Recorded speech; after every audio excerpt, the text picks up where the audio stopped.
Yeah, you certainly feel this is situation. It's a bit of communication between the two batters, and I do feel Pak Vs Sa is going to send us upstairs. TV umpire to director, we have a player review for LBW. On-field decision is out. I've checked the field placement and it's a fair delivery. Let's start with front on, please.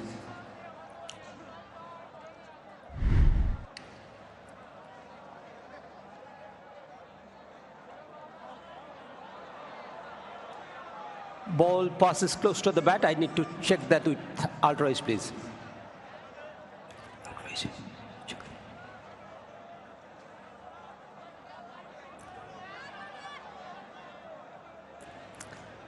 Keep rolling. Roll it through to the bat. Satisfied. Clear gap, no bat involved. Ball tracking whenever it is ready, please.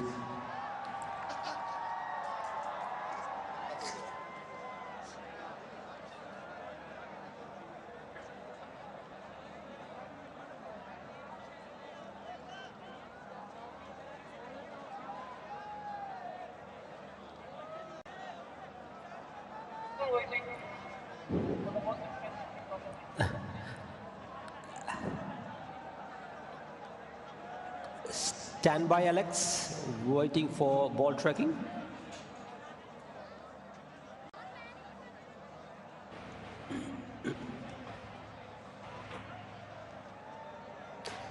Original decision is out, pitching outside of impact in line and wickets missing. Alex, you need to change your decision. Stand by. You're on screen, signal now. Yeah, close, but Babar Azam rightly calling for help. And the review coming to his rescue. Yeah, you get good reviews and you get bad reviews, and that one will go down as a good one. Because it's early on for Babar Azam, at the time where batters are most vulnerable. I have to say, this is excellent backing up from Corbin Boss here. Line straight, he wants to bring those stumps into play.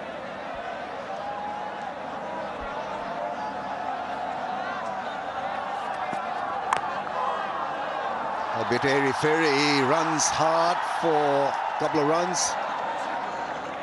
I think after being this kind of drama, you're a little hassled in the mind, and so the next ball becomes that much difficult for you to face. This was given by the umpire, missing the stumps a couple of inches, and the next ball then, Vernon, becomes difficult for any batsman because you've jolted, you've taken a review, and you're hoping on the big screen that the result is in your favor, and once in your favor, then you don't want to make another mistake.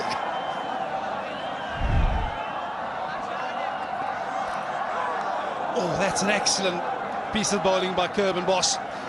Yeah, coming back to your point, Rameez, that's the modern day player. In your day, you'd have probably tightened up a little bit technically, but these days, if they survive an opportunity, they're fighting fire with fire. How is this for a nut? Still feel that I was given out wrongly in the '92 World Cup final. The ball hit me on the thigh, and Mr. Buckner gave it leg before. Australian pitch at Melbourne, hit me on the thigh.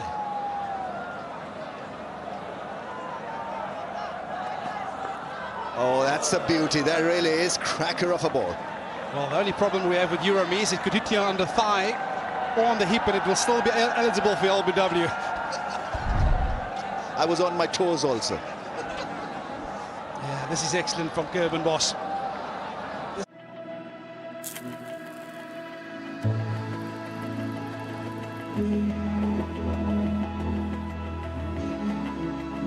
All that glimmers is us. The Glimmers collection from Raga by Titan. Good call from Buckner. Anyway, that's done. We won the game, we won the championship, we were the World Cup winners, so no problem. He's hanging his bat at that one. He squares up just a little bit to an outswinger, Babar Azam, so that's a great line to bowl. 7 for 1.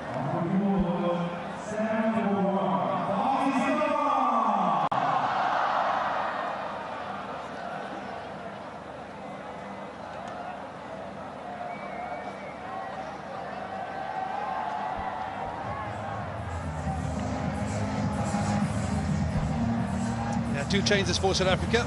Now by Peter, as well as Nandri Berger. The reason, therefore, South Africa need to pick wickets.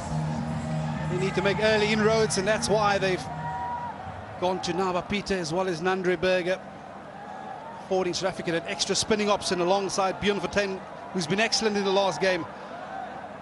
With two left-arm spinners and a leggy. And of course, the all-rounder ability in Donovan Ferreira.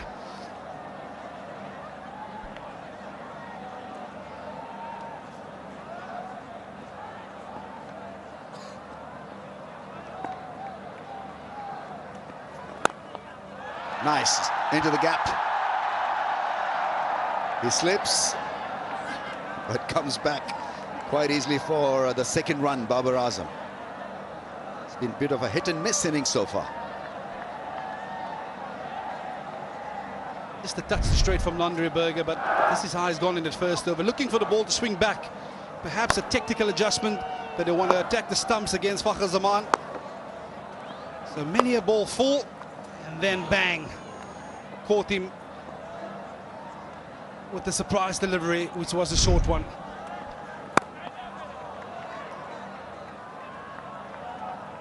Now we talk about Babar Azam and how he gets himself into trouble technically from time to time. This is the exact reason why. Urban Boss had excellent length. As you can see, playing away from the body, so it brings it outside edge into play. And if the one nips back, LBW and bowl also comes into play. So it's important that South Africa bowl and string a couple of deliveries in that zone early on in his innings.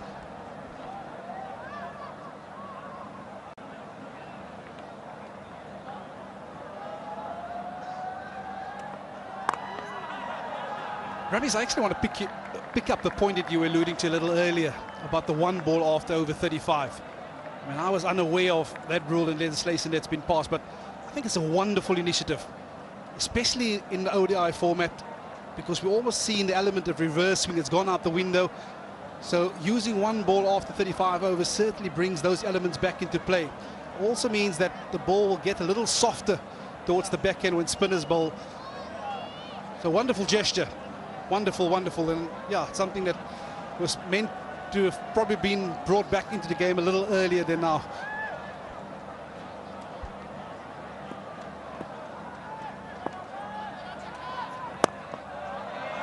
Yeah, he likes that. Babar Azam works the ball away quite nicely this time through square leg. And this time it's a little different. He picks up 3 instead of 2. I think the other good thing about that rule is that it lends good balance between bat and ball. Because then you've got to adjust to reverse, you've got to adjust to more spin. Otherwise, you were seeing scores in like 350 plus quite easily being chased. It became a one-dimensional kind of a T20I kind of a bashing for the bowlers. It gets them back into the game. I think it's a good stop. It's a really good stop in the end. I think I have to echo your sentiments, but I can also understand why they've gone that route. Because initially, when you play in the subcontinent, the balls really do get soft towards the back end. It almost makes scoring impossible, but after 35, the ball will still be fairly hard, but it's just a little bit for the bowlers to work with. Shot. Delightful. Gorgeous cover drive from Saim Ayub. This is the one element that really excites me about this youngster's game. Is the ability to play shots like these, but just look how calm, confident, and in control he is of that shot. Not looking to overhit it. He knew placement was more important. Just extension of the hands, of the arm, and playing it sweetly. Oh, in 2 minds there. Trying to get away from that line, and in the end, a little tap to the keeper. 16 for 1. 16 for 1. Pakistan!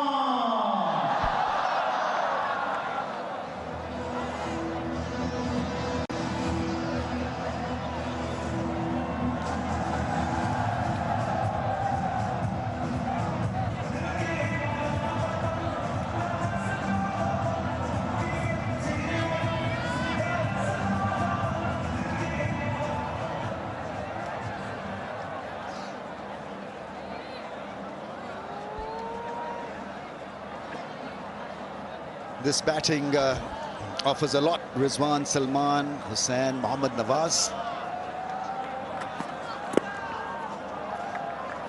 Nawaz, if he continues to perform with bat ball and in the field, he may be knighted very soon.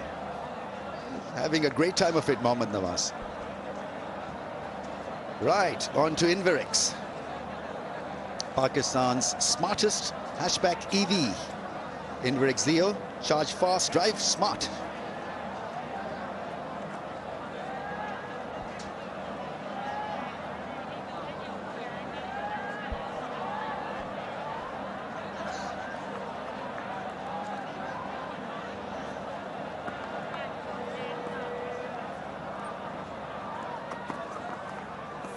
And I just wonder technically, with that new rule coming into play, where the teams now will be looking to go a little early on to take advantage. Of course, there's an extra field up until over number 40.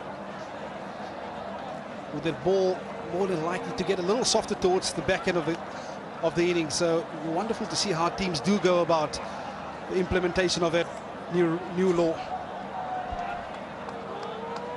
Yeah, it was about killing the boredom also, I think, Vernon, because 50 overs without any technicalities became just a long 100-over bore. Now there's strategy within a strategy, there's a plan within a plan. Now you've got to may have specialists introduced after the 35th over to take on reverse, to take on spin. So go hard, as you rightly say, for the first 20-25 overs when the ball is new and hard, and then relax a little bit, keep wickets in hand probably. I think that's the other way to go. We saw Pakistan losing wickets and almost losing the game. I think that's the one danger when you try and leave it too late. Massive fan of trying to finish it a little earlier.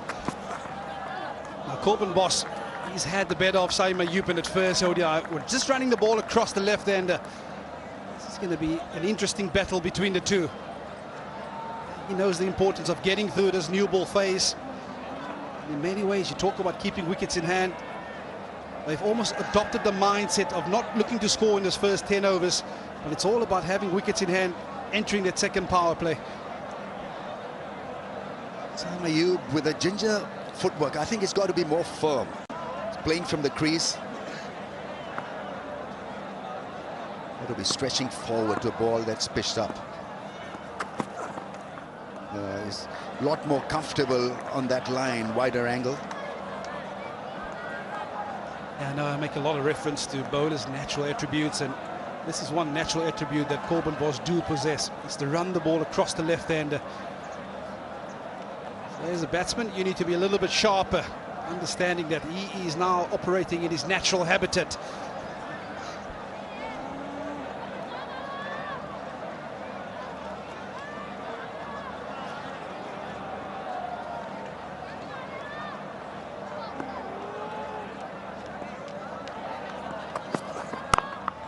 Nicely bowled, this time attacking the stumps. Very impressive over comes to an end. 17 for 1.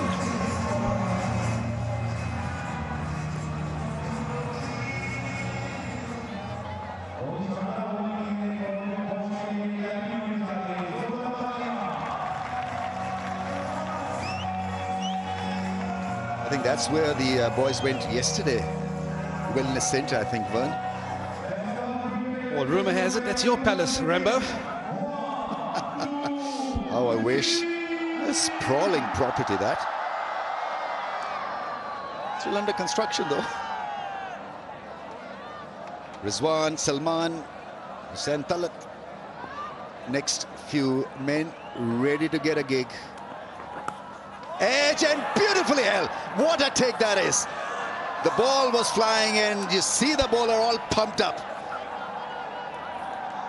A fleeting existence for Babar Azam in this innings. He was patchy, he was a little rushed at times. He wasn't really on top of the opposition, and edges won and taken brilliantly in the slips. Yeah, and this is the beauty of pace. Squared him up, but how's that for catch at first slip? Donovan Ferreira absolutely flying to his left. Nandre pumped up. He picks up his second. Baba, he goes for a brief stay. Pakistan 17 for 2.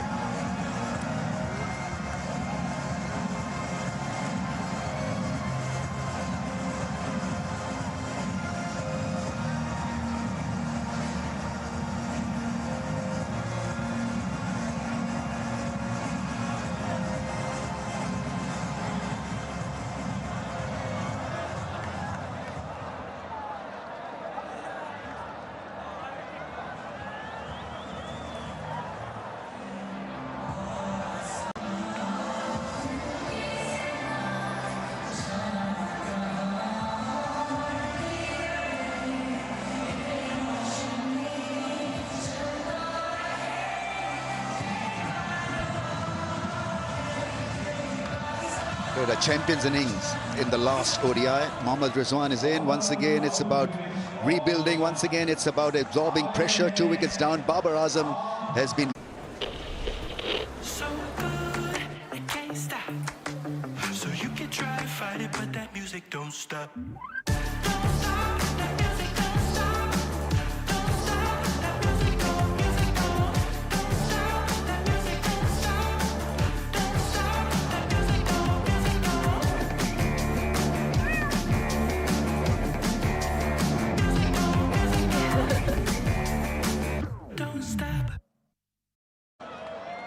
And he knows the value of a Babar Azam wicket.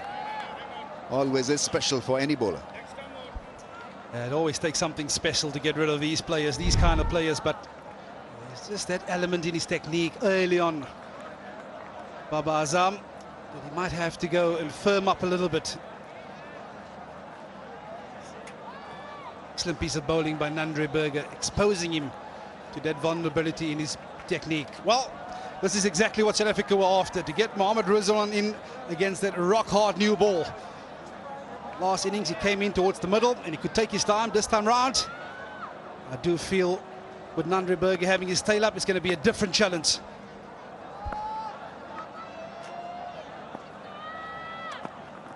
Oh, hits him. Short ball, and a good one. Rizwan taking his eyes off the action. Berger, they're just letting him know who's bossing this. He's 2 for 13 in 2.2, Berger. Absolutely love this attitude from Nandre Berger. Doesn't mind running in hard, and you don't expect that first up. Excellent bouncer. That will just unsettle him a little bit more. Brilliant from Nandre Berger. Absolutely switched on. And a pace ahead of the opposition, Berger. Surprise Fakhr with a very, very fine bouncer, and Rizwan was at 6s and 7s with that length. Yeah, and so that ball becomes that much more difficult to tackle after a short ball. He's bowling at a good pace, 146.6 that last ball. That is searing pace. And I think the bouncer in this format has almost become a little bit underrated. But it's the effect of the shorter ball. You can see Mohammad Rizwan not sure whether to go back or forward. That's the element that you plant in the back of the batter's mind. So brilliant from Nandre Berger, brilliant attitude, brilliant energy. Talk about bowling setting the tone, and this is a wonderful tone he's set so far. Well, that's gone through mid-on for runs. Just a tap, Rizwan lending his balance into that drive, and wonderfully played for 4. Off the mark with a special shot. And this is how you bounce back. Nandre Berger trying to venture that little bit fuller, understanding that Mohammad Rizwan might be camping on the back foot, but it's wonderful balance, allowing the ball to come to him and hit it under his eyes. There's pace on offer, and all you need to do is get the placement right.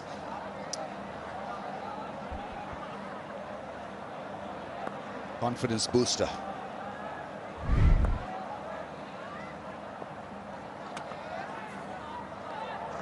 Goes down the leg side this time. He's looking for that in-swinging slant, and on a couple of occasions now he's missed the target. Yeah, that is his natural ball, the in-swinger to the right-hander, but like you say, just straying a little bit too straight. Maybe not swing on offer. It's the line that's important. Excellent start for South Africa. They would feel that they can pick up one more here. They'll be bossing this power play.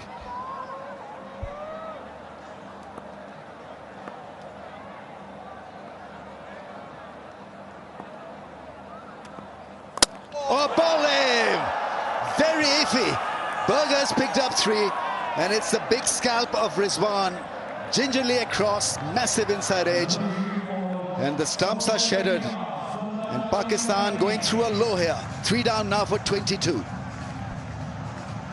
Yeah, and this is the effect of the bouncer. He's planted that seed of doubt, unsure whether to let it go. At the very last second, and under edge onto the stumps. But it's about the energy that this young man is bringing to the party today, Nandre Berger. Yeah, he's looking for hope from somewhere else. Mohammad Rizwan, he makes way for 4. Pakistan now in a bit of trouble at 22 for 3.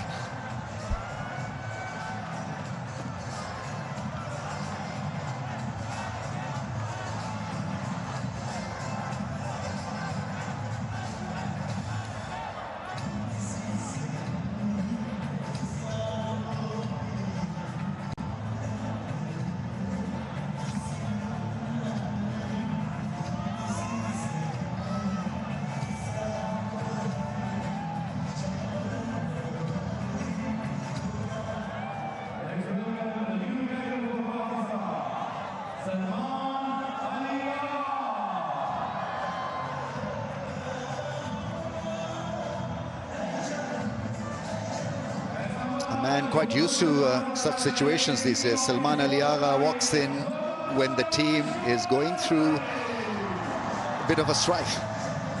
96.16, his numbers are very, very impressive, but he's up against a bowler who's bowling like a dream. 3 for 18 in 2.5. So pace of 139, 137, 146, 149, 140.6. Very seldom you see fast bowlers just letting it rip in white ball cricket. Here's this guy who is going at a seriously great pace. 2 slips into position.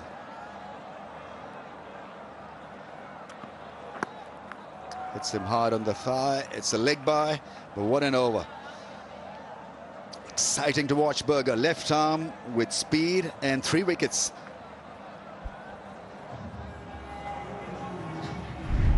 Yeah, this is exactly why he got picked. Strike bowler for a very particular reason, because he picks up wickets.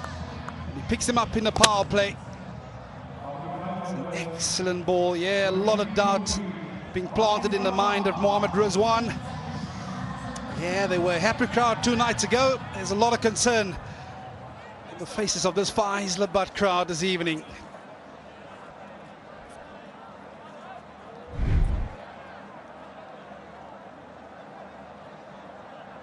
Pakistan on the back foot, 3 down for 23.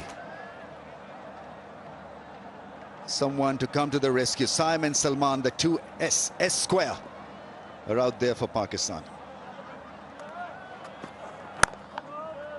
So what happens to somebody like Bosch now? His partner has picked up 3.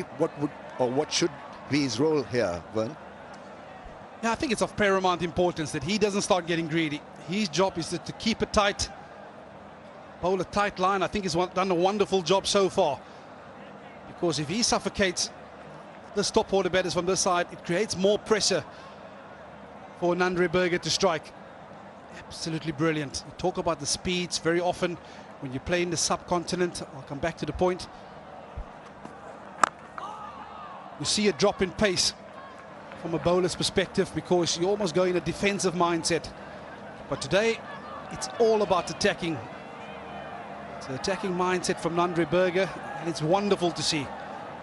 Talk about him operating in it probably 144, 145 range. Give him a set of wings, he might be flying, Rummies. Absolutely. I think Pakistan have not really made them think about variations. They've allowed them to bowl at one genuine pace, and it's worked perfectly for South Africa. Bosch not as keen as somebody else to vary the pace. He's quite happy just bowling that length, hard length, and getting it rip.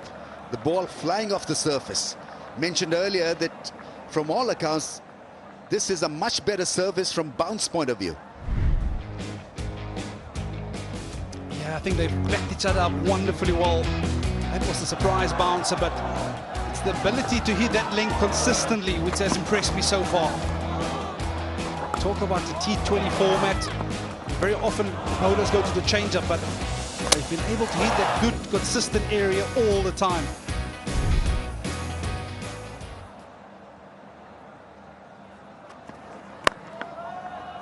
Hitting the spies hard. When you push into that survival mode, batting becomes that much more difficult, because you know at the back of your mind that you can't make a mistake, and that's a heavy burden that you carry out there at the crease. So you're playing for yourself, you're playing for the team, you're trying to assess the situation, and it at times can get a little big on you, can mount pressure. And so what he has to do, Salman Aliaga, is to think as if nothing wrong has happened so far, not worry about the scoreboard pressure or fall of wickets. Yeah, look to bat properly. And I think that's the beauty of this game, Rummies. As a bowler, I absolutely love bowling when batters are in this kind of mindset, because they're not looking to score. They're trying to establish themselves again, but with that, there's a lot of tentative shots being played. And as a bowler, you just feel he's allowing you to bowl at him. But this is also what you need in the field, backing up the bowlers. They've been excellent so far, South Africa.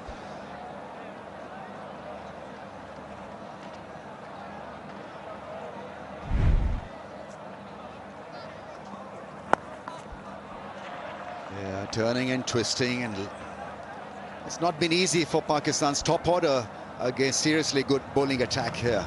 The top two performers for South Africa, the Pacers, 24 for 3. Yeah, this is how Berger's gone this afternoon, setting the tone early with advancing to Vs Sa. An excellent delivery to Baba Azam, but an even more impressively catch by Donovan Ferreira. And the third of his spell was none less than Mohammad Rizwan. Those are the zones which he was operating in. The line fairly straight. And yeah, you're going to be rewarded if you bowl at that kind of pace with that kind of control. Some would counter punch. Let's see if Saim Ayub can be that counter puncher for Pakistan. Hit your way out of trouble. Well, that's gone down the leg side. A tough one for the keeper.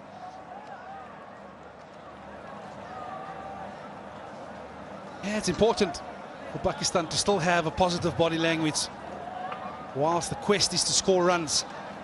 That's the only way that you're going to turn the tide, by looking to score a couple of boundaries and revert the pressure back onto South Africa. Because at the moment, the way these two are operating, they're bossing the game. Rather boshing the game.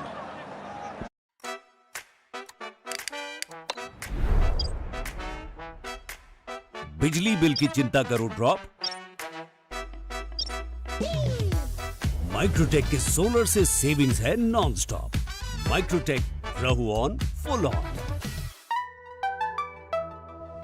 How this series has unfolded so far. Of course, Pakistan winning the first test match, South Africa bouncing back. South Africa winning the first T20. Well, that's your Vigotel moment. Crowd selfie moment with Vigotel smartphone, official mobile handset partner.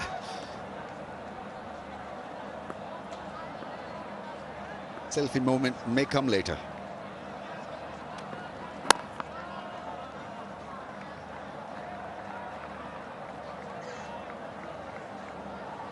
The other thing regarding this service from the two fast bowlers is till how long should they be kept going?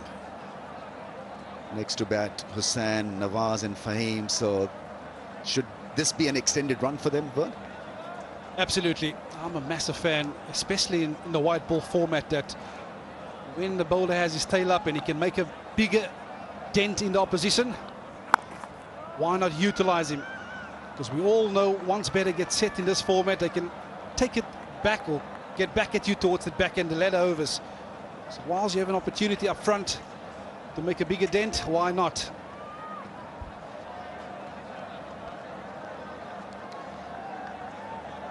Yeah, just try to hold firm here, South Africa. Make sure that they continue putting pressure on Pakistan through this fast men. Speed is just a wee bit low in this over compared to the last one, to the 120s and 130s. You reckon he's not as excited as over? I think it's tiring. Tired legs? And that's a wonderful news for Pakistan.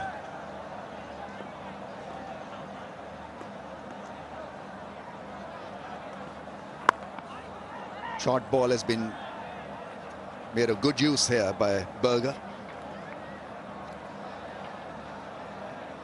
Yeah, young captain in Matthew Breetzke. This will give him a lot of confidence. Really enjoyed his captaincy so far. Disposed the second slip into a catching mid-wicket. But I do feel that he might venture touch fully here, Ramis. Trying to bring those stumps into play once again.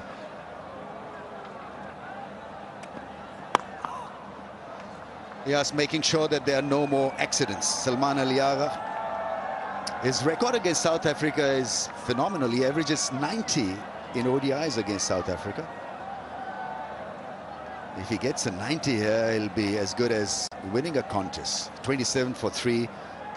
Your number 4 getting a 90, first getting you out of trouble and then making it happen for you. Be a gigantic innings. But right now it's about partnership and surviving this little spell from South Africa.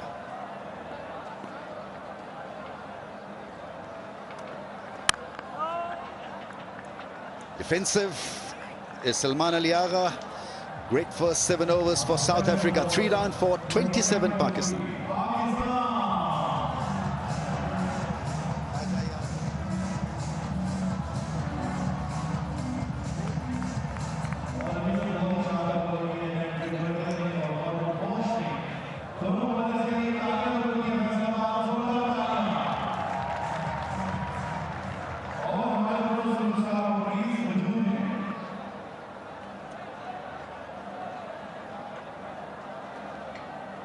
Great start here for South Africa. 27 for 3.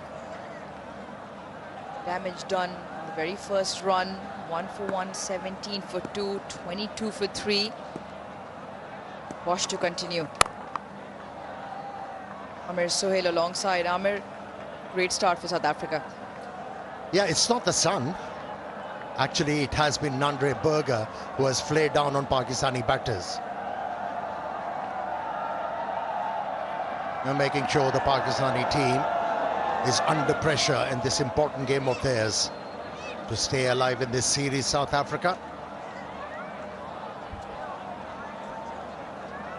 Yeah, partnership is needed. Desperately needed.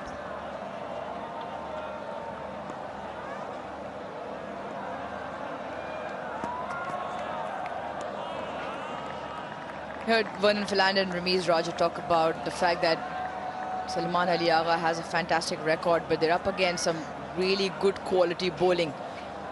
It's one of those opportunities where you really want to get stuck in, create a partnership, dig yourself out of trouble. That's how the 3 wickets went down. See, if you notice one thing, all 3 wickets, the batters were committing themselves on the back foot. Once the ball is bouncing truly, you need to play faster bowlers off the back foot. We haven't seen that. And that's a way to go about it. The last delivery, the way it was handled, Saim Ayub actually got onto the back foot and he was very comfortable. And this is the area Pakistani batters need to improve if they want to become good travellers. Yeah, that previous delivery from Saim Ayub, like you say, just goes on to his back foot, plays the ball very close to his body. So the bat also is not being hung out or thrown outside the line of the ball.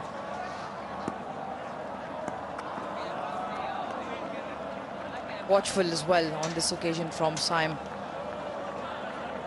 The other difference is the pace with which Nandre Berger and Corbin Bosch have bowled around the 140 mark consistently. Nandre Berger 144 clicks as well, went up in his previous over. So the difference in pace, hammering down on that immaculate length, and both very tall as well, so getting that added bit of extra bounce. Combination has been very fruitful for South Africa so far.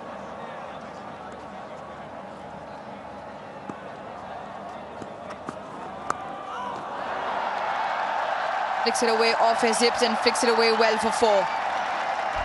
A period of 9 consecutive dot balls dealt with the boundary from Saim. Wasn't a bad ploy from the fast bowler, Corbin Bosch.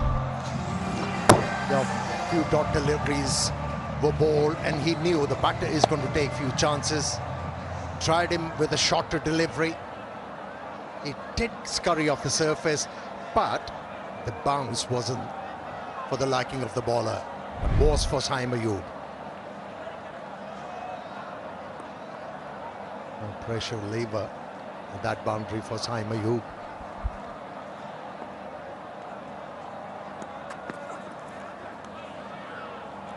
Excellent reply from Bosch to close the over out. 8 done, 31 for 3.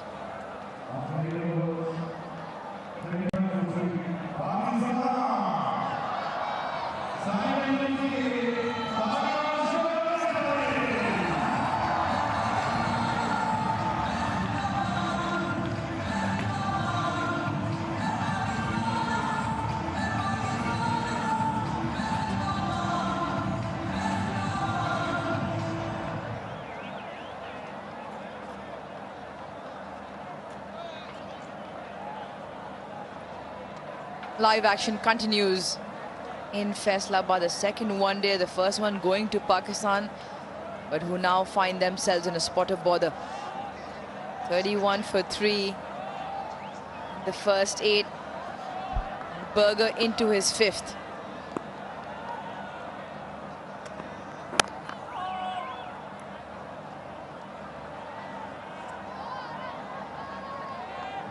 Berger in for Lungi Ngidi.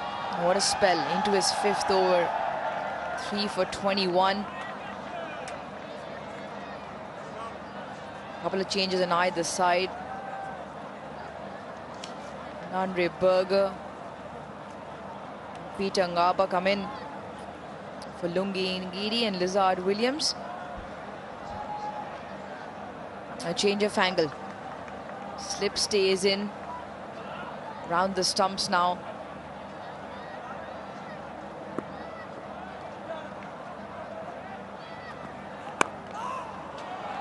A change of angle immediately effective as well.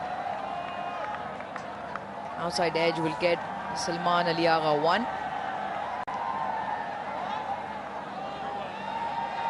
A couple of changes on either side.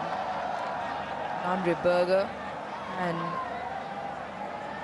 Peter come in. So a spin and a pace option added for South Africa. Pakistan's gone the other route.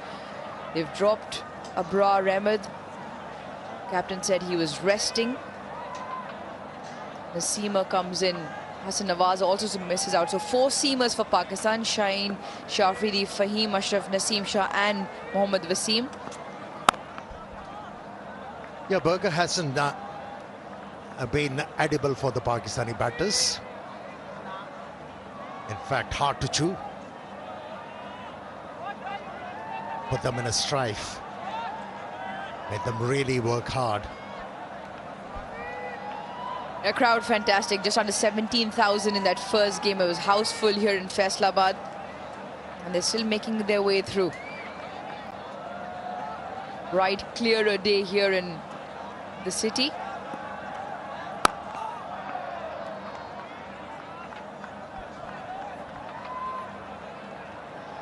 Now have a look at how Babar Azam was dismissed. Just see where the toes are. We've been pointing this deficiency for a long time, and I'm surprised he has worked with so many coaches, hasn't been addressed. It's a no ball, and it's a free hit. And guess who's on strike? Sam Ayub.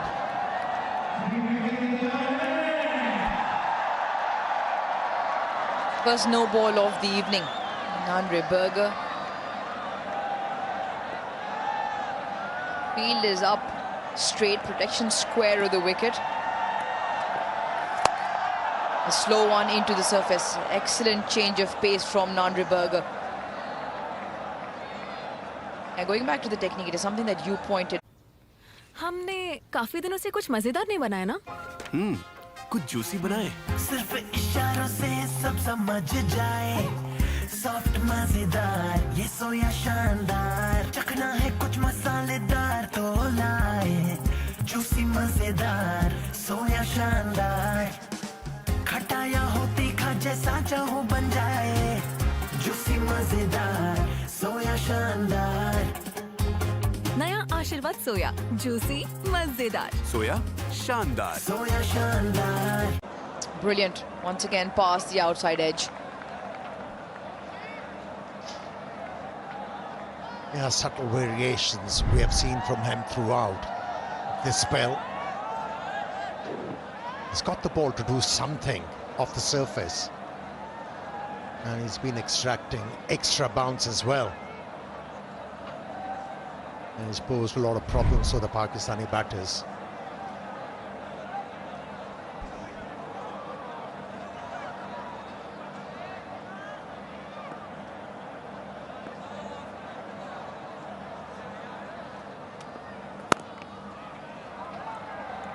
One down to third to end the over. 9 done. Pakistan 34 for 3.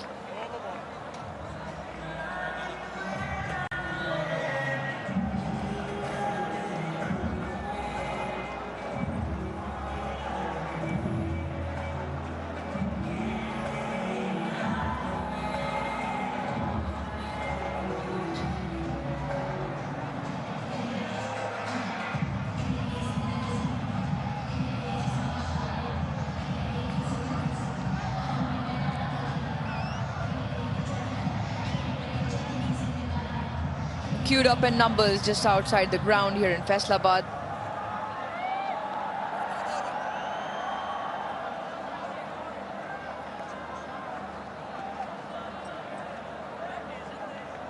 Beautiful Thursday afternoon here in the city. The sun is shining bright. Beyond 14. 10th over. First time we see spin. That's because the fast bowlers have been extremely fruitful for South Africa. He's not a huge turner of the ball. He relies on that arm delivery, and also likes to see the ball sliding off the surface. And the reason why he becomes very dangerous once the ball is keeping low.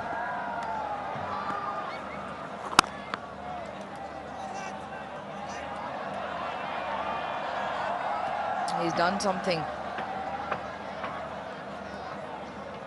Knee. It's one of those. Out of nowhere, the ball's missed him and copped it on his kneecap. He shake it off and carry on again. Action on the leg side with the ball turning into the left-hander. The two fielders long on, deep mid-wicket with three men in the ring.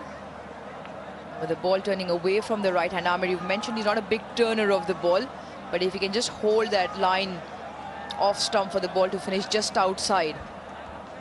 We speak about defensive technique of the batters. How about talking about the defensive technique of bowlers? Now, as a spinner, when you bowl a couple of dot deliveries, you land the ball in an area where a batsman is only able to score a single. You're avoiding to get hit for a boundary or a six. You've got to have this ability to be able to prevail in limited over formats. It's about trying to bowl as many deliveries to the same batter, especially if there's a left-hand, right-hand combination. Tossed up delivery, and Saim Ayub obliges. Another 4 to his tally. That's a beautiful looking stroke.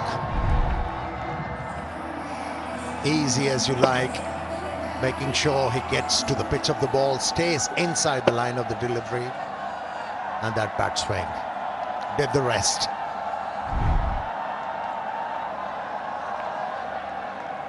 Yeah, a touch too full, and if he's going to operate with that line outside the off stump, field offside to Saim Ayub makes more sense, hence why mid-wicket has popped across to the offside. And he picks up a single down the ground. 7 of 14's first power play done. Pakistan 41 for 3.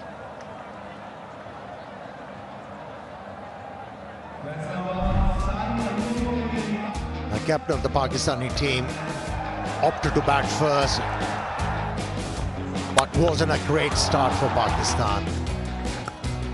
Couldn't handle Berger's angle. Wickets kept on tumbling, and because of this effort, South Africa ahead in this game. But a bit of resistance was seen from Saim Ayub, who played few delightful strokes.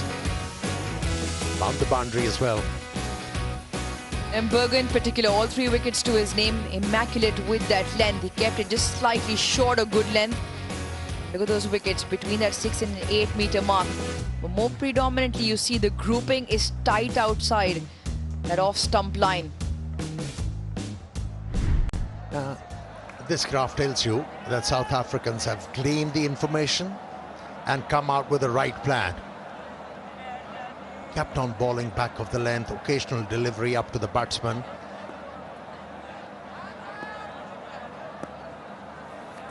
Bowled to the limitations of the Pakistani batters. That's why they are ahead in this game. Donovan Ferreira now with his off spin.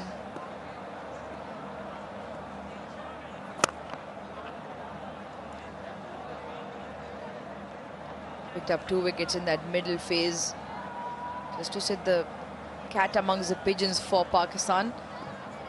They eventually got over the line.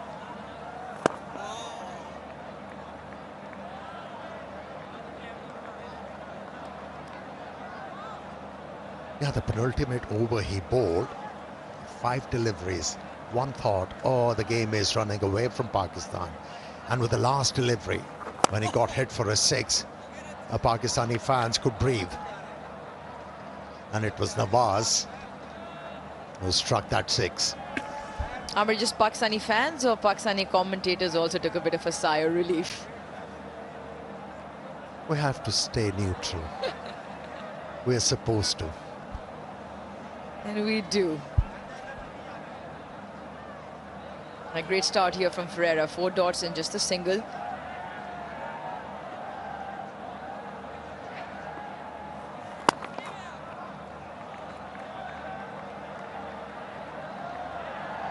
Single is available down to long on. Protection square, the wicket either side. Just one of the over. Good start from Ferreira. 42 for 3.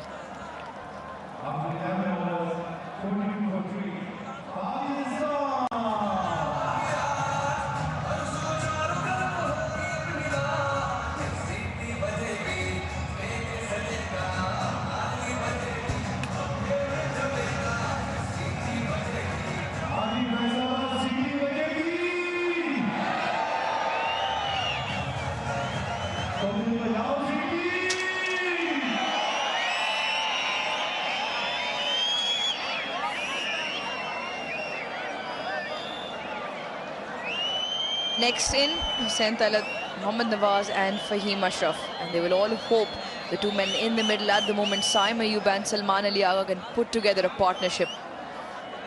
Last thing Pakistan would want at this moment is to lose another wicket. Spin in tandem. Very good. 51 dot deliveries already. The first 11.1 over 67 deliveries, that is. 51 dots so far. Aruj, why is it significant? 51 dot deliveries.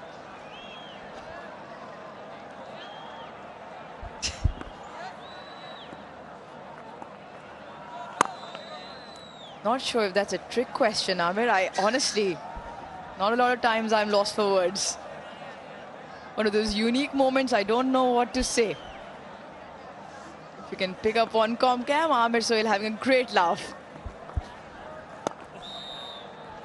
Yeah, in the previous over, Fortain was darting the ball in. I realized now pace on will help the batters. So he's looking to flight the ball. I'm going to throw the question back to you. Why is it significant? No, first you have to answer. All right, then back to some more serious stuff. Dot ball have been a bone of contention with Pakistan, and that has to do with the results they've produced of late. And at the moment, yes, you can understand with 3 wickets down, there will be less rotation of strike. The runs have obviously dried up. There's one of those areas that Pakistan can look to just make themselves slightly more comfortable. Well, you can find them yourselves in a comfortable spot. The way forward with Bank Al Falah over 1100 branches. You can go to your nearest branch, you open your account. Brilliant stuff. Just outside that off stump. How close was that to the off stump? Exceptional stuff from 14. It's 43 for 3. That's encouraging for the spinners. Getting the ball to turn and bounce in line of stumps. Throughout this over, he's been bowling slower as compared to his first over. More purchase for him.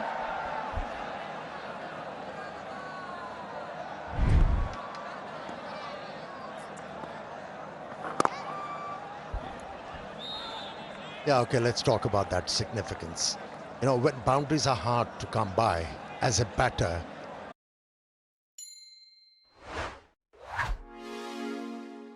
Did you know that the IP addresses powering your business don't truly belong to you? The very backbone of the digital world is controlled by regional internet registries, not the businesses relying on them. These registries, with their policies, decide who gets IPs and who can lose them. Imagine the risk your business could be taken offline, just like that. That's why at NRS, we believe IP addresses should belong to the businesses using them. We're here to give you back control, ensuring your online presence is secure and your future is in your hands. Join NRS and protect the future of your business. Take control of your IP. Take control of your digital future. Visit nrs.help today. Own your IP. Own your future. So it's not down to the surface where the ball is nipping around or swinging through the air, or the spin so extravagant that you can't really get down the track of the ball or give yourself room in the crease. But at this level, you got to be able to tick the ones and twos, get down the other end, create angles, whether it is down the ground, square of the wicket, using the pace of the ball. At the moment, 10 overs of dots, 13 done, 44 for 3.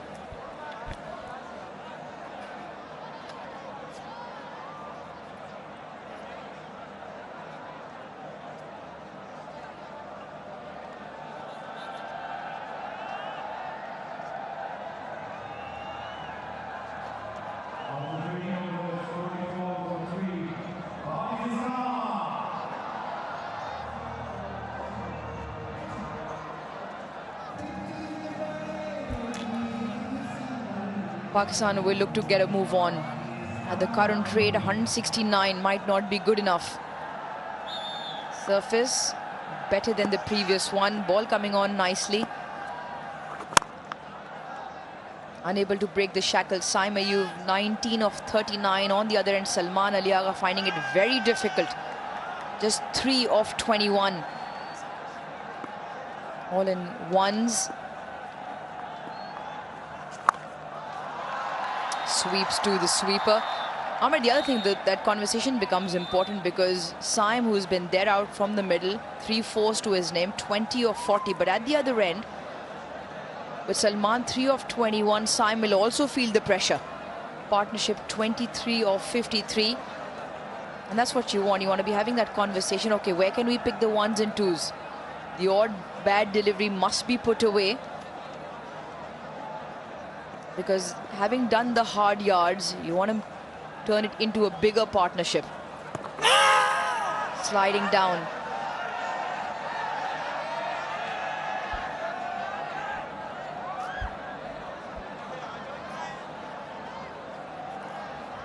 As a batter, you need to pick up the holes where you can hit the ball and rotate strike. At the moment, he's finding it very difficult to defend the ball, let alone charging at the bowler. Now, as a batter, what do you try and do to get out of this situation for yourself, given these circumstances? See, the mid-off is up. If the left armour is looking to fly the ball outside the off stump, why not jump out of the crease and hit the ball over the top rather than sweeping? That's a safer bet.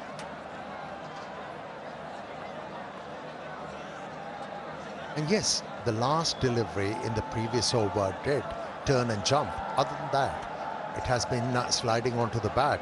And as a batter, you should encourage yourself that yes, I can afford to jump out of the crease, not for a big one, just to hit the holes. Going down, 2-match angle. 14 done, it's 47 for 3. Yeah, a touch straighter than the previous shout, but still sliding down.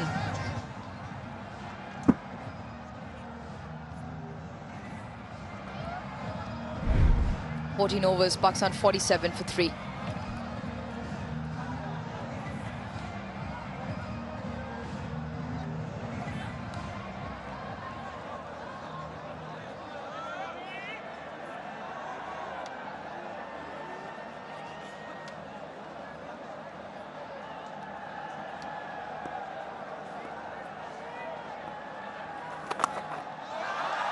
That's into the gap. That's a welcome four.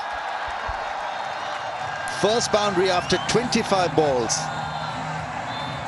But it's South Africa have maintained a strong stranglehold over Pakistan. 50 comes up for Pakistan, but it's been a laborious 50. Yeah, it's an option that Saim Ayub has found great effect and success with over a time of period in shorter formats. Ooh, just holds a touch in the surface.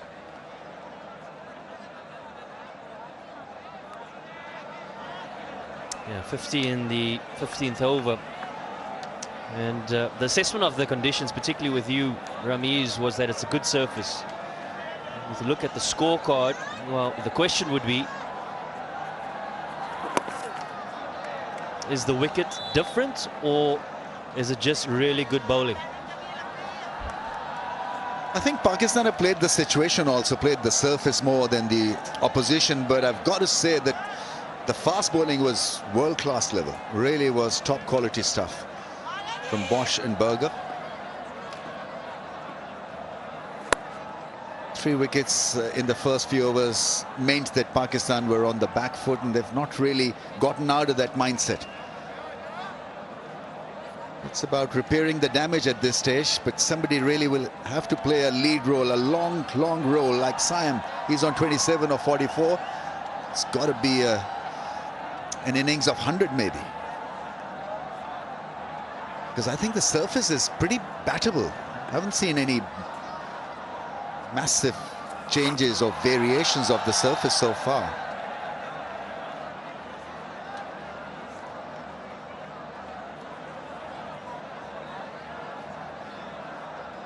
On a surface such as this one, where the wicket is really good for batting, you feel that your margin for error is limited. That's where I feel that the execution level from the bowlers, and as you mentioned, the seamers in particular, was really spot on. 15 gone, 55 for 3.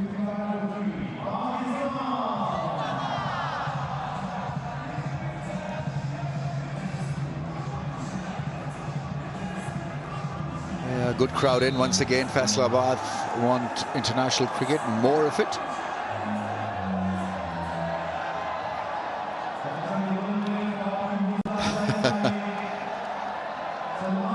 Bit of bird watching.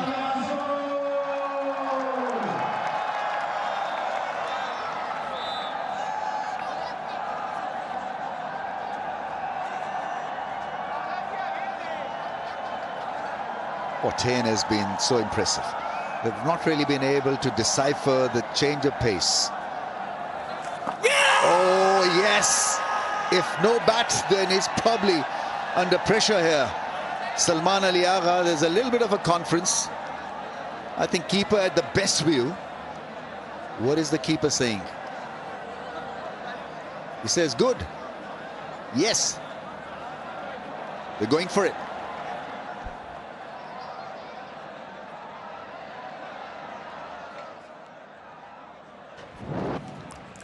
TV umpire to director, we have a player review for LBW. On-field decision is not out. I've checked the field placement and it's a fair delivery. Let's start with front run, please.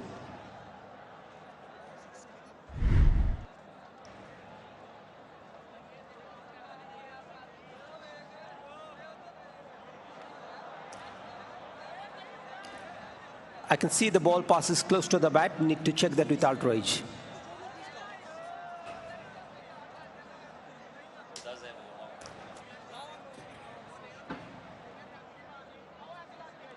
Keep rolling. Clear gap as the ball passes the bat. Satisfied. No bat involved. A ball tracking whenever it is ready, please. Original decision is not out. Pitching in line, impact in line, and wickets missing. Alex, you will be staying with your not out decision. Stand by. Your screen signal now. A very good read of that call, because nobody was thinking of that ball missing the stumps. Mentioned about the bounce in the pitch report, and the curator felt that this pitch had more bounce, tour bounce. but in a bit of a tangle when he was trying to sweep the ball, Salman Ali Agha.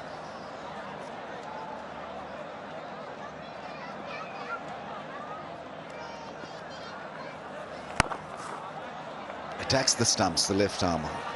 And so he's in business whether the ball is gripping, spinning or straightening off the straight.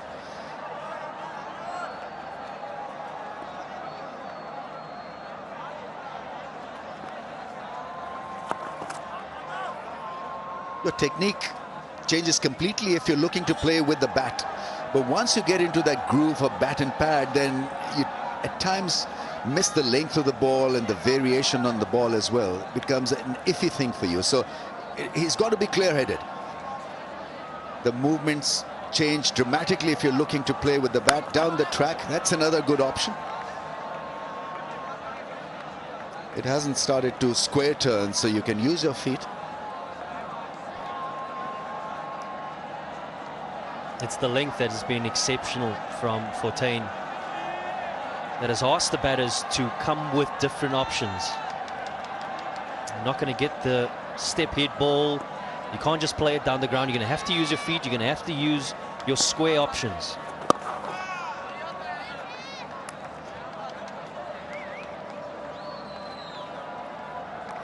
So what's the plan here for Pakistan? Absorb few more overs, let this partnership roll for a little bit more. 35 of 68 balls.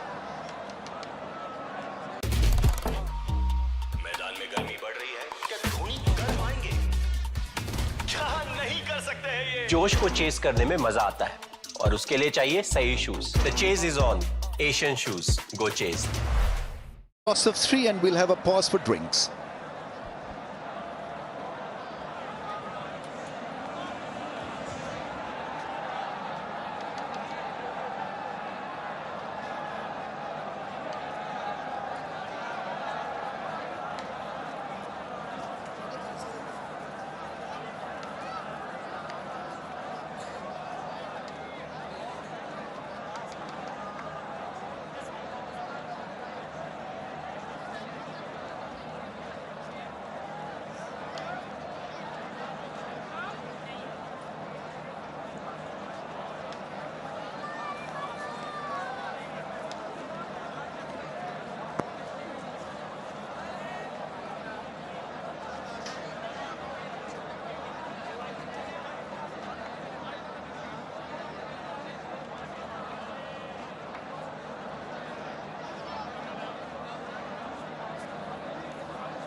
.58 for 3, Pakistan. And it's been the opening spell of Nandre Berger that has really caused the problems for Pakistan. Great pace, great accuracy. And he asked the right questions, using his short ball from time to great effect. And hit the top of off stump. Got to say that feet movement from the Pakistan batters, particularly the openers, and Rizwan will be questioned. 5-over opening spell, getting a trio of wickets. But it's been the control from the spin as well that has been really impressive. 7 overs between them for 24.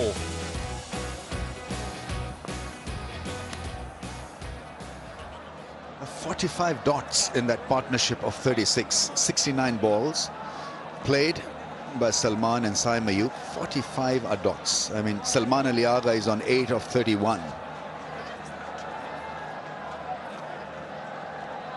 Let's see how they get out of this situation, because when you're in that lockdown situation, then to free yourself can be a bit tough.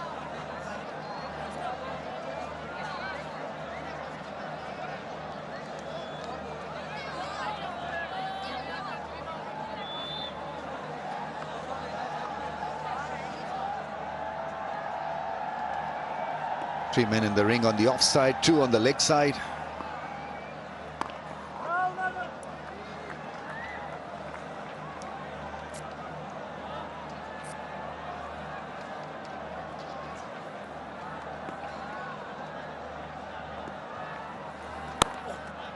Looking for a sweep. I think something will have to give, obviously. Salman Ali Agha is feeling the heat, pinch, pressure. So South Africa need to be absolutely ready for an opportunity here.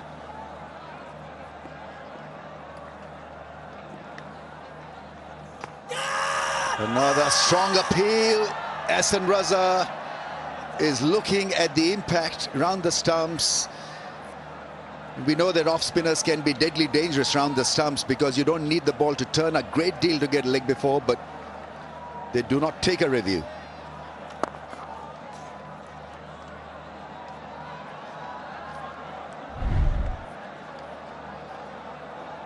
The ball's at a very flat trajectory, does Ferreira.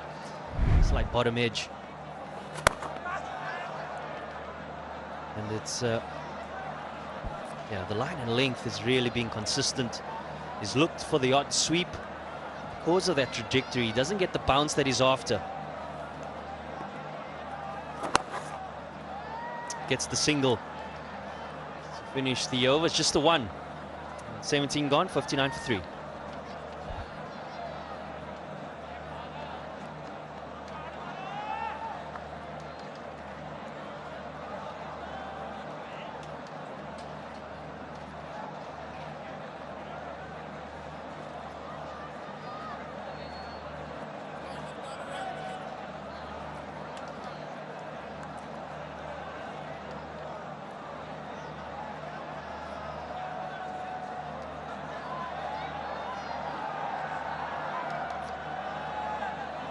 But Nusrat Fateh Ali Khan Auditorium there as well. Great Kaval. Josh Linder. Best of 2 for 32, just 4 matches and 4 wickets. Felt that he bowled a leg side angle in the first game.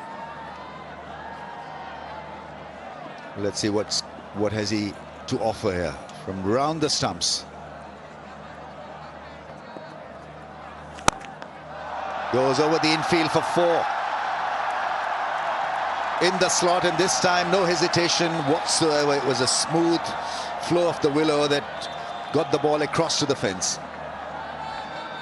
Yeah, I wonder from Salman's point of view, is he recognizing that it's a time of the game where he needs to put a little bit of petrol down and create some opportunities for himself to get the scoreboard ticking, and does so beautifully. Yeah, that's the line, isn't it? And that's the obvious thing that we will look at, but more importantly, the length. It doesn't allow him to just stand and play through the line of the ball. There's a hint of turn.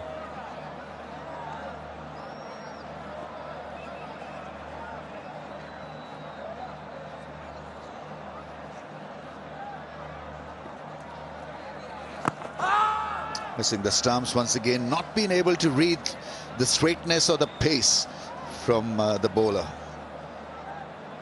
But he's hanging in there. Salman Ali Agha, 88, 86 to 91 to 88.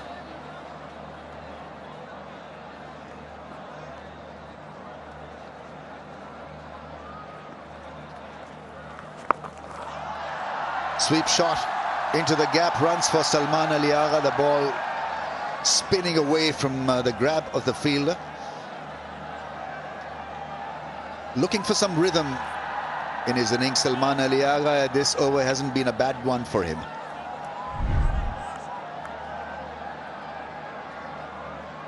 Certainly not telling him how to bowl. It was regarding Tapal T. Yeah, talking a little bit of batting and particularly playing in the subcontinent. The one thing I love from George Linder's perspective with ball in hand is, I think for his mentality, he doesn't mind the option that Salman is used, or trying to use rather, the sweep shot, because he comes from a taller trajectory. He can extract a little bit of bounce. He has 45 in position.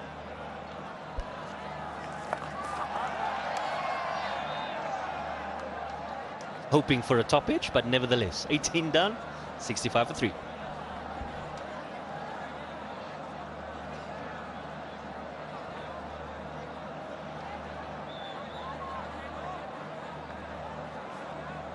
At times, bowlers are geared to bowl the ODI line and speed and flatter trajectory. I think this is a pitch where you can be a test bowler, flight the ball, create new options for yourself.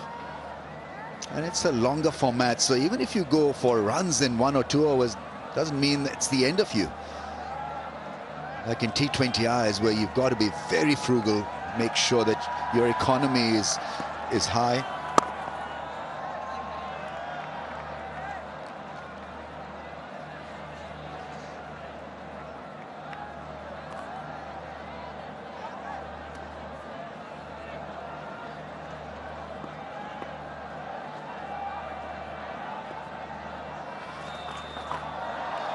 Nice shot.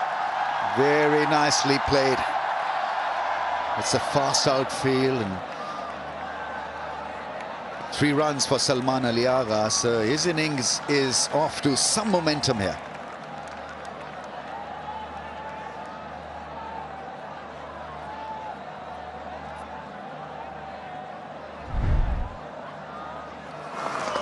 Yeah, it's a nice option. As mentioned, George Linder comes from a higher trajectory. Ferreira lower. Just a quick boundary check. But more importantly, there's pace on the ball. So using it to good effect.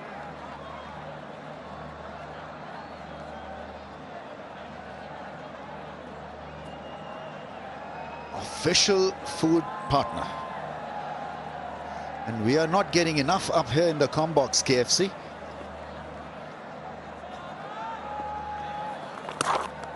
Quicker this time down the leg side.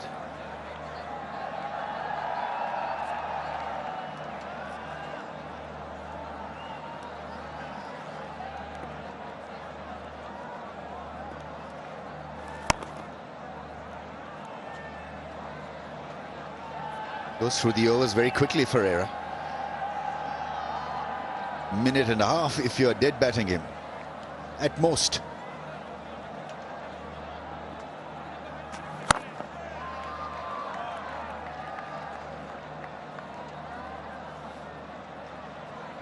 Brings up the 50 partnership.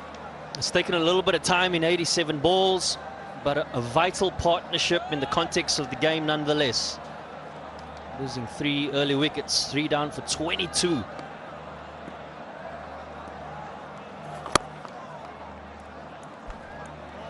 .72 for 3.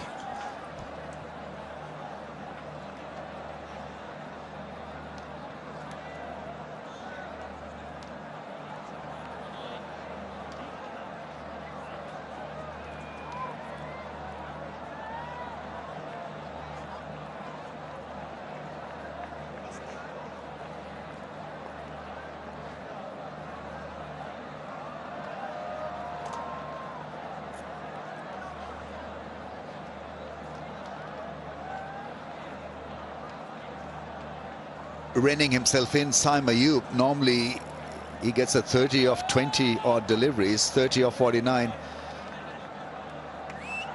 It's been defensive batting, but assessing the situation, and Pakistan feel that even a slowish 50 partnership will keep them engaged in this contest.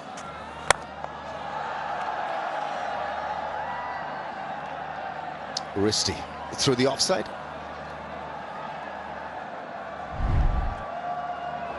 Yeah, it's very leg-sideish.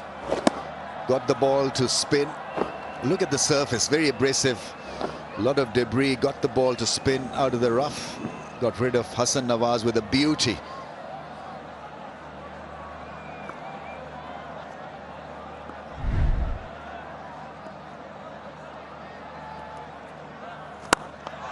Goes big, cracks it. Really nice shot. It's a 6.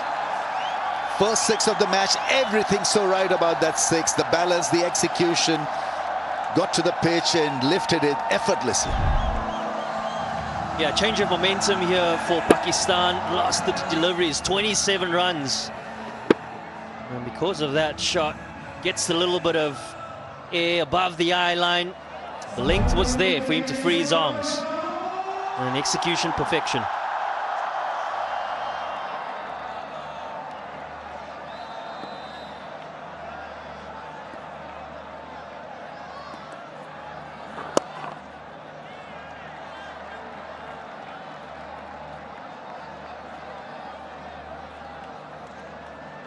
He started against the left-hander, particularly in the first ODI, with this angle as well over the wicket. And I thought there was a lot more questions asked against the left-hander from George Linder, particularly when he changed his angle to around, brought the stumps more into play. Pitching off, hitting middle, a little bit of turn, asked the right questions. Looking for the double and gets there quite comfortably, does Pakistan.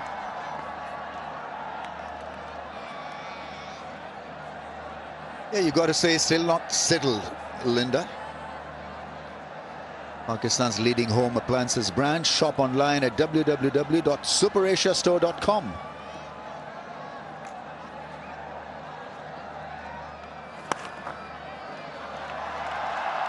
Off the edge, runs it down to third for a couple of runs. Salman Ali Agha now looking reasonably well placed. After an uneasy, nervy start, he is now finding a bit of form.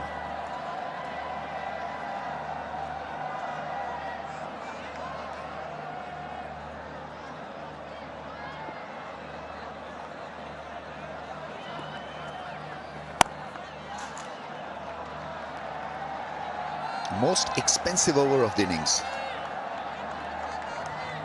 1-3, 13 in that over, 25 for 3.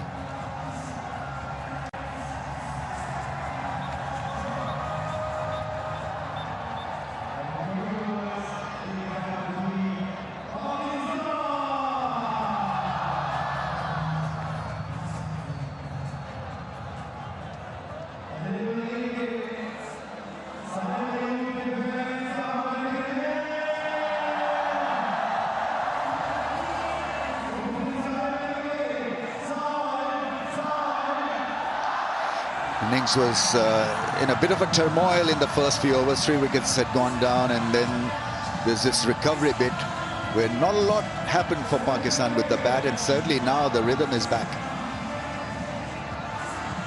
26 runs in the last 3 overs. And the run rate has improved. It was in 3.5 category. It's now jumped over 4.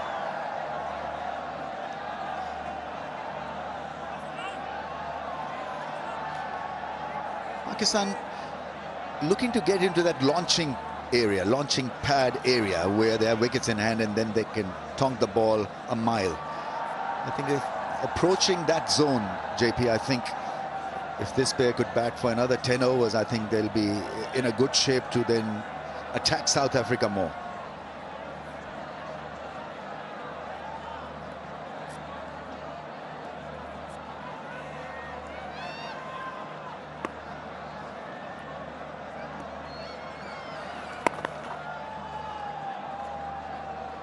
Yeah, it's amazing how momentum creates confidence, particularly from a batting perspective. You get 1 or 2 boundaries, all of a sudden you're your flow, your foot movement is a lot more fluent. We certainly have seen that from Salman. Took a while to get going. There's a lot of dot balls, but finding his flow now. The partnership ticking along beautifully. 64 for 95 deliveries.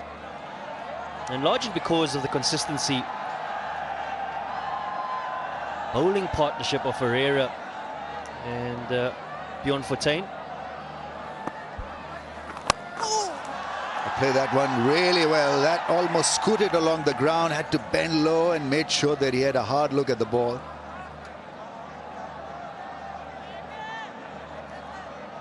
Yeah, from fluid to fluent. This partnership now gaining momentum.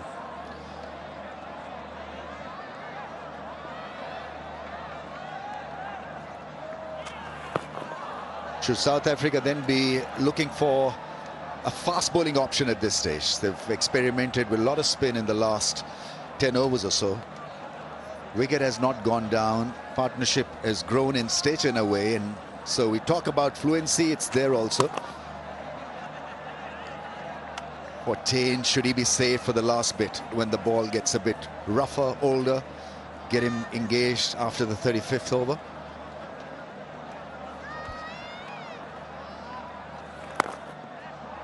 Nicely bowled, that angle ball coming back into the stumps. 87 for 3.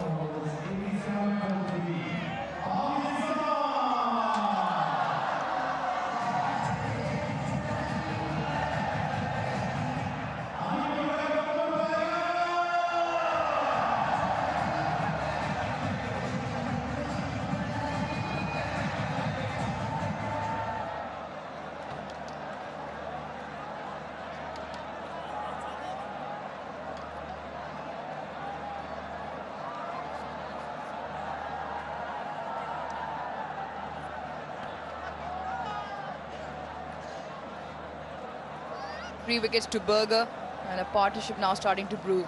65 of 100. Salman Ali Agha just picking up momentum as well. Olyapu, Ngaba Peter, young leg spinner from DP World Lions. Exciting prospect for South Africa. Comes in at a time where Pakistan is just looking to rebuild. Done a fantastic job of it so far. The man at the crease, Salman Ali Agha, he's got a fantastic record, especially against South Africa. So I just wonder, from a tactical point of view, if it's maybe worth the while of the South African captain to bring one of his seamers back. Just challenge him a little differently, because we know he's got great comfort playing against the spinners in the middle period.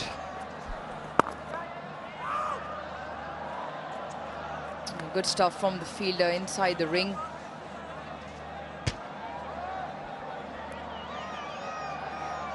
Ngaba Peter, the 6th bowling option for spinner.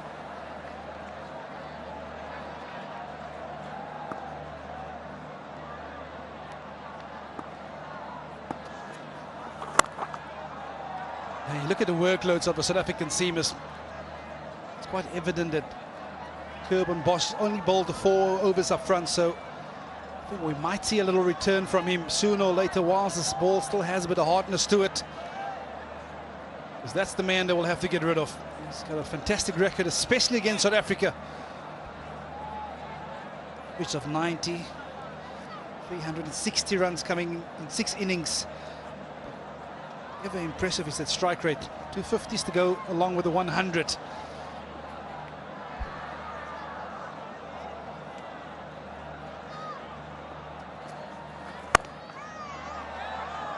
Brilliant stop. Bjorn Fortuin there at point. They set high standards for themselves, the South Africans in the field. Yeah, the game might be drifting. Pakistan might be gaining a little bit of momentum, but they're not giving up in the field. It's short, he might have got a little bit of willow on this. No, it's given as wide, but they're going to come back for a second.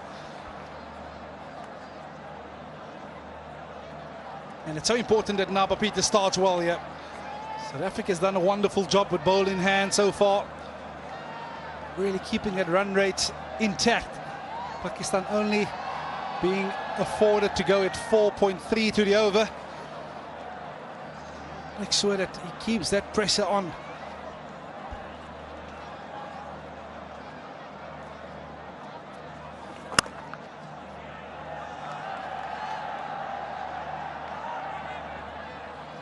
One to end the over, 7 off it, 20. Still one delivery left in the piece. I'm in a bit of a rush. That's because Azim next to me, the stats guy, keep prompting with stats. And Vernon Philander, he's saying you missed out on the number of runs Salman Ali Agha scored. He wants all his stats to be projected very quickly. Absolutely not. I have mentioned 360 runs in the 6 innings. Last ball of the Peter over. That yielded 8 runs. Pakistan 95 for 3.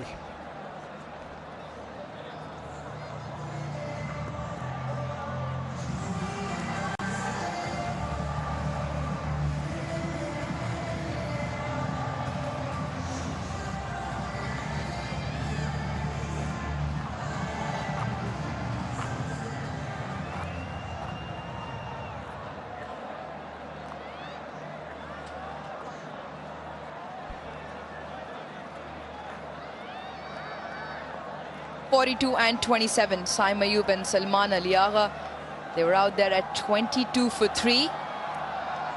Now put together a partnership, rebuilding, and now we'll look to capitalize as well. Cut away. The sweeper should cut this off. Saim will pick up 2. Yeah, I've got Uruz Mumtaz next to me here. And the blood pressure is just rising a little bit. Massive debate between her and the statistician Azim. Now, this has been boiling since the first ODI, and she's not letting up. She's not giving up. The typical housewife, not losing a conversation. There's an excellent shot from Saim Ayub, picking the gap on the offside, and that boundary also brings up the 100 for Pakistan. Excellent. First finer of that fielder on the boundary. This time goes squarer. Hits it in front of square. This is a really quality shot. Move to 49 with that single.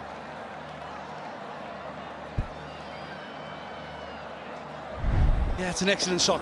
But what impressed me here is the little semi, a little push on the front foot, and then the ability to rock back to create the length that he was after. Yeah, absolutely brilliant. That's what makes fantastic players against spinners, the ability to rock back. You just feel that these two batters are in a rhythm against the spinners. It's for South Africa to change that rhythm, to break it up a little bit. 49 at the moment, one sort of half century. It's the innings that brought about great maturity this afternoon, with his team under pressure in that power play, having lost the first 3 wickets. Really steadied the ship.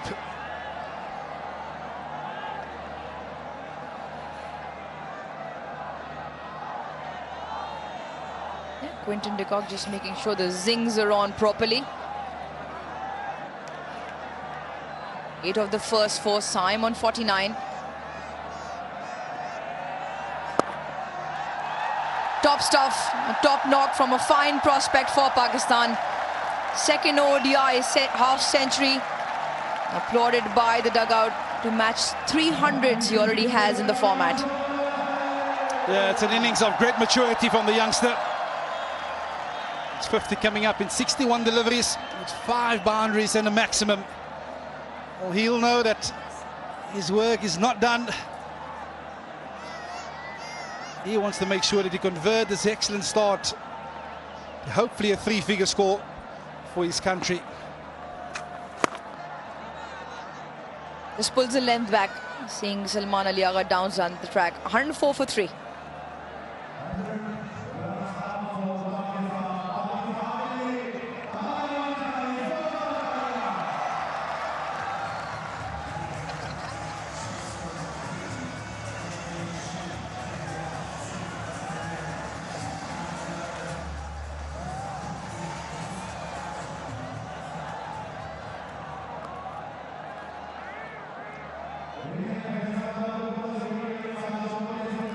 150, his second half century in the ODI format, Saim Ayub. And more importantly, a healthy partnership now. 82 of 113. He's just picked up momentum and pace. Last 5 overs, Pakistan 39. Gaba Peter will continue.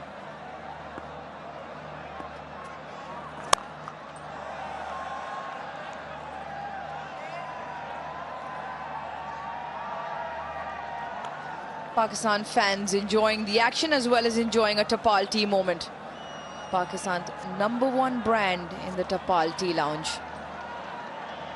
Well, another conversation around Saim Ayub. You just saw those numbers, striking at 100 in the ODI format, but the 250s, one of them today, to go along with the 300s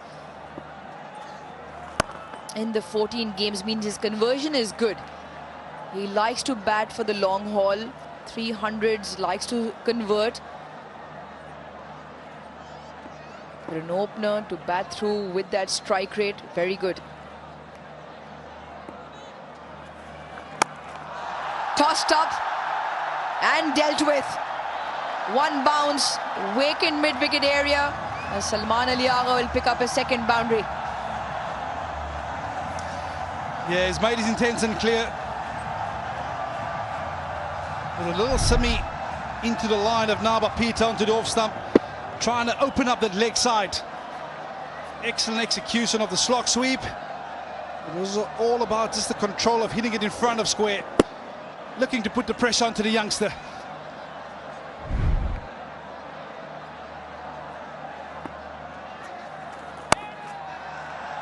It was also important for Salman Ali Agha to play his hand. He found it difficult to get the ball off the square in the earlier piece. First 30 deliveries to Salman, only scored the 7. The next 31 deliveries, he scored 26 runs. That conversion was also important. More important is just stick it out there with Saim.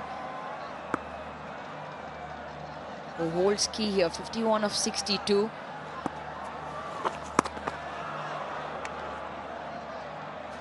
Yeah, just on your point of Saim Ayub, one thing that really impressed me about the youngster is that's the way he plays naturally. You don't see too many unorthodox shots. He doesn't have to go outside of his original game plan.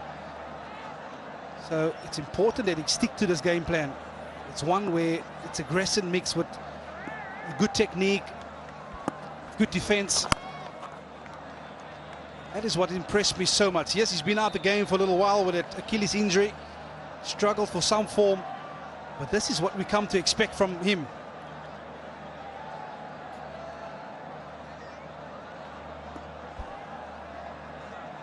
Pakistan just starting to pick up the rate. 233, the projected score. Dabs it into the leg side. Good over for Pakistan. 24 done, 1-1-2 for 3.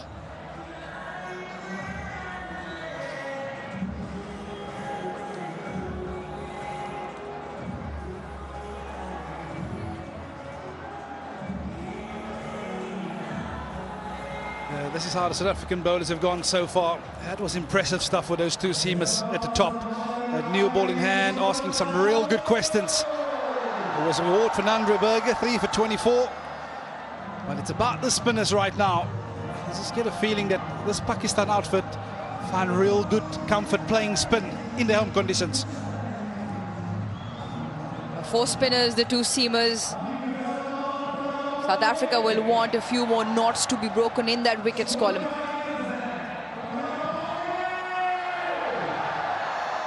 It's been a feature of this innings or the series so far, the white ball series. Every time Vernon Philander has predicted something and tried to act smart, it's actually been right.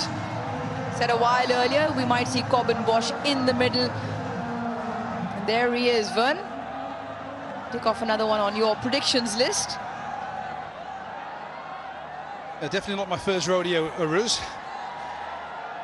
But you just get the sense that South Africa, they need to get rid of this young man.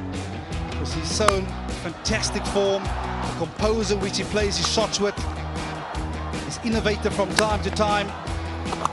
The ability to maneuver the ball into gaps. It's really been the feature of his innings so far.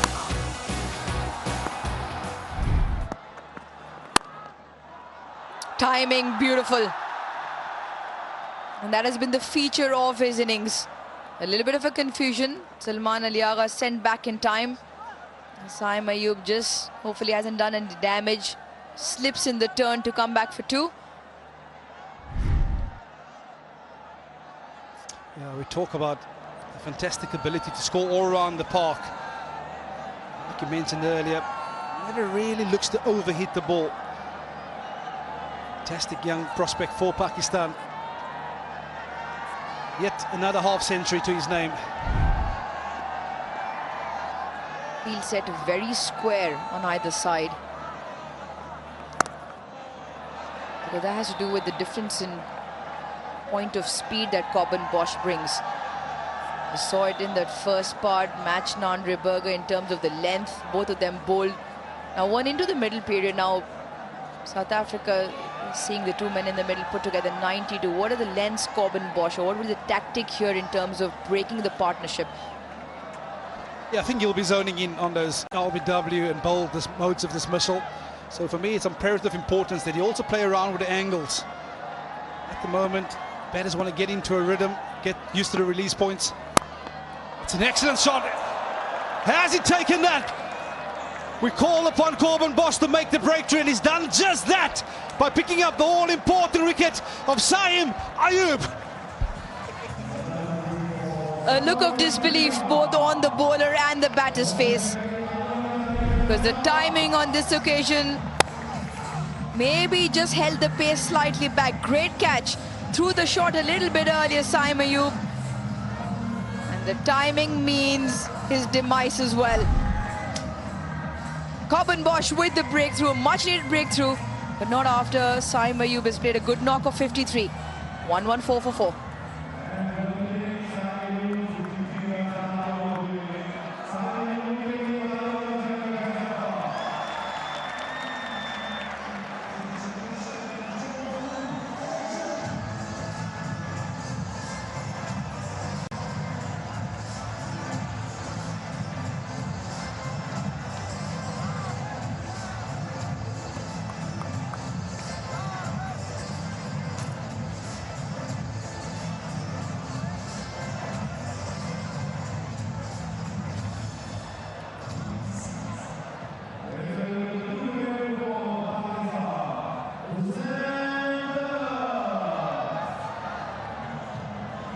Hussain Talat in at 6. 6th game this afternoon, and he could do better with those numbers. He's been in and out of the side, has been on the Pakistan circuit for a very long time, but recently in the Asia Cup made his resurgence. T20 format, that Asia Cup, and now 2 games on a trot, and comes out with a decent platform. The pitch is still a very good one. The ball coming onto the bat nicely. No real massive turn in the surface. And you would have seen the way Salman Ali Agha and Saim Ayub put together a partnership. Might as well give him a few deliveries to have a look. 22 he got in that middle order a couple of days ago.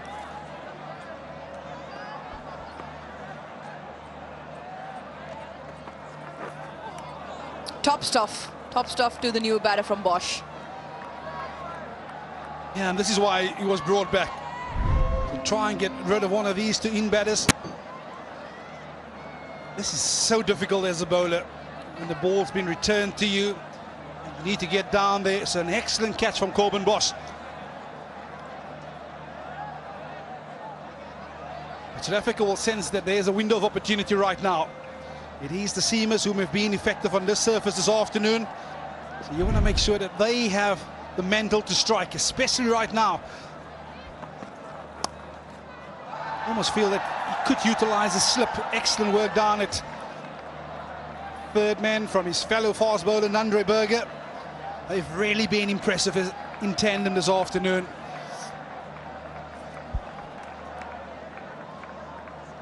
Also impressive in the field, as South Africa holds themselves very high in that facet in terms of standards they want to set. Not just this South African side, one South Africa sides forever. Fielding Always brilliant to watch. Sent back Hussain Talat. At the end of 25, 115 for 4.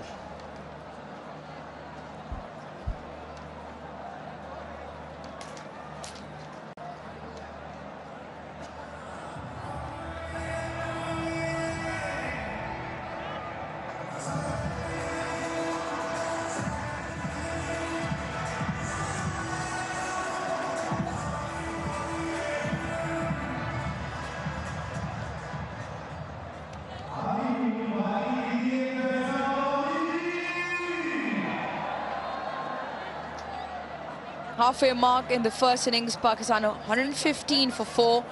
And if you've just joined us, the news at the toss was that Shaheen Shafridi won the toss in the second ODI and is elected to bat first. A surface, Vernon Philander, you reckon, is a better one than the previous surface, and so far it's proven as well.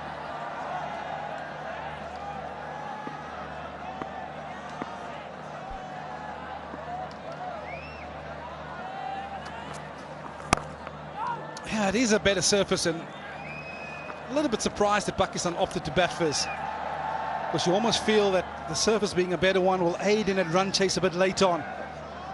If ever there was something going to be in the surface, it will be up front with that new ball. Very well exploited from a South African perspective.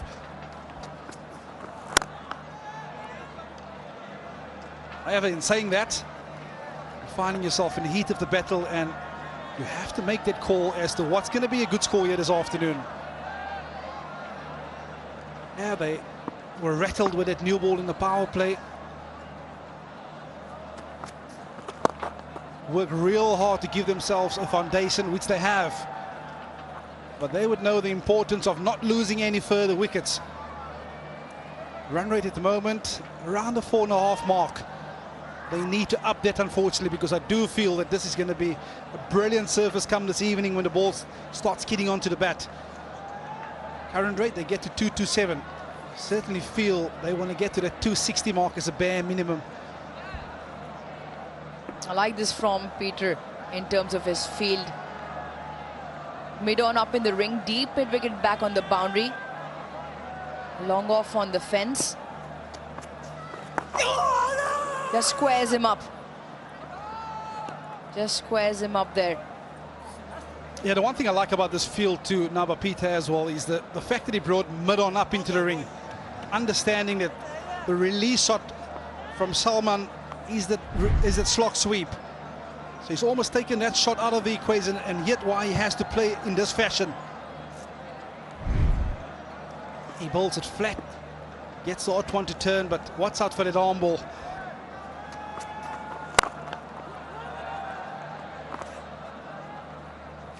A good over as well. Just the 2 off, and he'll want to close his over out. Man, it's such a difficult art to master, leg spin. And many would tell you, you only get to your peak around the age of 28, 27, 28. He's a youngster. He's got wonderful ability. And excellent, excellent. Much better over from Peter. The Pakistan 117 for 4.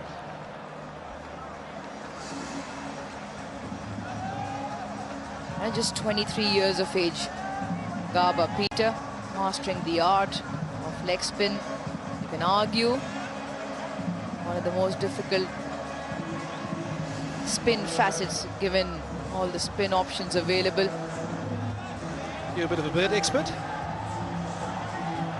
Absolutely not. Yeah, beautiful evening here in Faisalabad. The sun sets, much clearer evening. A little bit of breeze across as well as we head into winters here in Pakistan. Bosch will continue.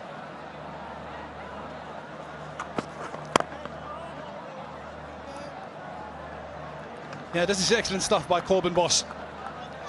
Ability to keep it tight, string a couple of good overs together. I certainly feel that something will give. Gone back-to-back excellent overs from Bosch, Peter, well backed up. We've had this thing in the South African team where we try and work towards 18 dot balls. You almost feel, and that's from a test match perspective, but equally important, if you can string 4 good overs together where you go for 3 and over, ODI cricket, you almost feel a similar sort of trend. Something has to give. Well, I'm a little bit confused. Either your math is all over the place, or I just didn't quite get it. You said 18 dot deliveries and you said 4 overs. Well, you're confused at the best of times, Sarush. Certainly. I did say 18 dot balls in test match cricket, and I did say 4 overs in ODI format. I'm not quite sure he For about said 320 ODI overs. Listening's an art. Maybe you should start there. Yeah, brilliant banter all around.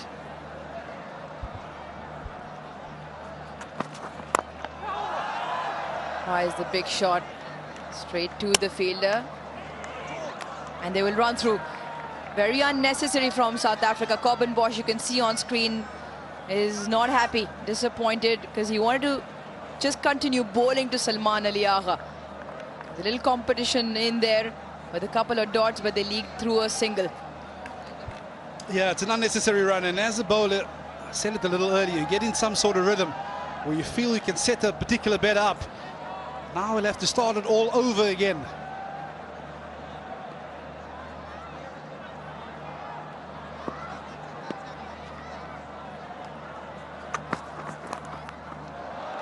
Nicely played.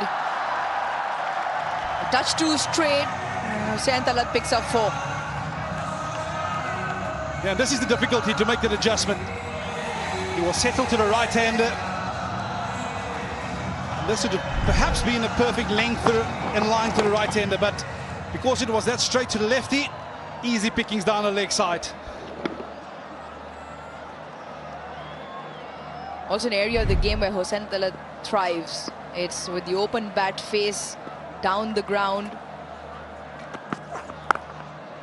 Beg your pardon, down and behind square. Just opens the face, guides the ball down to third, plays it fine as well. A fine moment. 100% confidence with dander-free hair. Hello, hair. It's made its way into the comm box as well. Maybe in the South African dressing room. He knew it was coming. Oh, he's got absolutely no problem whatsoever. Gone from there to there. He might need Vaseline for that. That is a good set of hair, Vernon Philander. Well kept. Top stuff in the middle as well. 122 for 4.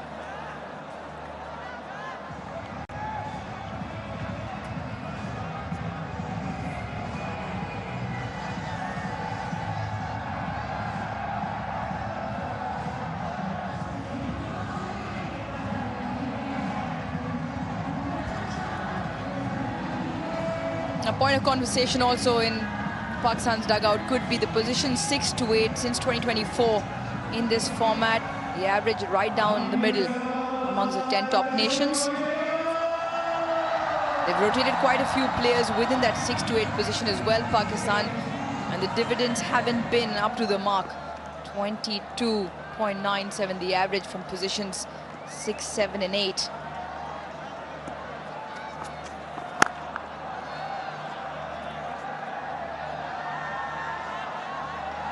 Talking about lovely hairdos, Vernon Philander, in your time? Quite a few going around. Which one sticks to mind?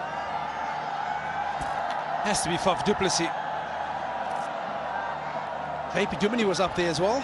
Spent a lot of investment onto his hair. A bad investment. JP Duminy, huh? Might want to ask him next time he's on air with you. There's a lot of time, investment. He needed at least 15 to 20 minutes in the morning to get himself going. These days, not so bothered. Well, the gentleman on the left of your screen. Not sure how much time Ramiz Raja spends with his hair, but is always looking immaculate. The perm, the blow dry, the curls maybe at times. Well, there's a certain individual in the commentary box as well who spends a lot of time on his hair. Go on then. He's not here with us at the moment, but Let me guess. come on, wild one. Basit Khan. Oh, spot on, Vernon Philander. No matter what the disaster, natural disaster, this earth moves, Basit Khan and his lock of hair don't budge. Not sure what product he uses.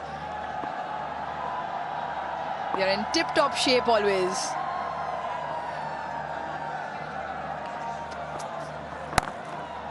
This is a good comeback from Naba Peters so far. Went for 16 in his first 2 overs. But he's backed up Corbin Bosch with 2 excellent overs here. Well, can he close it out?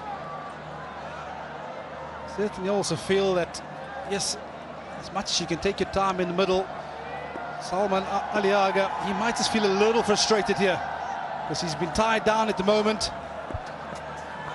Not given any boundary opportunities. End of another excellent over from Peter. Pakistan 125 for 4.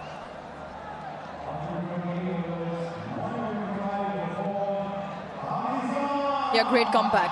The first 2 overs went for 8 apiece. He was 16 in his first 2. And since then, just the 2 and the 3 in his other 2 overs. So the comeback is good. Feel at this point, 250 might also be just about par.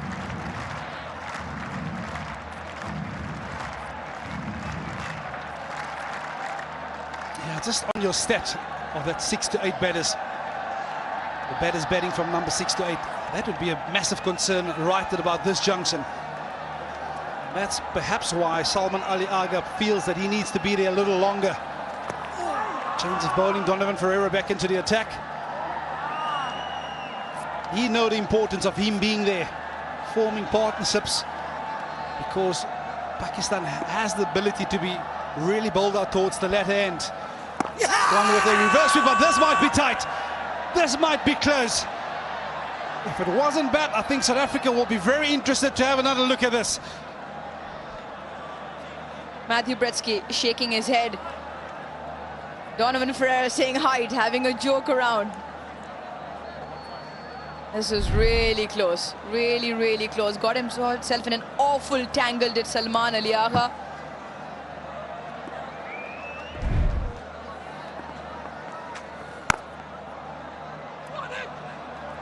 This is really good from South Africa. Ferreira just pulling the length back. One of the shots Salman Ali Agha can score off is just jumping outside the crease, getting down the track, the big shot. With the ball turning into him, it is the favourable shot. But the length so far has been spot on from Ferreira. Yeah, I think pitching way outside leg, so no worries there for the umpire, was it?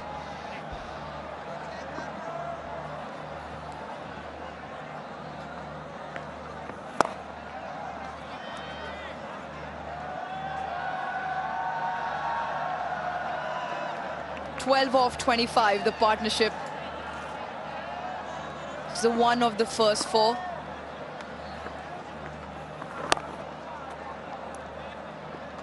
Yeah, this seems to be a problem for Pakistan. Just eating up too many dots. Not having the ability to rotate strike. 105 dots so far in the innings. That's a massive number. 60% dots so far. Well, 29 done. Pakistan 127 for 4.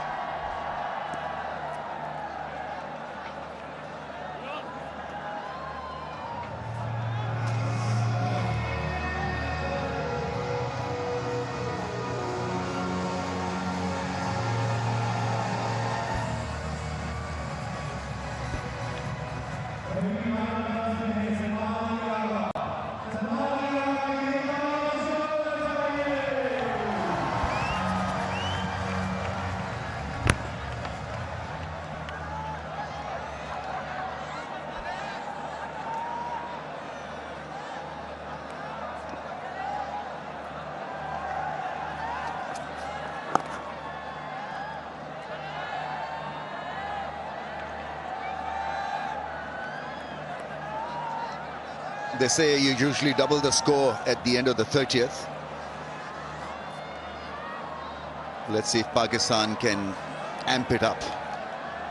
6 and over 253. I think it's got to be between 253 and 295, I think. He's bowled well, he's quick through the air, and he's shown a bit of control as well. Yeah, been impressive. Showed frayed nerves with his first over, but after that, he's been decent. Peter, the leggy, showing a lot of control. Hasn't allowed the batsman that freedom to score freely. Interesting to see South Africa opt for more spin options compared to Pakistan. Pakistan have sidelined Abrar. He's not playing.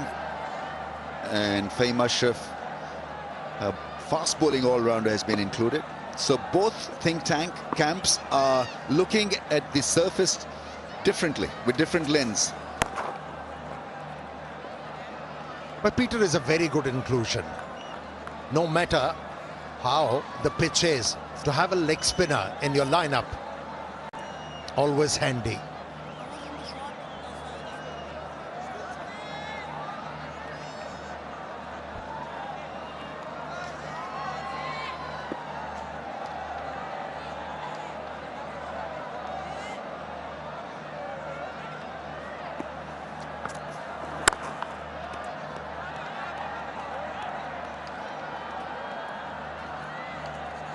It's good that Salman Ali Agha didn't throw in the towel, because when you go through a low, you tend to get a little bit all mingled up in the mind. You lose the clarity and you become a bit frustrated and try to do something which is not really favorable for you or the team. Oh, soft dismissal. It's the soft dismissal. And spin working for South Africa, trying to push the ball back. Found the bowler.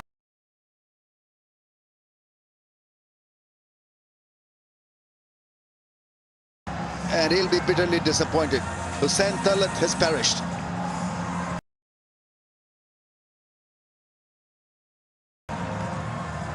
Yeah, as a batter, when a leggy is in action, you have to pick up those googlies and top spinner. That was a top spinner and a simple catch. He prevails at the right time for his side. That's what he's suggesting. Look at the time. We needed a wicket. I picked you one. It's Hussain Talat who is walking back dejectedly. It's 131 for 5 Pakistan.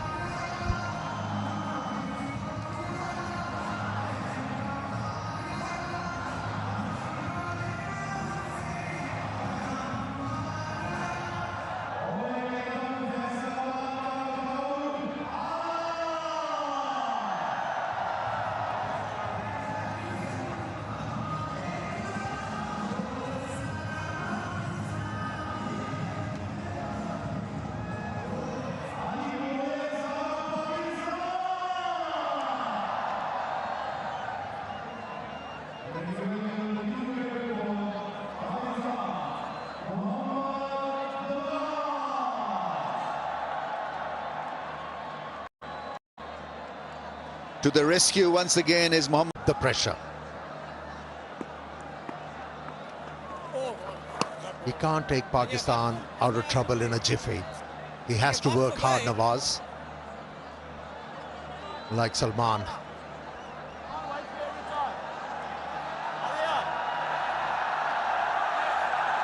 He's got to keep reminding himself, Salman Ali Agha, that his time will come.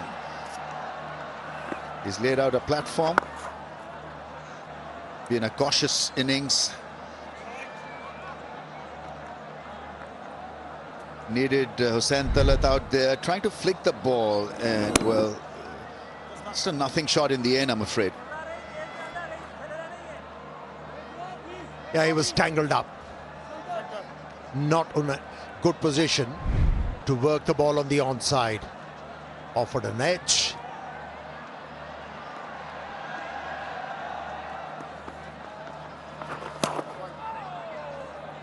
Yeah, in the previous over, you made a good point about Salman. He's not throwing in the towel. At times, as a batsman, you need to fight for yourself.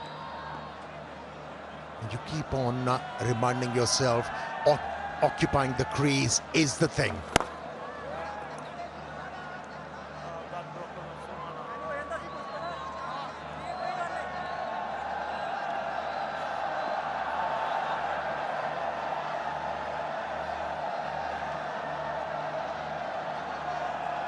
What have we here on the offside? There's a shot cover being positioned,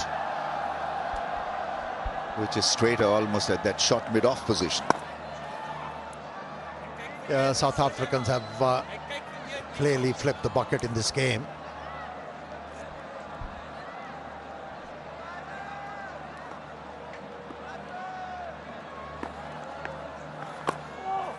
Oh, edge and runs for Nawaz is off the mark.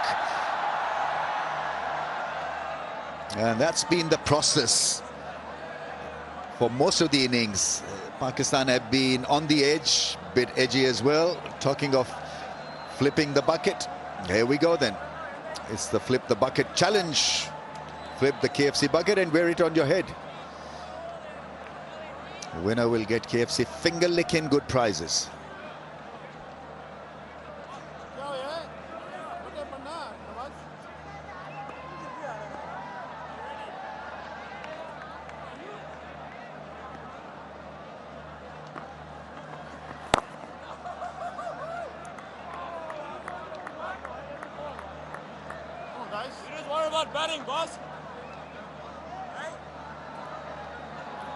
Things hotting up just a little bit. Nawaz has been targeted here. He's been challenged by the close-in fielders, by the bowler as well. Their umpire making sure that no rules are breached.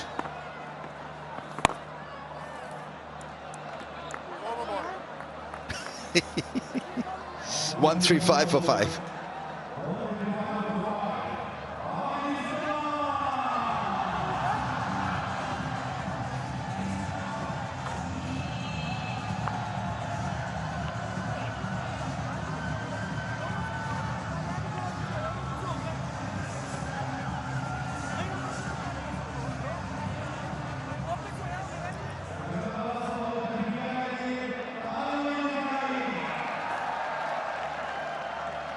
It's been up and down progress for Pakistan with the bat. 53 from Saim, a patient 53, batted well. Restricted his curve to hit 4s and 6s, played for the side. It's a good innings. 42 from Salman Ali Agha. He needs desperate help from Mohammad Nawaz.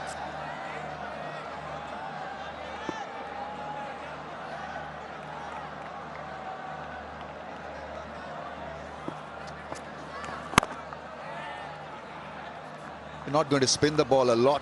I think then the next best option is to bowl within the stumps, which Peter has done mostly. 1 for 26 in 5.1. Happy birthday, my friend Hamza. Turned 16 again.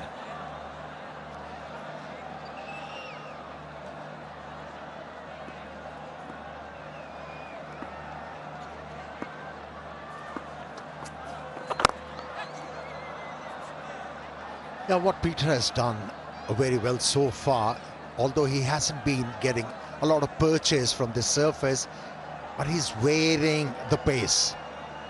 And that's where he has inveigled Pakistani batters. Again, a very good crowd in.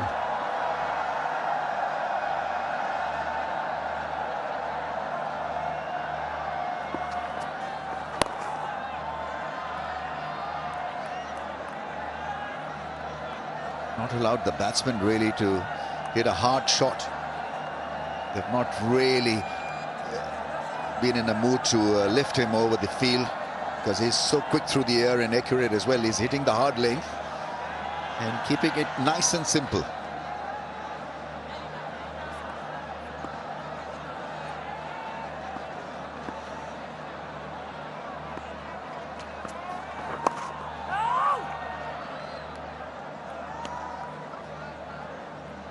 What a sea change, South African playing 11. Who would have seen this? They are operating with a lot of spinners. 4 spinners for a team that's been renowned for pulverizing the opposition with pace. We have to give credit to Britske. South Africa is not associated with using the spinners, but he has used these spinners quite well and appropriately. That was the question mark he carried before this game when included 4 frontline spinners. So far, so good for him. A selection making a lot of sense. Spin-pronged attack. Goes flat once again. Keeps it straight at the stumps. Salman Ali Agha with another single. It's 140 for 5.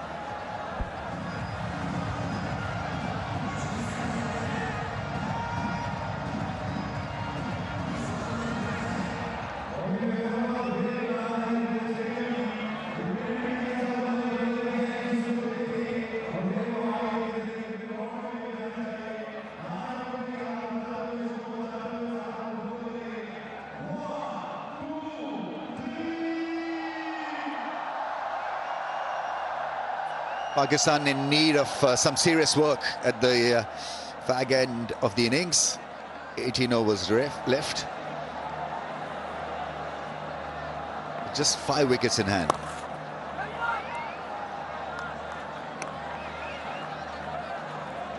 What should be the approach then, Amir? Should Salman Ali Agha continue to bat like this, or just create a bit of pace and opportunity? Well, the ask from a set batsman always been the same. You know, you have to protect your partner who has arrived at the crease just now. You have to take charge, and is looking to do so with that boundary. Minimum of risk and a very good result. Just a tap round the corner for 4, using the pace of the offie. On 49 now, Salman Ali Agha. It's been a hard grind, and it'll be a well-deserved 50.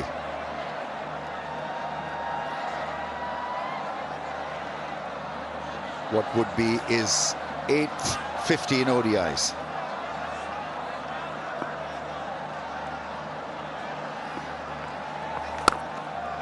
Drives, is asked for 2, he'll get a couple, and there's a huge roar because he's achieved a milestone here. Really well fought, Salman Ali Agha, absolutely deserving all the applause.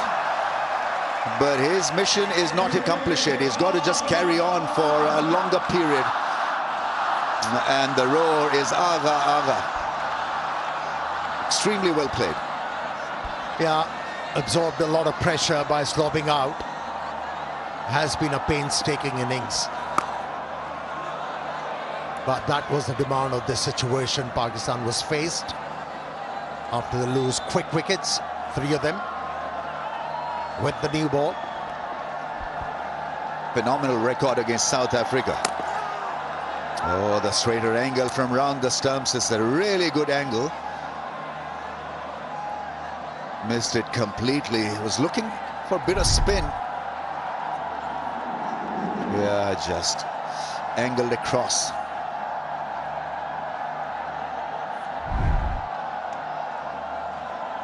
.50s 100 against South Africa with an average of 102.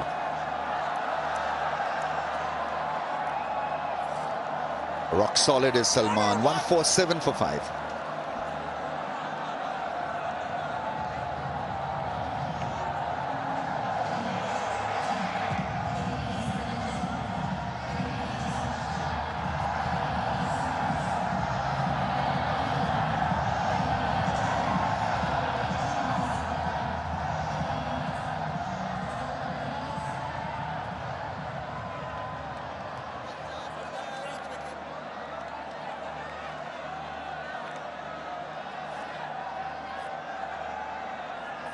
Rock of Gibraltar then, Salman Ali Agha, 52 of 85.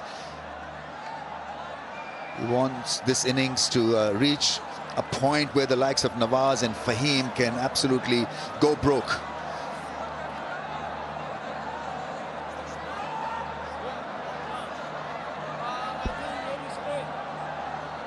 Yeah, definitely he has stonewalled this innings for Pakistan. Another bowling change has been run. The left armer starts off with a dot delivery.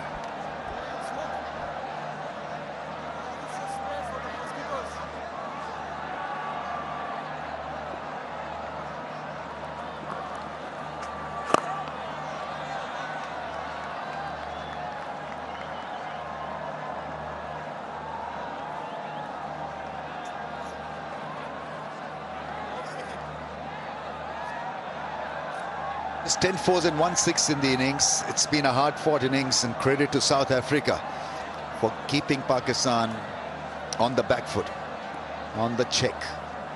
8 and over 281. They would have batted extremely well to get to 281. That's gone fine and well done, well fielded. Bosch there with a timely dive and a slide.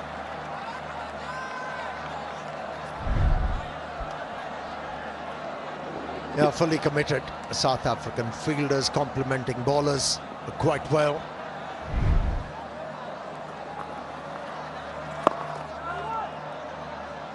And hence a good result for them. Have been able to tether Pakistani batters. Andre Berger is warming up. What a spell of bowling with the new ball. Hit and hurt Pakistan quite badly. And probably still reeling from that impact, Pakistan's batting lineup. Yeah, Berger was quite hot with the new ball. And was very hot to handle for the Pakistani batters. A zinger. That's good batting. Is called for one. It'll only be a single. 150 is raised. Pakistan 5 wickets down for 150, and I think there'll be a drinks break as well.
It's a different kind of an innings from Salman Ali Agha. He's played for the side, and at times you've got to curb your natural instincts and dig in and grind it out, and that is exactly what he's done in this innings. Salman Ali Agha on 54 is held fort for Pakistan. Not a lot of big shots, but it was about rotation of strike and occupying the crease and making sure that he had a partnership with Saim Ayub. Few taps here and there. Then a drive to get him to a 50.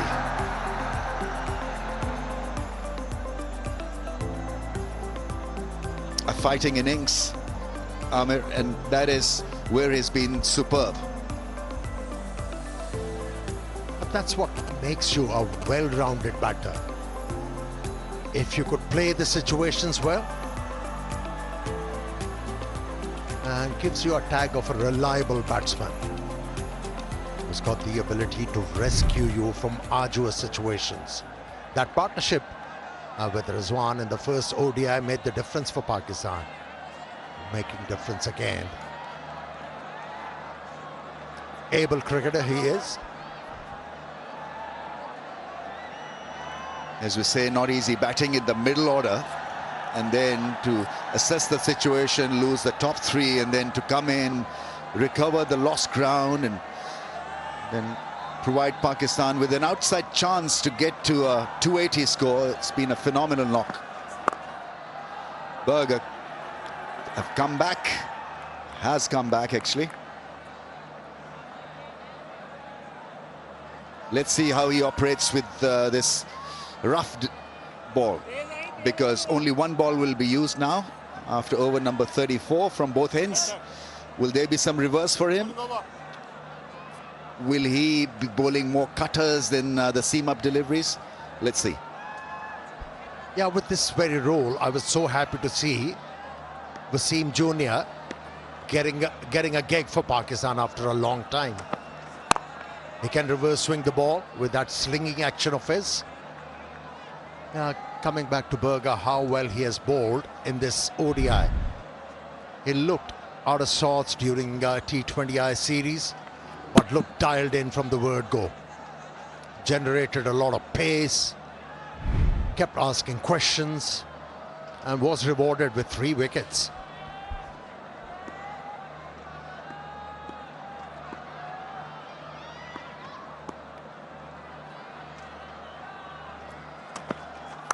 Edge, no slips for Nawaz with terrific bat speed. He would have enjoyed it. Not so much the bowler. Yeah, the change was made to pick up another wicket. And if you are, as a unit, in control of the game, you can afford to have a slip in place. Especially to your premier fast bowler. Opportunity missed.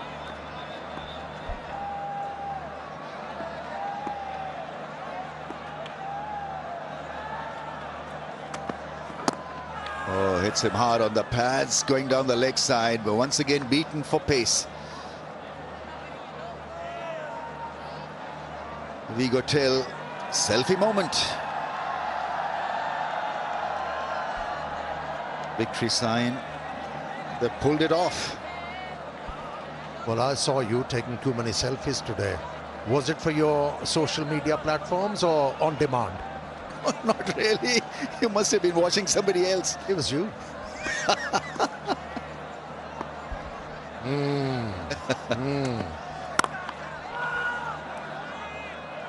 Chance at the non-striker's end, threatening to take out the stumps.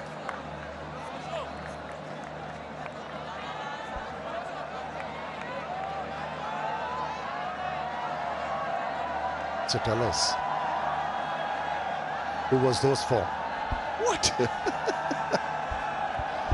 You know, my phone is iPhone 14, which was introduced about 15 years back. It is so poor, and in this smog-like situation, impossible to take a photo. A little bit of hesitation. End of the over, 156 for 5.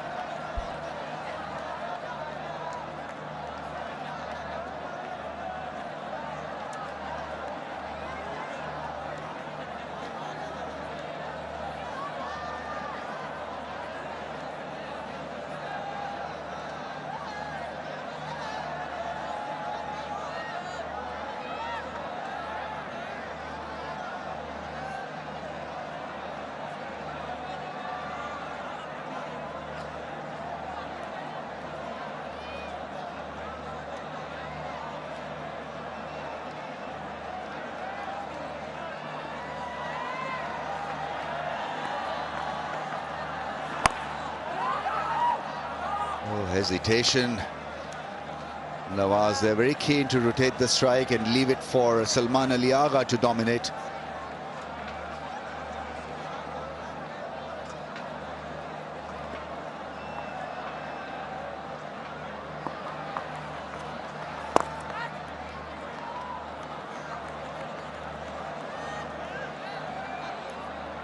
You get the impression from the South African closing fielders that they don't really like him too much.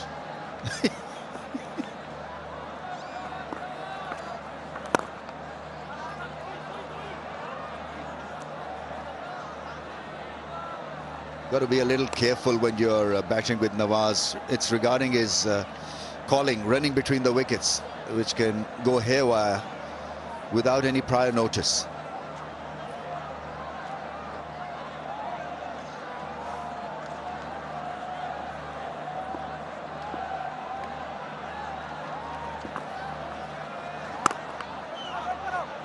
Not been able or allowed to rotate the strike. In the 36th over, this is terrific stuff from South Africa. They've got it covered, not allowed them to change the progress of the innings. There's the big shot, and it's a fantastic shot on the bounce over the rope. Picked it up early so that he could create that angle over mid-wicket. A slog sweep. And the fans have absolutely enjoyed it. A boundary after a long time.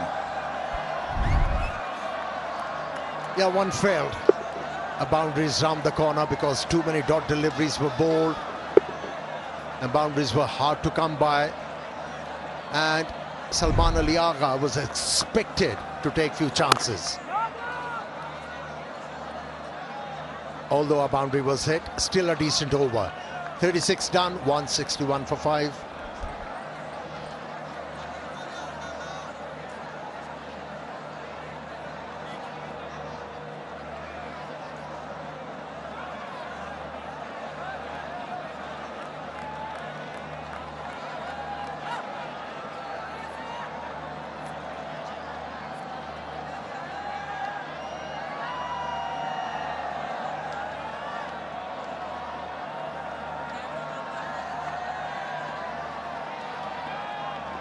Of 37 between Mohammad Nawaz and Salman Ali Agha.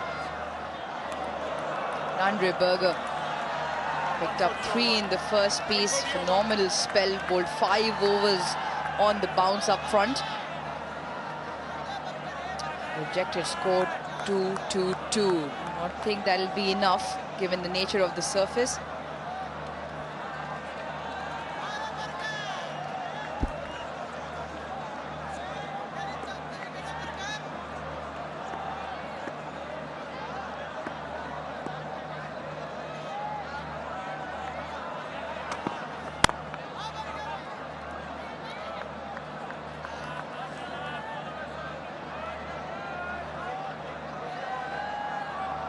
Once again, we keep you involved. This time a flicker-free moment. You can download that app and get the insurance you need on your fingertips.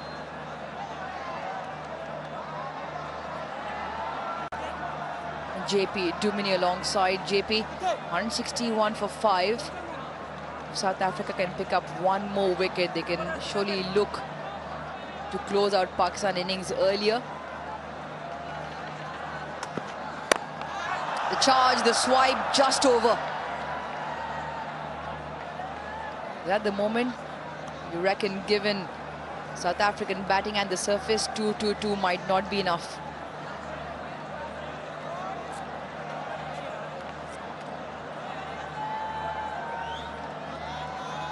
Yeah, it's a time in the game where I feel that it's the pressure moments. Who's going to come out on top? From a bowling perspective, you feel that you're on top because they're 5 down. What does this partnership mean in the greater context of the game?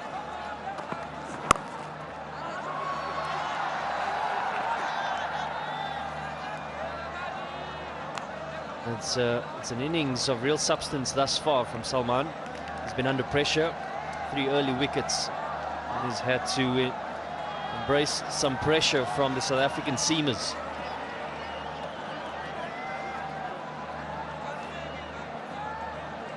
Great to see the support stick around, particularly with Babar Azam hitting early. Still plenty of cricket left in this second ODI, with all on the line for South Africa in particular. How impressive has Nandre Burger been? Missed out in the first encounter. It was really about, does he make an impact in that power play, and he did exactly that. It's been that consistent line and length, not allowing the free flow of the bat at any stage, using the short ball to good effect as well.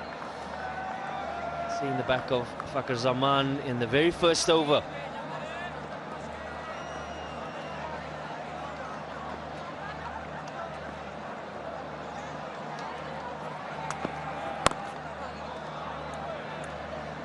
Excellent over once again from Burger. Just the two off it.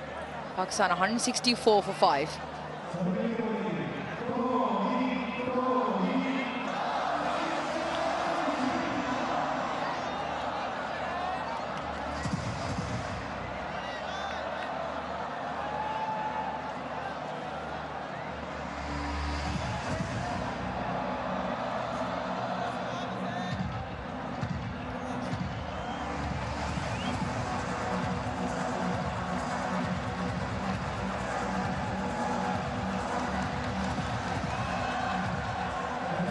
Three wickets up front from Burger, followed up by Corbin Bosch, who was brought in the middle, in particular to break that partnership open. He did just that, picking up the wicket, all-important one, that of Saim Ayub. And Peter Angava picking up the wicket of Hussain Talat. Caught in bold, simple chip back to him.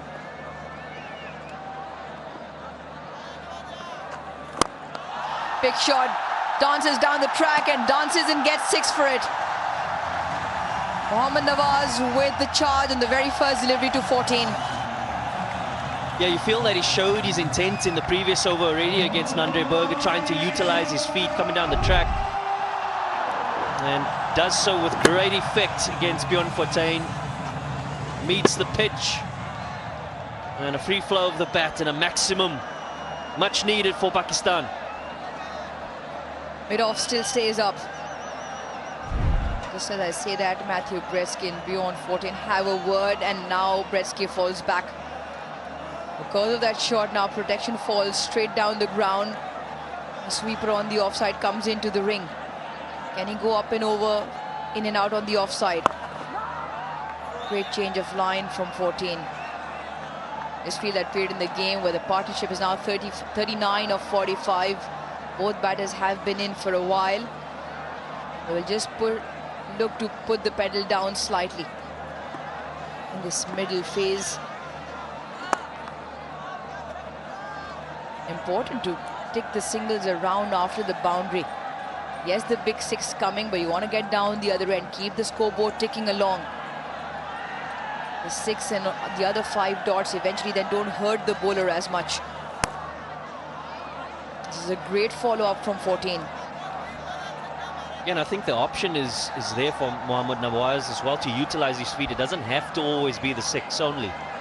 I think with long on and long off out, particularly trying to get to the pitch of the ball and punch it down the ground. Opts for the sweep, and I think this is also an option that we've seen some great success with. Bowling that consistent length. A little bit of turn on offer for Bjorn Fortuin. Can sort of line it up a touch. Spectacular scenes here in Faisalabad. Second ODI.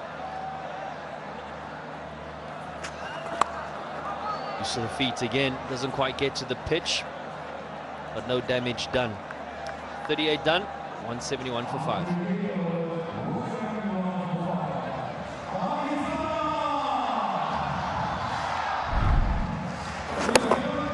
Now there's one of two ways to negate the spin. Either you reach far down the track of the ball to smother any spin, and you skip down the track, and Salman Ali Agha very effective in using his feet. See how far out he gets, right to the pitch of the ball. So if there's any turn on offer, partnerships have taken care of business so far.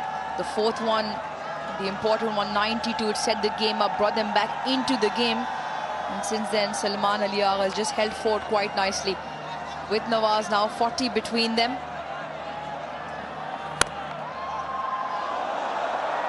Top stuff.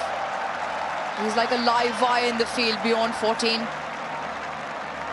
It's important to back up in the field. South Africa always setting very extreme standards. Gentleman next to me who wasn't too bad himself either, JP Duminy. Very impressive. Got a wry smile on his face watching that effort. With the pace from Berger, you always expect it to be backward point. Even finer there beyond 14. JP, conversation around T20 World Cup. Just a few months to go now. And South Africa, with the contingent of fast bowlers, have a huge host of variety in that. Some of them not in action in this series. KG Rabada, Marco Jansen. Andre Berger puts a great case for himself. Corbin Bosch in there as well. Lizard, Williams, Bartman, Gerald Cordzia got injured, pulled out of the series before this. Lizard, Williams, how do they rank in your hierarchy given the various formats? And in particular, if we can narrow it down to who are on that plane, 3 or 4 quick ones to the T20 World Cup.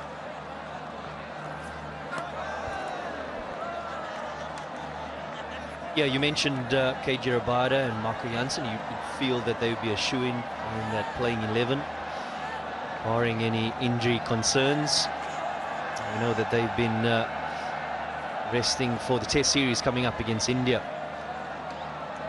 Lungi Ngidi is another one that is on this trip as well. He played in the first ODI as well as in the T20 series.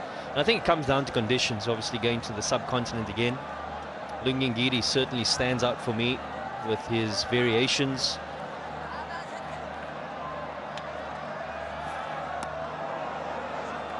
But it's certainly a case to reckon with for the selectors and Andre Berger. And the left arm angle certainly stands in good favour for South Africa if that's an option. Yeah, Gerald Coetzee unfortunately has had his injury concerns and made an impact in white ball cricket, particularly for South Africa. As you mentioned, Lizard Williams, Othniel Bartman. Yeah, it's how do you mix the combination of all-rounders? I think that 7 and 8 position, you'd feel that Marco Jansen fits into one of them. How do you match that up? Does a George Linder come into the fold in terms of an extra spinner, or do you play an extra seamer? You'd feel that Lizard Williams and Othniel Bartman. Oh, nearly hits the helmet.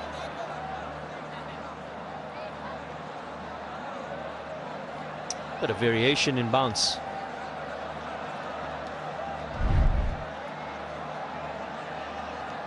Touch low. Fortunately for Quinton de Kock, doesn't get the penalty runs. I was saying Othniel Bartman, Lizard Williams offer something similar, I guess, in the skill set. Do you have a place for both of them, or is it one of them? You know, and as I said, it's always going to come down to conditions and what suits better. What spin options are on offer is also an important one going into the subcontinent. And as a case for this game, playing probably 3 out-and-out spinners with the all-rounder in Ferreira. And that's 39 done, 173 for 5. A reminder that the upcoming T20 World Cup is in Sri Lanka and India. That's why subcontinent conditions will be a massive card in terms of what the selections might be in terms of squad. At the moment, South African ODI squads, a few big names being rested for that upcoming Test series in India. Some experience, but plenty of opportunity for a lot of players in this series to stake a claim. Matthew Bretsky right up there, captaincy role for the first time as well.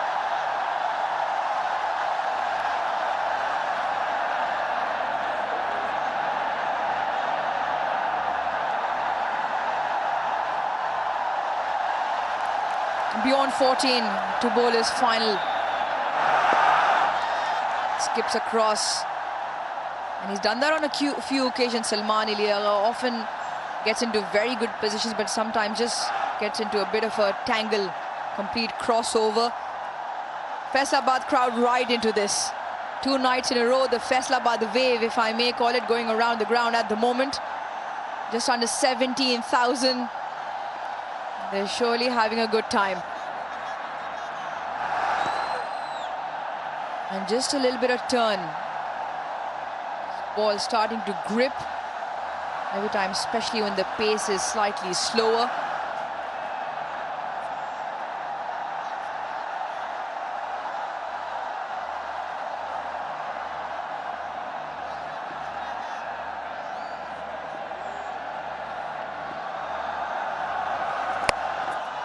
Up in the air, just a bit of a chip shot, but lands perfectly in the middle of the 3 men converging.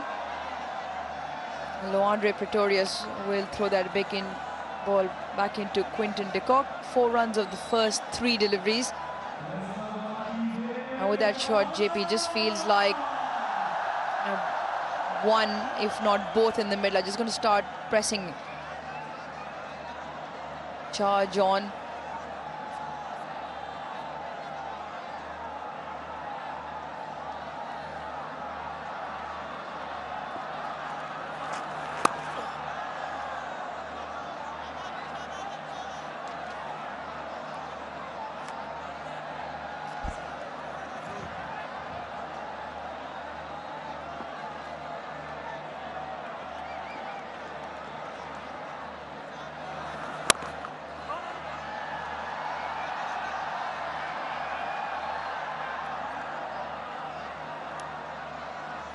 Good running.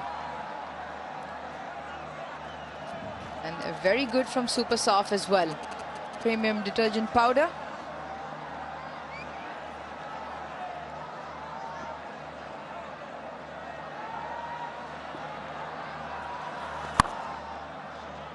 Cleans like a dream, Uruj. Talk us through that. 40 gone, 179 for 5.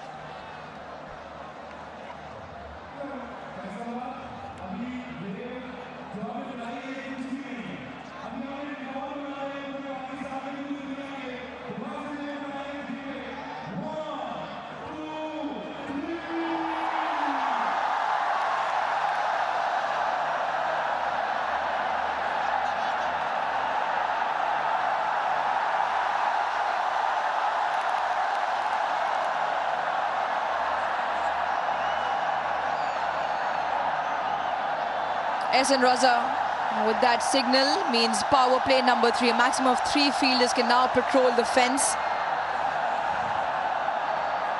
Beg your pardon, 5 fielders can now patrol the fence.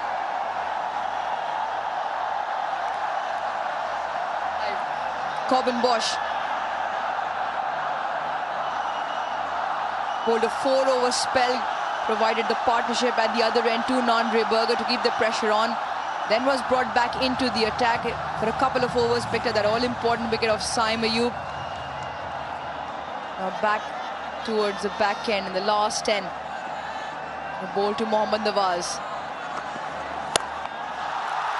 Big shot. Does this have the distance? Just about. Clears Donovan Ferreira on the fence. Once again, Nawaz hits the first ball to the boundary. Also brings up the 50 stand between the two. Commitment was there for Mohammad Nawaz, the man back on the fence. And that does not worry him. He takes on the option and clears him comfortably.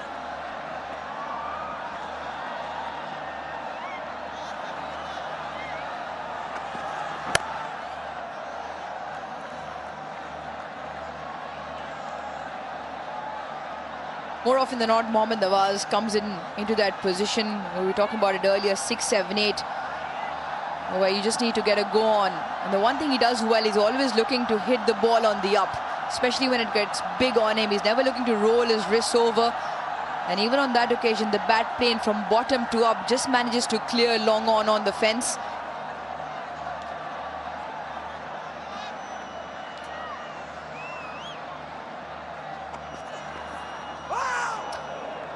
Brilliant change-up. Better length as well.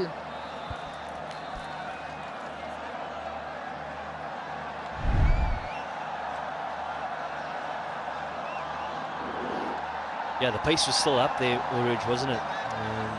It's the ability to subtly roll the fingers across it. Subtle change in the line. Coming around the wicket, creating that line, coming into the left-hander. And just on the odd occasion, just gets it to leave him.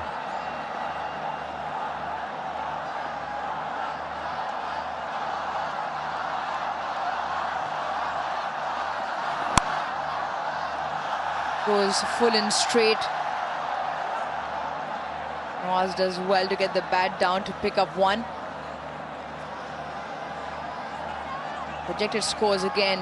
It'll be that point where Salman Ali Agha and Mohammad Nawaz will constantly be having the discussion.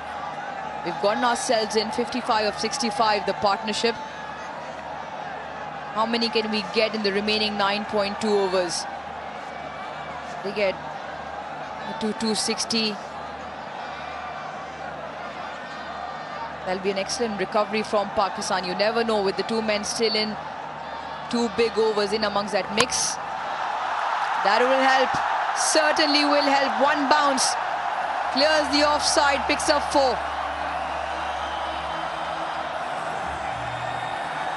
Yeah, we've already seen the maximum in this over.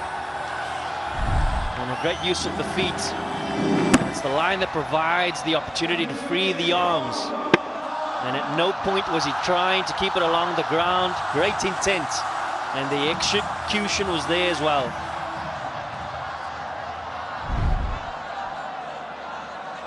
$11 off the over. And Salman Ali Agha will look to close it out with a boundary. Pulled him! What a reply from Bosch. He likes it. South Africa had the much needed breakthrough. 190 for 6. Yeah, it's the change in momentum yet again for South Africa. We felt that momentum was clearly with Pakistan in this over. 2 boundaries already, but the last ball does the trick. He has the last laugh, does Corbin Bosch. And you can see what it means to him and the South African team.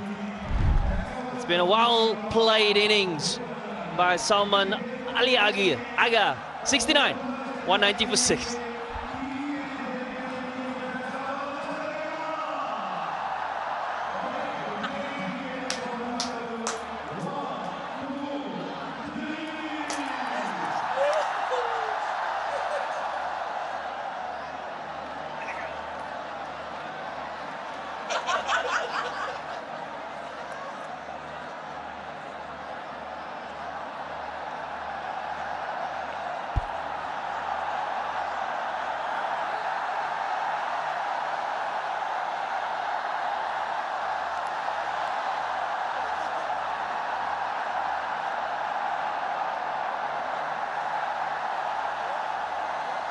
The crowd cheers on Fahim Ashraf. Plenty of experience, all-format cricketer, off late, very effective with ball, and can have a lot to do in the middle with the bat. Comes in with Pakistan still having 9 overs to bat. Can surely strike it at more than 84 that is stated there on that picture card.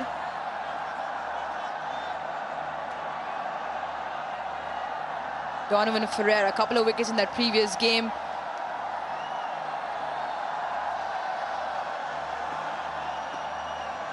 Bowled a good spell so far.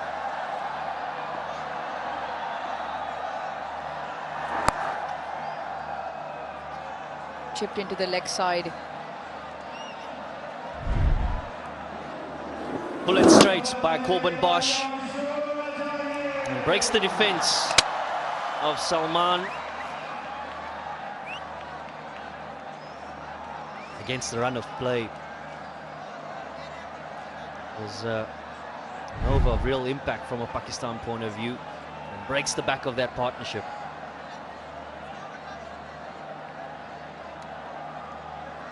It'll be interesting to see the field.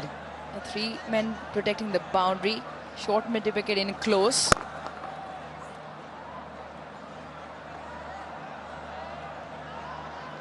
But South Africa can find the right balance between how much to attack and still protect those boundaries towards the back end.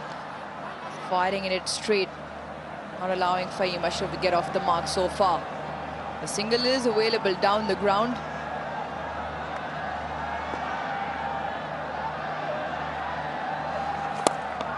Chipped in the air, just over. And even better for Fahim Ashraf.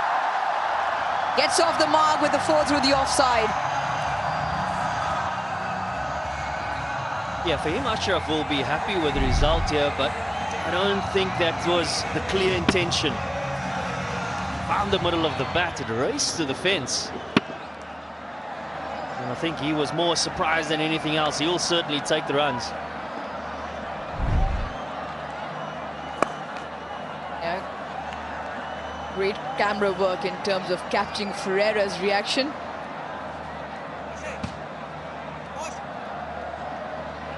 The 4 with the 2 singles means 6 of the 5. Importantly for Pakistan, Nawaz back on strike, playing a handy knock here.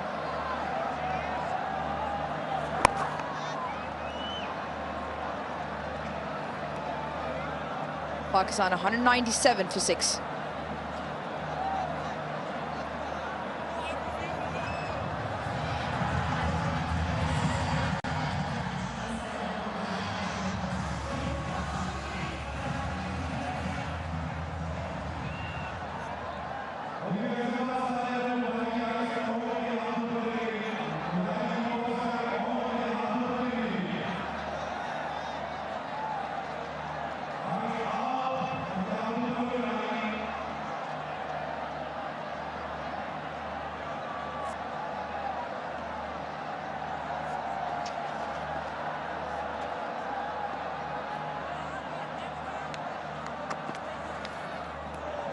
A short delivery to start. Mohammad Nawaz takes the evasive route.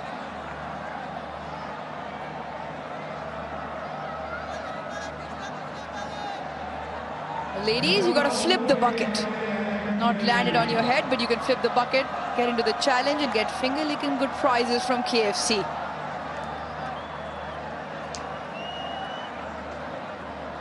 Starts the over with a short delivery.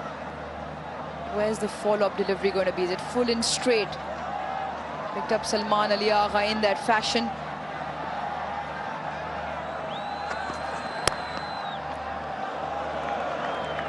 Top stuff again, Andre Berger, big fast bowler in. Very close mid-wicket. Gets down in time. So start of the over, 2 dot deliveries.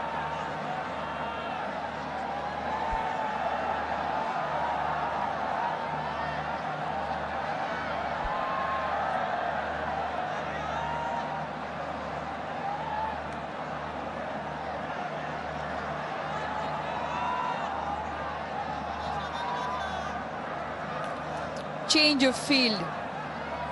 Corbin Bosch to the left-hander. Asks Andre Berger, deep mid-wicket to fall on the fence. Third comes up in the ring. If it's a short one, Nawaz has the option of opening the bat face, getting the boundary down third. Follows him. Really good stuff here from Bosch. Change of pace, rolls his fingers.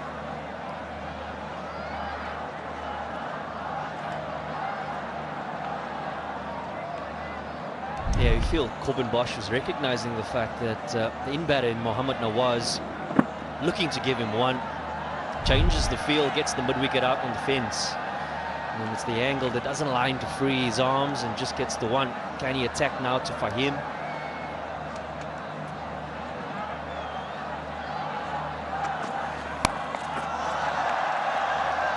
It's such a critical time in the game, really, from a South African point of view. And I think it'll be a nice test for Matthew Bredska as well as captain. Does he look at this as, how do I actually bowl Pakistan out with just more than 7 overs to go? Or is it a case of, well, your impact bowler really in Andre Berger, do we bring him back a little bit earlier, take the punt and try and get those 4 poles before the end of the innings? What are the best options? We know that Ferreira's been really good against the left-handers, 2 left-handers at the crease now.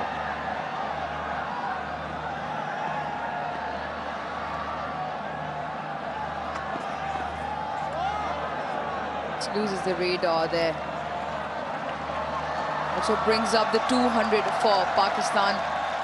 Yeah, you look at the bowling options available. Andre Berger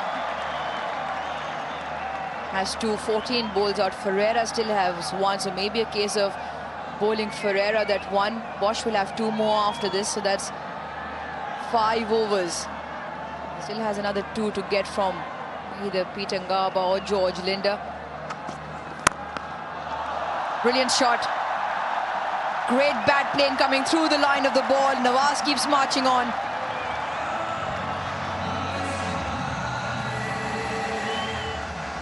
Yeah, he's found opportunities against the run of play consistently as Mohammad Nawaz. And it's in the arc. He doesn't try to overhit it. Real placement and timing. And gets a welcome boundary in the over.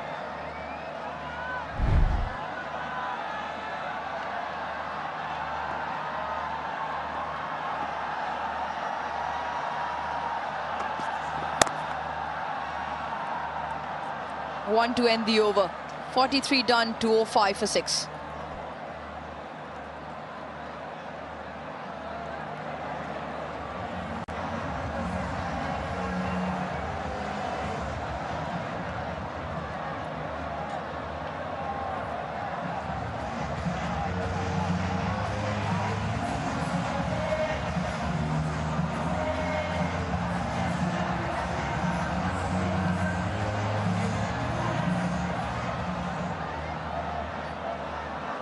Crescendo building up, last 7 overs to be bowled by South Africa. What can Pakistan eke out at the last 7? They're going at 4.77. Can they get it to over 5.5? Yeah, dangerous player in Mohammad Nawaz at the crease for Pakistan. Certainly feel around Rummy's 260 would be a bare minimum. The surface holding up quite nicely. I haven't seen a lot of turn. Of course, South Africa having to utilize a couple of spinners in this last 7 overs remaining. Which one out of the lot will Mohammad Nawaz target?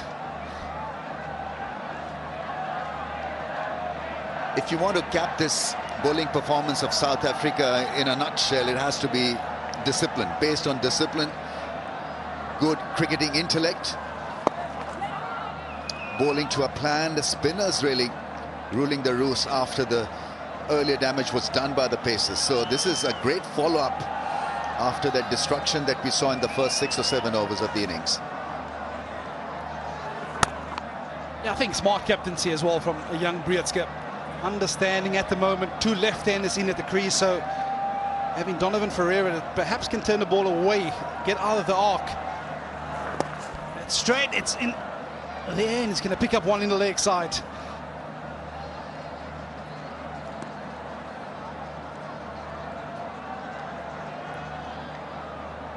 The innings could never go at a full throttle, Pakistan. Even when there's a partnership rolling, they were kept in check. That's where South Africans have been very impressive. 208 for 6.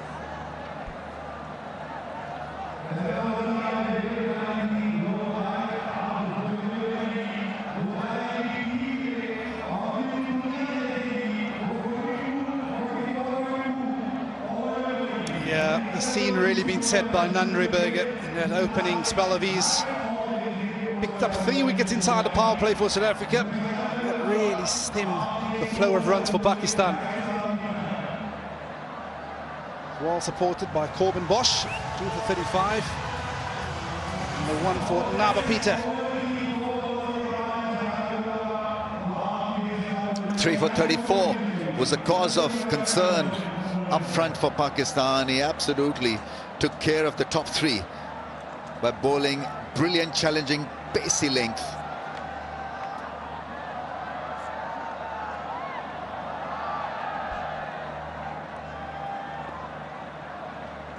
Yeah, and again, I like this kind of captaincy because you perhaps feel that if you can knock one of these to open, you'll open up an end.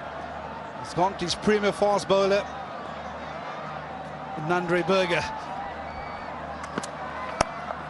That climbed A dive is in at the non-strikers end. South Africa rushing him. It had to be a full-length dive to survive that direct hit, or the attempted hit at the stumps. Yeah, he's been superb this evening. This is how he's gone in the power play, getting rid of Pak Vs Sa in the very first over. And then the big wicket of Babar Azam with an absolute perler. Got rid of all three senior statesmen for Pakistan with a brilliant spell within the power play.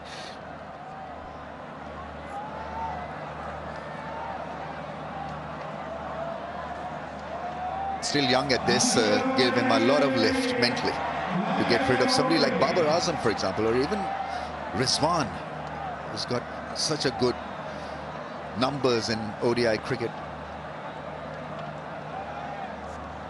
Operating without a slip.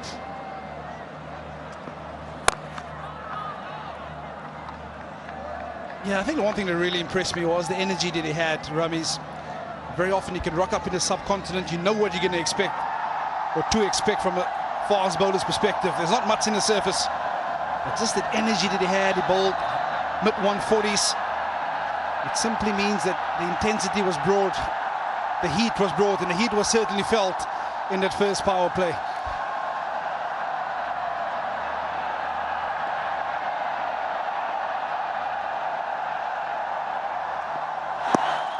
Hits him on the pads once again.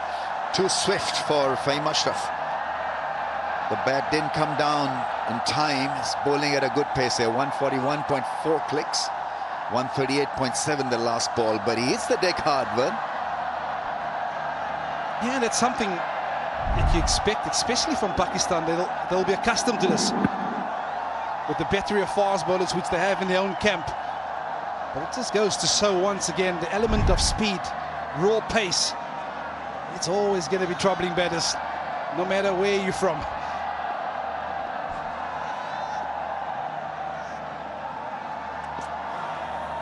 Slower bouncer, that's a well-disguised shot delivery.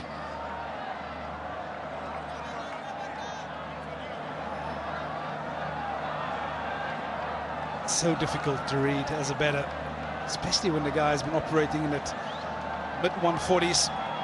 Beautiful aerial view from the drone. Well, we've been thoroughly entertained here in Faisalabad. So is the crowds. Beautiful sights, beautiful sights. Full moon this evening. It so often is in this part of the world.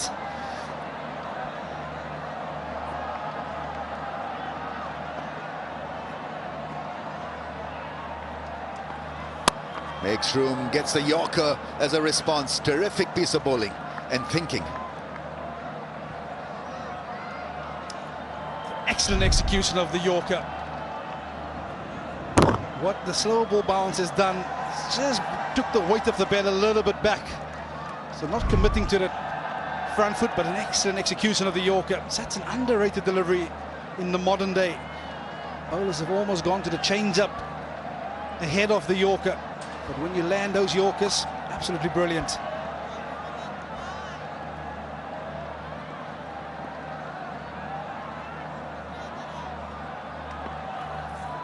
Oh, once again, it's the slow ball that deceives him. Excellent over comes to an end. 210 for 6.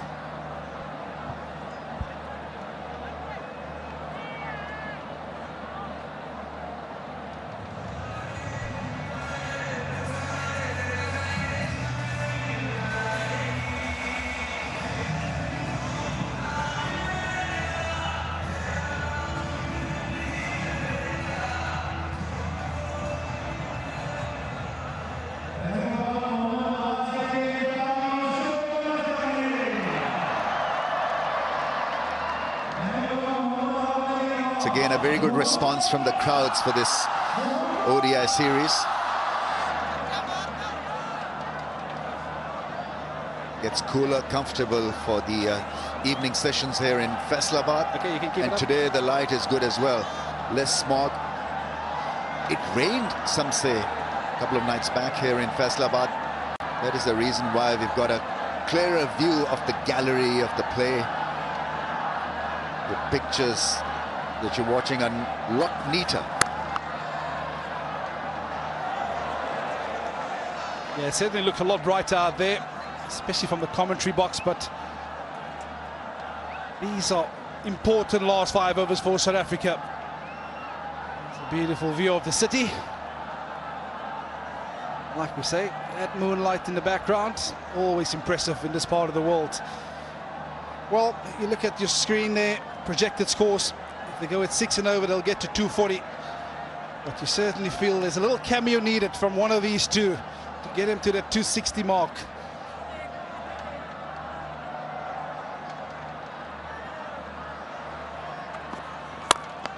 Well, goes big down the ground. It's well defended at mid-off.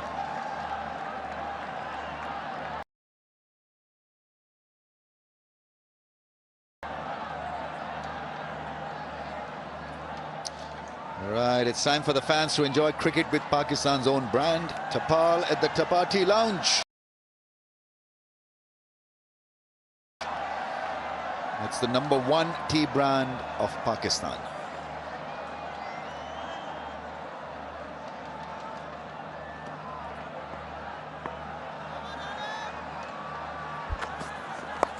Short ball put away into the gap.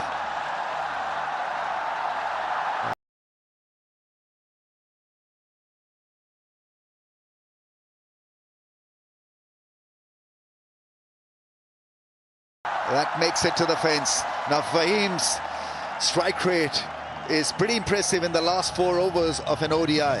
He goes at a strike rate of over 120. Yeah, Kurban Bosch trying to get the slow ball bounce into the surface, but not high enough, which allow Fahim Ashraf to extend the arms, and he's picked the gap on the leg side to pick up a boundary. It's a much needed boundary. They need a bit of momentum heading into this last 5, Pakistan. That's got up in the air and that's travelled. That's gone all the way. Timely 6 and effortlessly played by Fahim Ashraf. We talk about momentum. This is the momentum that they were after. It's been pitched up, it was picked, and he's hit this many a mile in the air.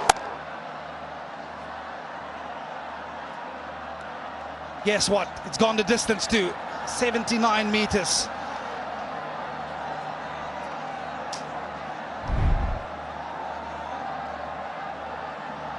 Hunting the fielders on the leg side. Shift in the field. Long on in position now. Third has come into the ring. It's a flick. It's a flick. Falls short of the fielder. Advancing fielder. That's a great save. That really is a tremendous piece of fielding. Seems to have grazed his fingers. But that was a brave effort because the choice was a difficult one. And he had to go for it. Yeah, an excellent effort. Was airborne for a little while, but Kasili, the fielder, with an excellent effort, just about got there. Yeah, you don't mind conceiving runs when you put in that kind of effort, but he's given himself every opportunity of taking that. That is audacious. That really is some try. On the pads, it'll not be a wide because it's just next to that blue line on that leg stump. 13 runs in the over, 2-3 for 6.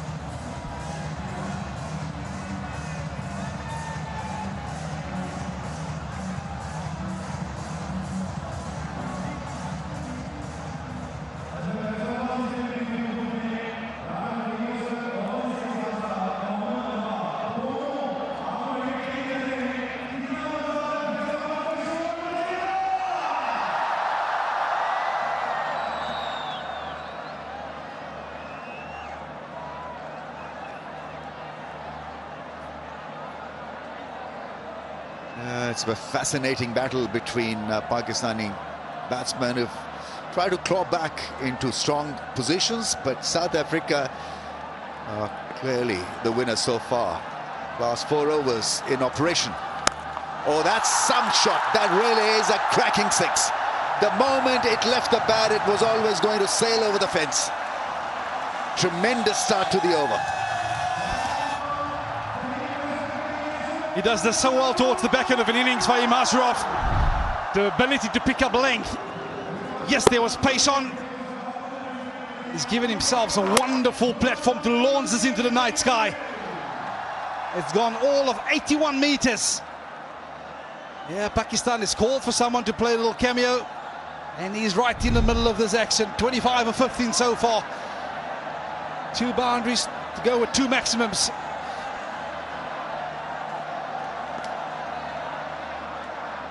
Picked up the length so early and is a natural timer of the ball. He will aim big once again. It's a slice, doesn't get it past the infield on the offside. It's a single. Last 8 balls, 20 runs. This innings now in full motion. Yeah, it's a bit of a headache for the South African captain, these boundaries, but an excellent pickup, Paul, from Fahim Ashraf. It's a wonderful striker of the cricket ball. The reason I'm saying a bit of a headache is because Burger's about to be bowled out after this over. And you've got 3 overs left where you only have 1 seamer in Bosch.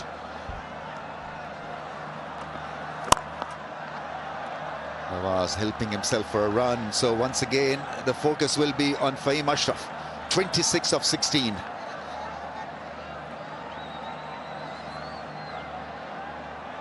Look at the bowling options remaining for South Africa.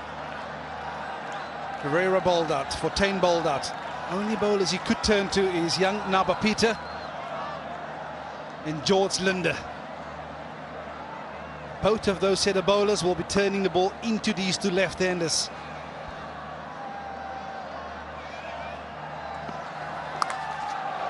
This time beautifully timed, skillful batting from Fahim Ashraf.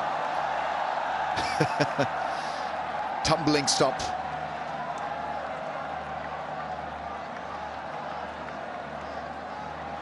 Waited on probably a slower ball. Figure-free moment. Download Figure-free app now and get the insurance you need on your fingertips. And they're released.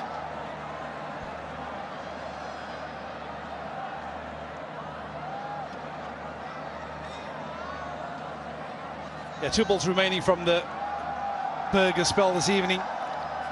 Need to be hopeful that he can pick up one of these 2 wickets, because at the moment they're creating a bit of a headache for South Africa.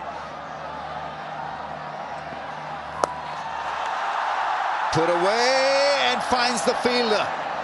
Down his throat. Pretorius takes a good one. And he's picked up Fahim Ashraf, probably with a slow bouncer. That's good thinking from Burger. What a night, what a day he's had. Yeah, real smart cricket from Nandri Burger. Understanding what the batters are after. They're after a bit of pace. He's taken all the pace of that slow into the surface. Lohandre Pretorius sets himself. He gets an important wicket at this juncture of the game. Ashraf, he goes for a well played 28. Pakistan 233 for 7.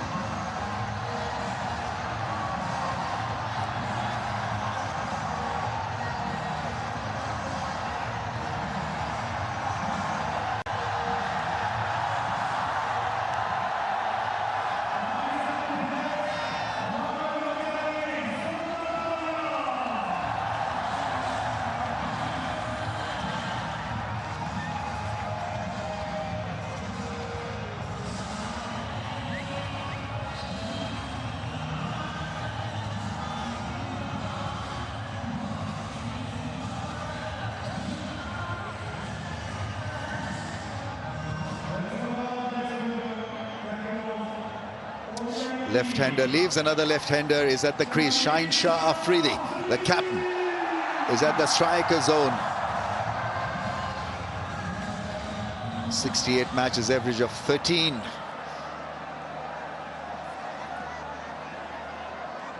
Pakistan need to finish on a high. These last few overs are going to be critical to the cause. Need another 20, 25 at least.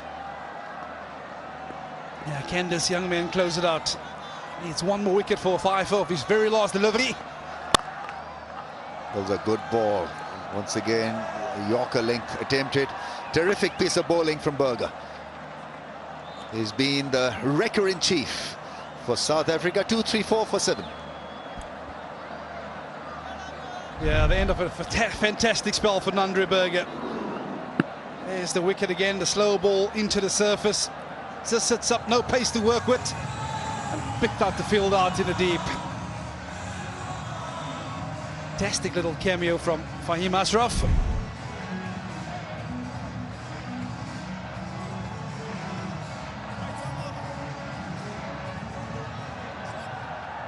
Contributions from Saim Ayub, Salman, Mohammad Nawaz. You certainly feel that Pakistan, if they can accumulate another 25 to 30 runs in this last 3 overs, they'd give themselves a chance.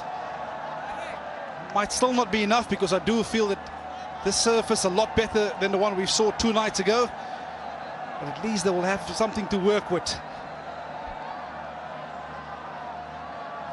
Test of nerve, test of skill for the leggy. Peter, 1 for 30 in his 6 overs. Shaheen Afridi, I'm sure, will target him. Quick through the air, that's skied up in the air. Chance for the bowler himself, takes a catch, picks up a wicket. Gets rid of Pakistani captain. Yeah, this is exactly what you don't want if you're Pakistan. Shaheen Afridi. No, he's absolutely no muck with a bat. He's all can strike. Excellent piece of bowling by Nawa Peter. Understanding he was going to come after him. He picks up his second for the night. Afridi goes for 1. Pakistan 2, 3, 4 for 8.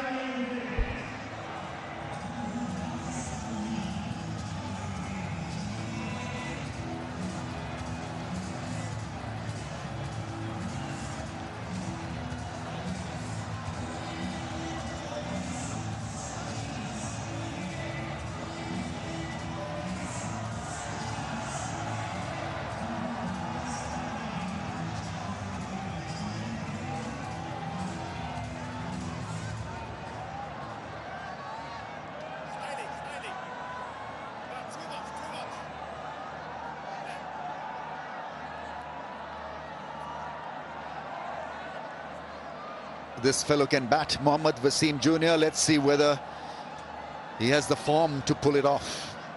Playing after a gap of so many months.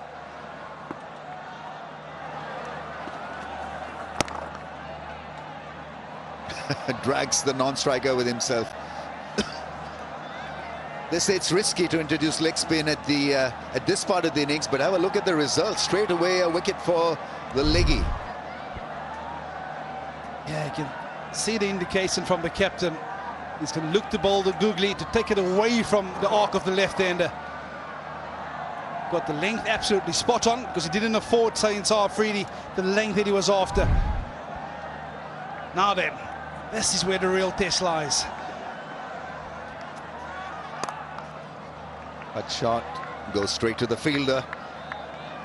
Excellent over so far. He's quick through the air, and his temperament has been tested, and well, he's held his nerve. Yeah, I just get a feeling that Mohammad Nawaz might just try something else here, because he knows what's coming. It's going to be the Google that turns away from him.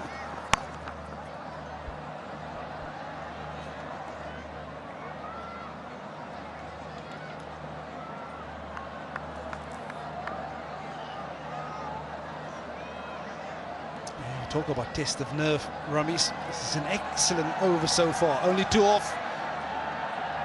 48 over. It's always a tough time as a spinner to come and bowl, because you know they're coming after you. Is that pad only? There's a little bit of a woody sound to it as well. So Quinton de Kock didn't look too excited about it, but he may get another over here, the leggy. Could bowl the 50th for South Africa. And you talk about the trajectory, low, flat, skiddy. England height might have just saved him on that occasion. You always have an element of risk. Yeah, you ask him to come and close it up, but by this over, he certainly afforded himself another one. He's after it. Maybe a single, just 3 singles leaked. and a wicket. 237 for it.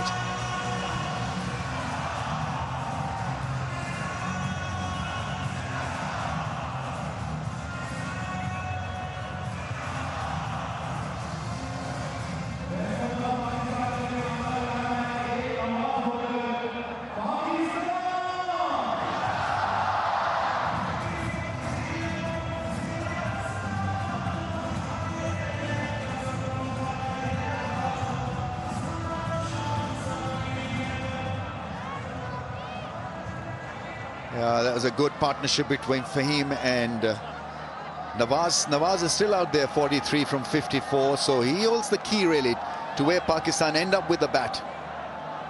Settled batsman with Wasim Jr. is pretty good at hitting the long ball. Oh, that ball came back. Chance, a direct hit. Oh, he missed it. Where was he going? A lot of nervous energy out there. Corbin Boss, he was so intrigued in the appeal. The one coming back, oh, I tell you what, bad first. But he had a wonderful opportunity. All he needed to do was hit the stumps. And he missed. 11 balls remaining. Pakistan perspective, you feel they need to get another 20 at least, because this is a very good surface we've seen here so far.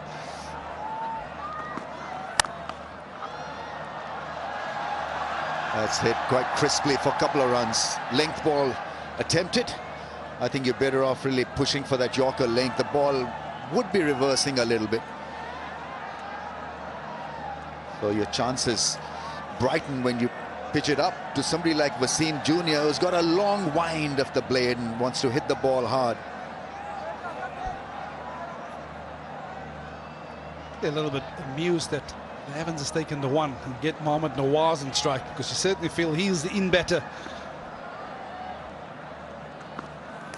There's that Yorker, and it's a top spin, forehand for 4. This wasn't supposed to end up where it did, but somehow he's managed a boundary and he's loving it. A smirk on his face just about sums up the situation. It was a good hit in the end. Yeah, this is where every bowler loves it, when it's been pitched up. There was a bit of a Caribbean flair to that shot. Everybody expecting that ball to be blazed to the cover region. Yeah, caught off guard. Can we play that in super slow motion, please?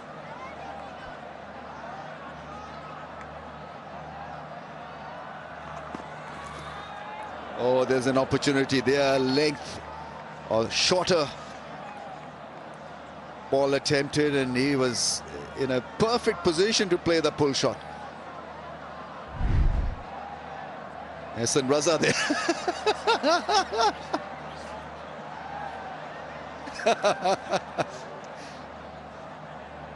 Reflexes.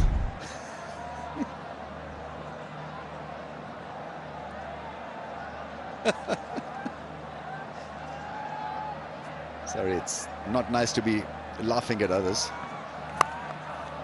Inside edge, gets it past the infield for 4. So he's hitting various zones and he's pulling it off. A straight 4, then a massive inside edge goes for 4 again. Yeah, Corbin Boss perhaps after that Yorker, but still not finding it. Bat speed, inside edge, and the ball raced down to fine leg for another boundary. They'll take them whichever way they come right now, Pakistan. 1 ball remaining from Corbin Boss this evening. Yeah, that's a good delivery. Strong appeal. I think there's an inside edge to it. South Africa have gone upstairs, actually.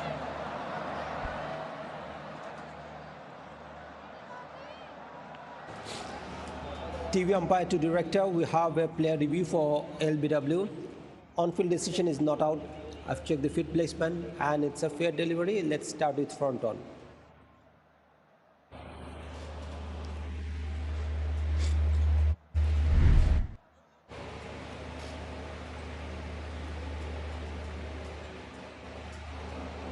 doesn't appear to be any bat involved. Need to check that with Ultra H, please.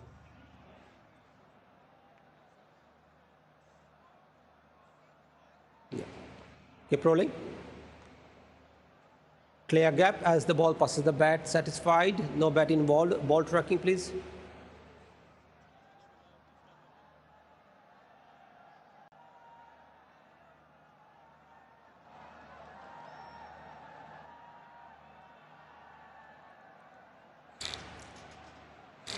Original decision is not out, pitching in line, impact in line, and wickets missing. Asani will be staying with your not out decision. Stand by. A good one from SN Raza. Read it well, and so one more over to go in this innings. 2 for 7 for 8. It'll be bowled by a leggy. Watch out the leg side field. It's going to be a natural angle for Nawaz to work. Don't think he's going to get a lot of leg spinners here. Top spinners and googlies. All the way, it's a gigantic 6. It really is a smash and a half. In the slot. And gets Pakistan to 253. Yeah, and this is the zone you want to try and avoid against a player of the caliber of Mohammad Nawaz. That's in the arc. And he certainly has the ability to clear any fence. That is a mammoth 6. Runs on the board. And the architect of the innings clearly was Salman Ali Agha, who played very sensibly in the middle phase of the innings to get 69. And then Nawaz, 59 of 59 balls. Fahim played a lovely hand as well. 28 of 18. Wasim Jr. with a quick fire 12. And Naseem Shah ending the innings with a 6. Yeah, the partnership that really steadied the ship for Pakistan was Salman and Saim.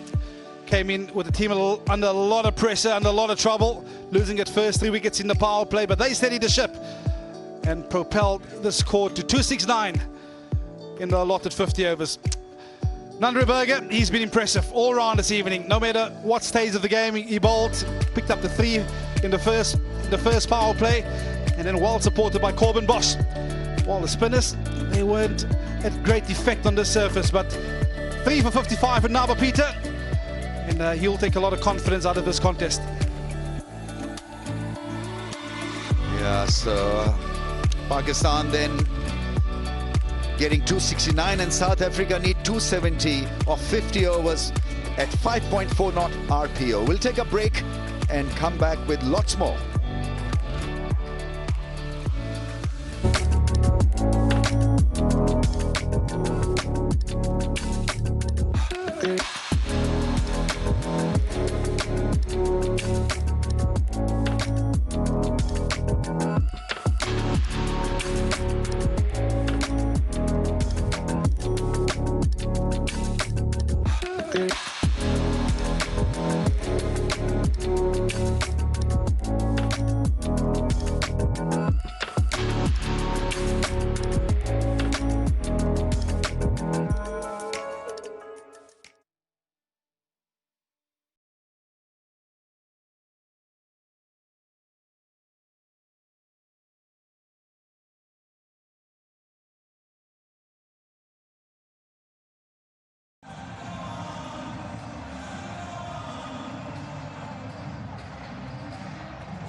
मेरे लिए honour की बात है और family सबके लिए कि मैं पाकिस्तान को एज अ कैप्टन रिप्रेजेंट कर रहा हूँ वनडे में, क्योंकि आप एज अ प्लेयर भी खेलते हो तब भी प्राउड फील होता है, और जब और रिस्पॉन्सिबिलिटी होती है तो हमेशा चैलेंजेस में रहना मज़ा आता है क्रिकेट में, और ये भी एक रिस्पॉन्सिबिलिटी है, एक ऑनर है कि पाकिस्तान को लीड करना। इंशाल्लाह बखूबी इंश्योरेंस को निभाएंगे।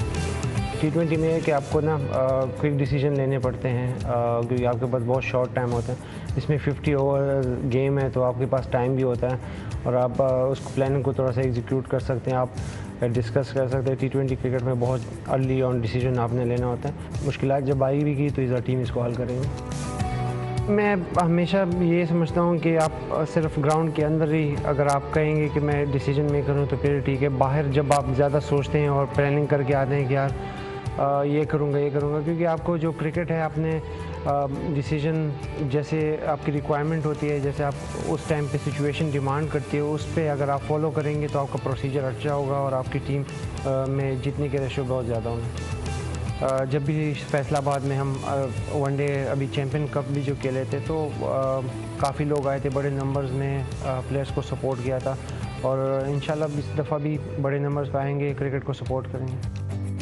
जैसे हम लास्ट T20 सीरीज़ के लाहौर में सब पूरा क्राउड फुल था, पैक था पिंडी में, तो यहाँ पे भी हम एक्सपेक्ट कर रहे हैं आप आएँ और आप पाकिस्तान क्रिकेट को सपोर्ट करें। Well, we're back on pitch side in this interval show, and Pakistan has amassed 269 in their 50 overs. Those last 5 overs really doing it for Pakistan. Just a little recap of how things went in that first inning. It was amazing with the ball, and he picked up initial wickets in that power play. But it was that lower middle order that really contributed in Pakistan making 269. Salman Ali Agha 69, and then Mohammad Nawaz really going after the bowlers in the last 5 overs. So that way Pakistan were able to make their 269 runs in 50 overs. Berger was the pick of the bowlers, picking up 4 wickets, and then Corbin Bosch chipping in with 2, and that's how Pakistan were restricted to that target. Well, we're just discussing this particular innings from Pakistan. South Africa bowled really well, but Pakistan did make a comeback in those last 10 overs or so. I've got with me Ramiz Raja and Vern Philander to talk about the first innings. Ramiz, those last 10 overs, 90 runs in the last 10. I mean, they started off slow, but I think, what do you think about those last 10 in terms of how Pakistan managed to make a comeback in the game? It was always on the cards for them to make such a strong comeback after Salman Ali Agha had put his head down, played against the grain, made sure that, he went through that critical phase as safely as possible. I thought Saim Ayub also played a very good innings because he's maturing with every outing. It wasn't a typical Saim Ayub knock, but the team needed him to be mature and made sure that, they had a working relationship, partnership, and it worked perfectly. Then for Nawaz and company and Fahim playing a blinder as well to end the innings on a high was something that was expected. Absolutely. From South Africa then, Berger came in today, and then he bowled so well in that power play to really set it up for South Africa. Yeah, perhaps the best I've seen him bowl in a very long time. I think he bowled with some good pace. He had fantastic control, but he asked all the right questions. Of course, when you rock up in the subcontinent, you can very easily be drawn into flat surfaces, but the way he's almost taken the surface out of the equation, bowled with some sheer pace, made life really uncomfortable. That for me was an absolute beaut to Baba Azam. But to pick up the 3 in-form players in the power play really pushed Pakistan to the curb. Ended up with a 4 at the end of the evening, but like I said, probably the best I've seen him bowl in a very long time. Do you think the conditions are different to the one that we saw in that first ODI, Vern, for the bowlers? Yeah, I think if we sum up conditions, I think you'd make mention of the fact that last 10 overs, Pakistan being able to get 90 runs in the last 10 overs, that's an illustration of how good the surface really is. So a lot of credit to South Africa, to pick up those 3 wickets up front, and that really put a massive hold to Pakistan, posing a massive score here this evening.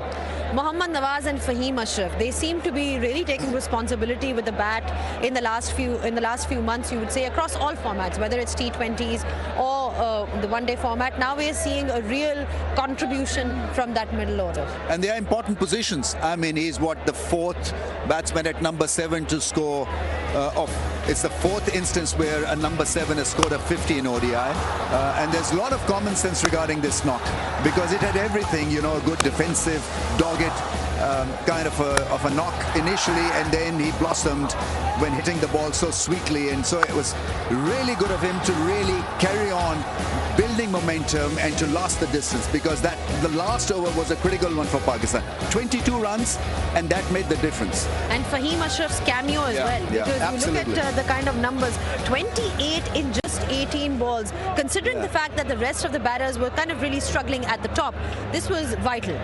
I mean, the way he stops the ball, the way he middles the ball, it comes out as an absolute natural. And he's got this great ability to play the pull shot. I think he's really good against fast bowlers and very impressive against the spinners as well. Overall, a timely knock where we saw this belligerent hitting from him. It worked perfectly for Pakistan. Could South Africa have done anything different in those last 10 overs, or was it just a case of attributing it to the Pakistan batsmen that they played so well? Yeah, I think it's so difficult when you go into the contest with 2 seam bowlers. Of course, your resources are limited, so you have to make sure that you manage them well. Of course, you do not want to be bowling too many spin options towards the left hand. Like you say, those 2 players are phenomenal ball strikers, but I don't think South Africa has done anything wrong. I think they've done wonderfully well in curbing and holding Pakistan to 269. I feel perhaps Pakistan being 20 short on that particular surface this evening. I see you sort of seeing the floor and the ground around here to gauge whether there's a bit of dew. Do you think that could be perhaps a factor in the second innings? I do feel there will be a bit of dew. I think on the stage where we're sitting, I feel a bit like Michael Jackson sliding across the dance floor here, but there's certainly an element of dew. To be Michael Jackson, boss. But yeah, there's certainly an element of dew around this evening, so it'll be key to see how Pakistan do go about obviously managing that ball, number 1, but also when they bowl their seamers. What's the key for Pakistan then in response to that 269 that they've made in terms of defending it? 3 down for 15. I mean, that's the kind of start they'd be hoping for. And so if it works, if the top order is taken care of, then they're very much in this contest. Very much in this contest. All Pakistan needs is to really nail that power play. And I guess it's the same for South Africa as well. Getting off to a good start. But we can really look forward to a fantastic contest between both these sides, because this crowd here deserves something special. It's been coming out in huge numbers from the start, and it's just good to see that kind of energy in the crowd and overall here in Faisalabad. Now we're ready with all the action from the second innings. It's over to you guys in the commentary box. Thank you, Zainab, Ramiz and Vern, and Pakistan contingent in a huddle. Shaheen Shafri under the captaincy lid for the second time in the ODI format, and the task is simple. South Africa require 270 runs in their set of 50 overs at 5.4 runs in over. They will be up against a red-hot pair. Andre Pretorius, just 19, player of the match in that first for South Africa in terms of providing runs up the order. Maiden half-century as well on debut, and all the experience in the world down the other end. Quinton de Kock back into international colours. 157 games, 45 that average, just under 7,000 runs in the format. More importantly, the 2 of them got South Africa off to a flyer. 98 runs was the opening stand.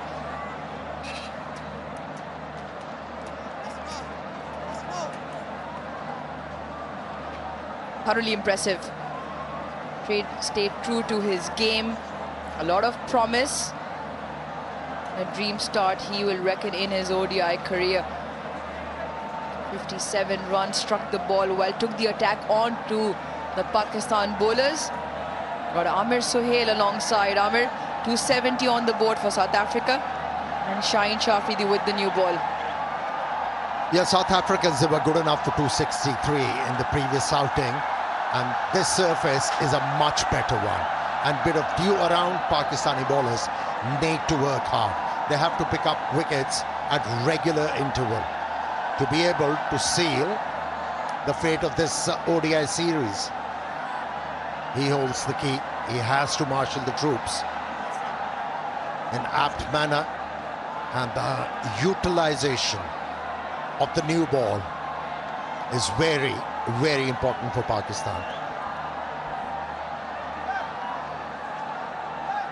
Sitting in the dugout, he must have taken a leaf out of the book of Nandre Berger, in particular along with Corbin Bosch. Bowled a beautiful 9-over spell in tandem, the two quicks from South Africa. And Shaheen Shah Afridi looking in very good rhythm. Saw him bowl with some pace and movement through the air. Can he extract some swing? We'll start proceedings with a slip. Chase is on. Just an inside edge.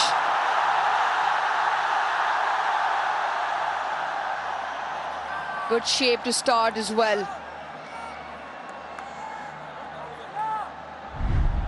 Yeah, here's the difference when you talk about Andre Berger, who likes to bowl into the pitch, whereas Shaheen Shah Afridi floats the ball in the air in pursuit of some swing in the air. There was some, that's why inside edge. Not a bad start.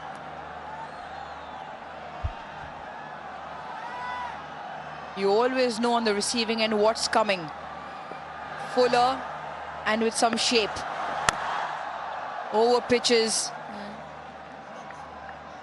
Lucky for Shaheen Shah Afridi that doesn't find the gap. It's a feature of his bowling, Amir. Shaheen Shah Afridi, his biggest asset is swing bowling, especially when his tail is up. He's bowling with pace. So far, just a hint of shape on both occasions. Yeah, that's his strength.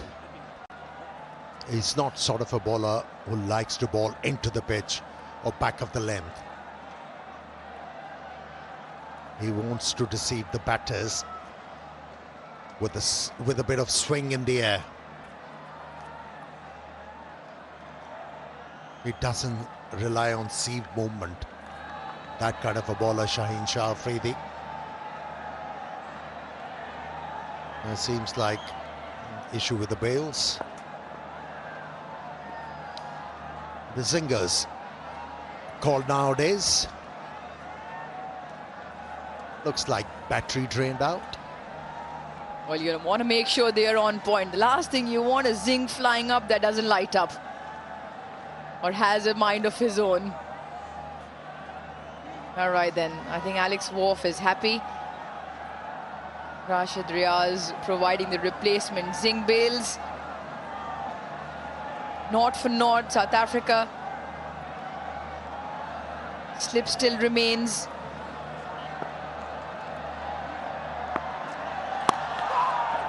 That's a better length as well, especially with the natural angle Shaheen Shah Afridi gets, which will swing and continue to swing away from the left-hander. You want to be starting just around the off-stump mark. If there's not extravagant swing, bring that line onto middle if there is more swing. So you bring the LBW into play as well. And if you can nick him off through to the slips or the keeper. Yeah, because of that away movement from the left-handers, there's a slip in place.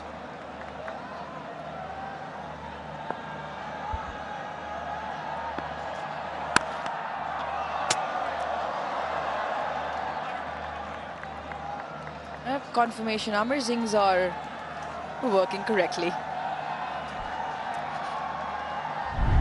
Yeah, but talking about the left-hander, he got a couple of opportunities to get off the mark. That juicy full toss, which he managed to hit the ball straight to the fielder towards mid-wicket. And here was a half volley.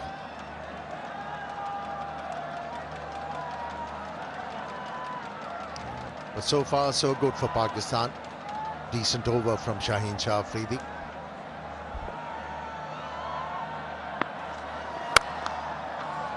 Great start. This is really good from Shaheen Shah Afridi. First couple of deliveries just slightly over pitch. Since then has been able to pull his length back. The last couple of deliveries, look at his wrist position. The angle's into the left-hander, not looking for the swing on that occasion. It is more length bowling. Now then, just a little bit of a test for the youngster. Coming off runs in that first game. Still only his second game, Loandre Pretorius in the ODI format, 5 dots.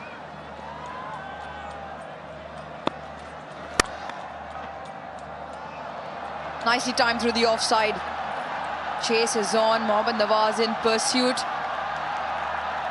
And a couple of runs in the first over. South Africa 2 for no loss.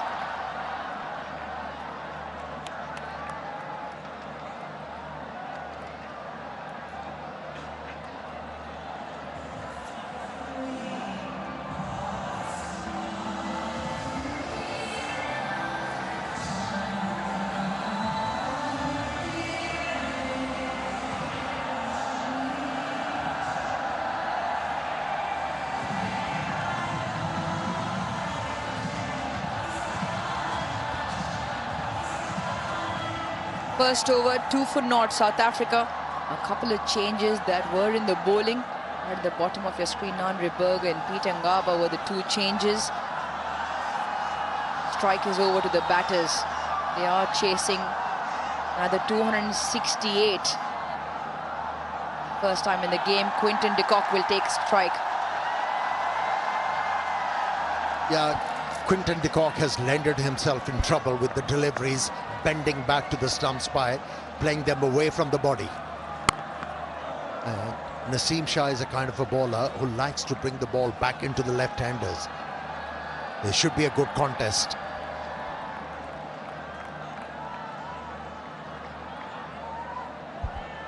I picked up 3 in that previous game.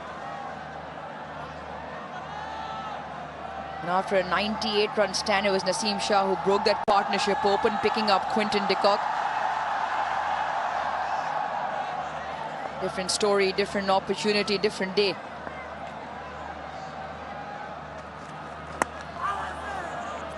Touch 2 straight.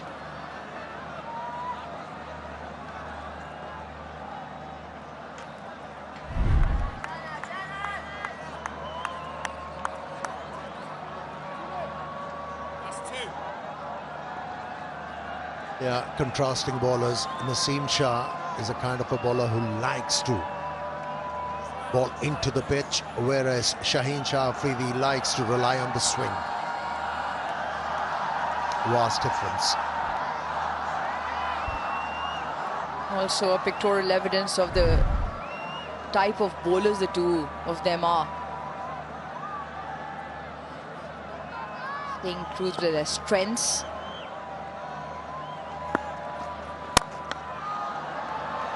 This time he does get it through.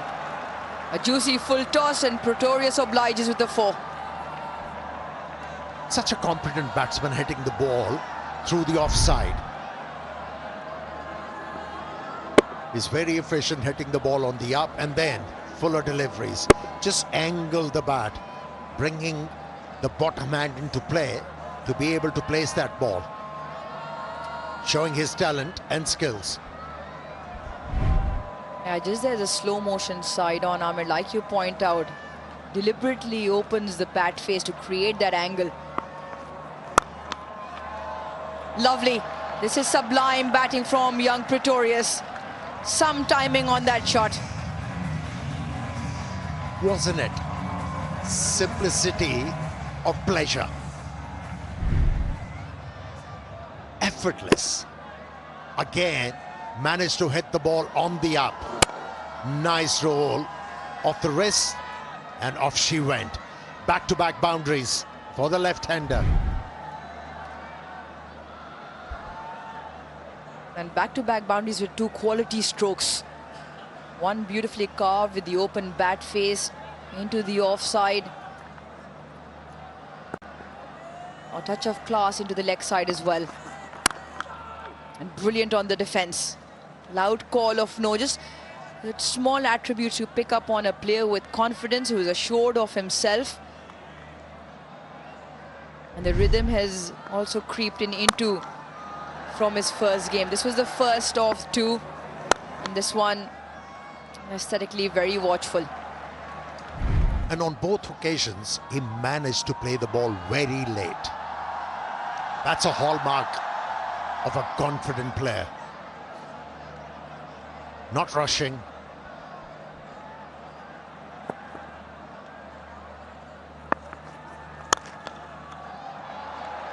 Absolutely brilliant.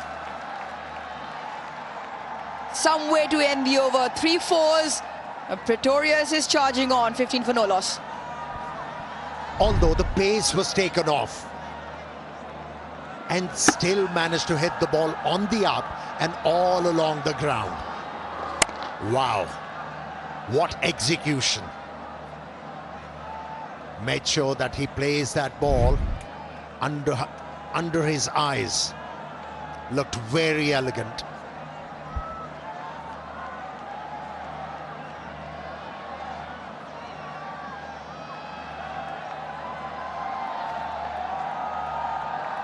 South Africa 15 for no loss.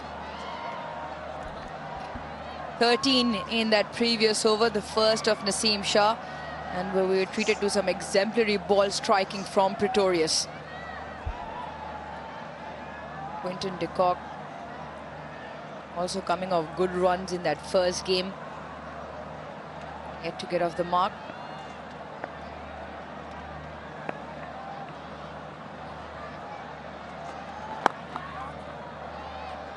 Off the mark with one into the leg side.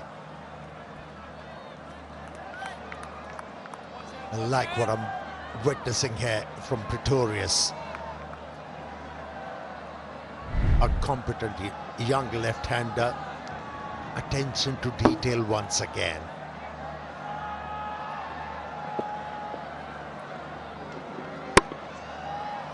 Very well balanced. And use that slow one to some effect. Once again, the sound, the crunch of that bat. There's so many things to like about young Pretorius. The positions he gets into, he's got a bit of a trigger movement, but he gets into positions early. And at the point of impact, he is so stable. Watch how stable and steady that head is.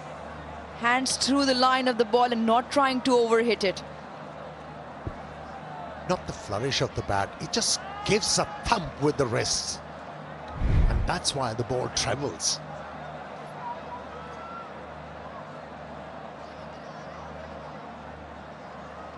And although it is 1 and not in the first two deliveries, just a bit of a concern the way young Pretorius is timing the ball. Change of field in the offside.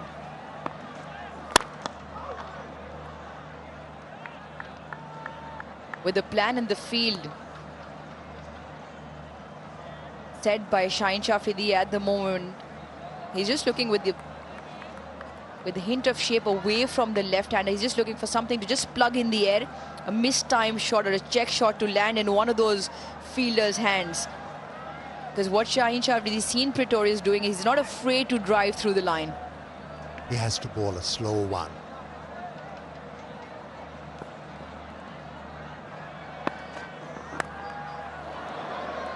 Squares him up. Love this contest, don't you? Which one's got to give first? You see the steely resilience in Pretorius' eyes. Shaheen Shah Afridi with captain's responsibility with the ball right now.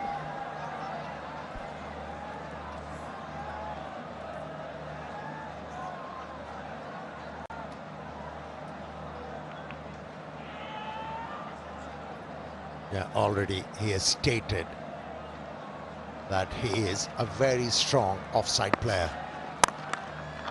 Hence, too many fielders on the offside place for him.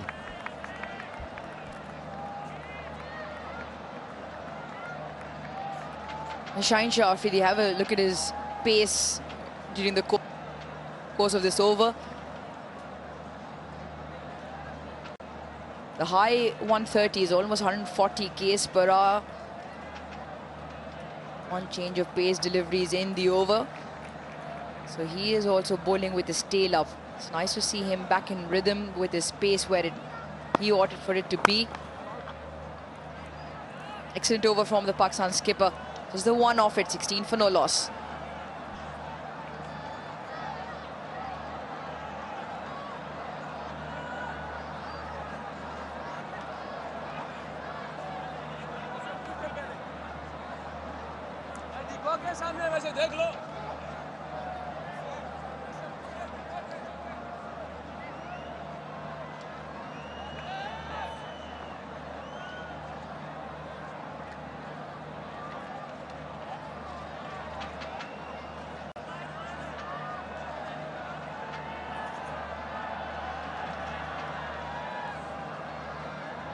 The innings for Pakistan with the ball started with Shaheen Shah Afridi with just 2 runs in his first over and 1 more in his second. The bulk of the runs, all 12 of them, have come to some really nice ball striking, Pretorius to Naseem Shah.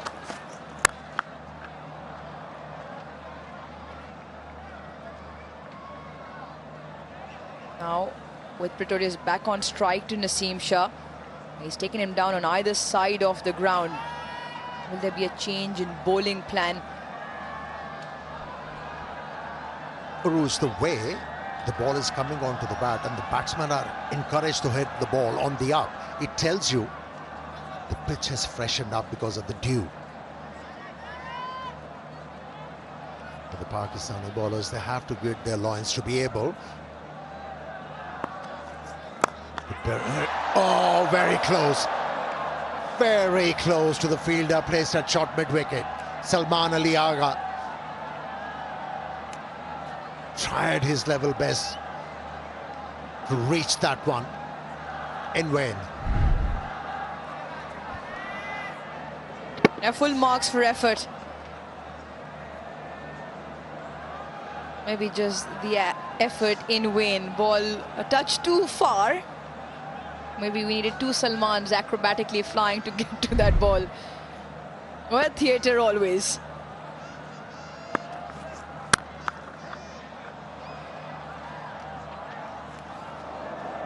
Sound of the bat has changed.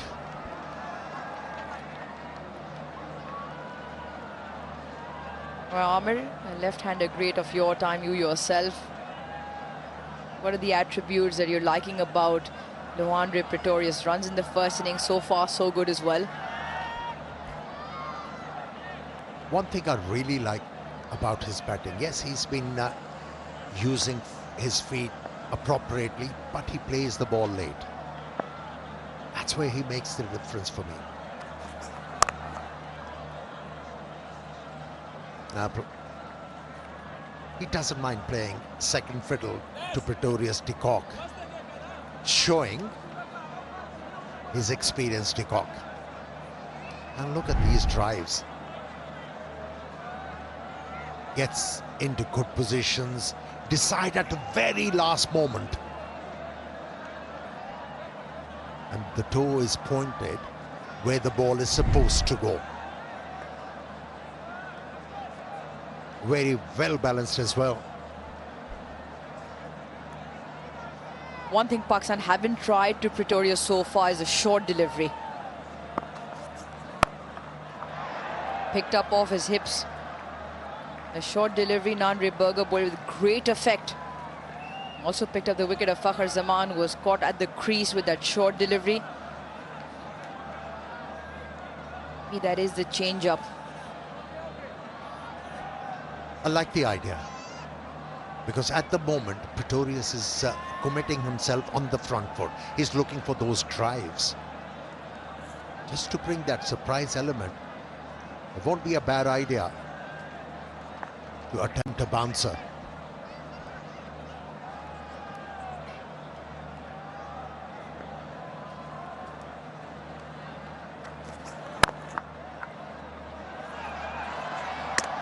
A single run through, and I reckon he is safe and made his ground.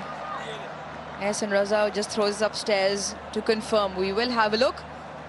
To director, we have an umpire review for run out at the wicketkeeper stand. Can I have the side on replay, please?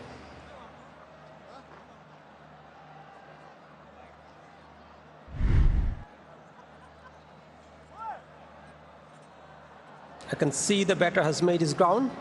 Satisfied, my decision for the big screen is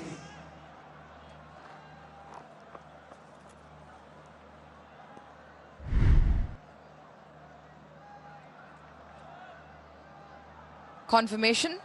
Safely made it inside the crease. At the end of 4, South Africa 23 for no loss.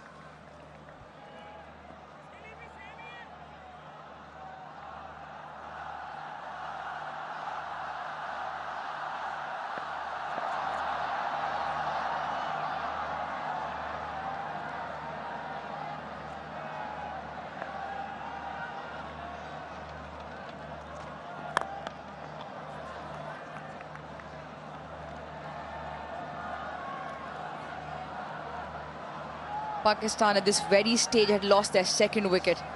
17 for 2. Fakhr and Babar, all three openers in fact were picked up by Nandri Berger. 1, 2 and 3 off Pakistan, and the two Fakhr and Babar with the ones to fall in quick succession.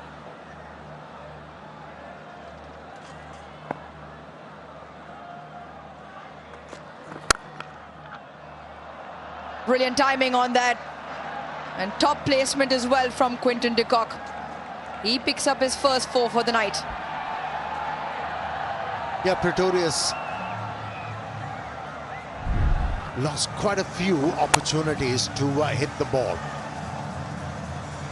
For a boundary against Shaheen Shah Afridi, first time de Kock faced Shaheen Shah, and he had an idea how to score a boundary.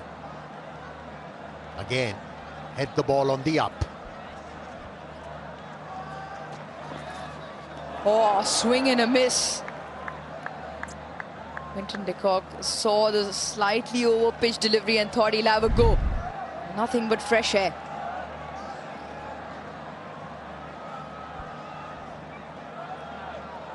Had a after it.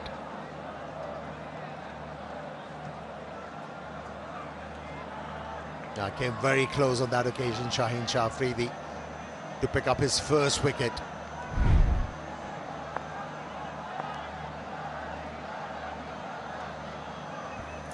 Very tight ring of fielders on the offside for Quinton de Kock.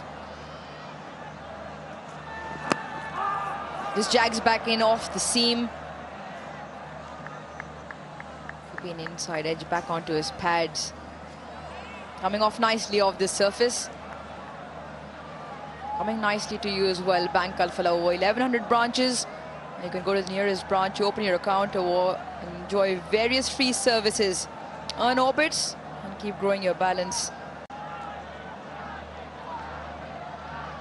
Now, Quinton de Kock is very strong square of the wicket, and hence why top right of your screen you see a ring of fielders square, behind square as well, third up in the ring, which is almost a gully.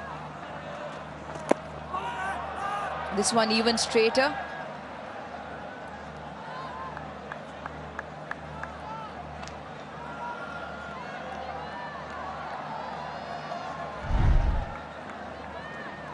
Yeah, he's got back outside, offside field, but he's looking at the ball stump to stump. Now with that kind of field pacing as a bowler, you need to bowl off stump line and just back of the leg. Try and shape the ball away from the left-hander to make an impression. Maybe a bluff.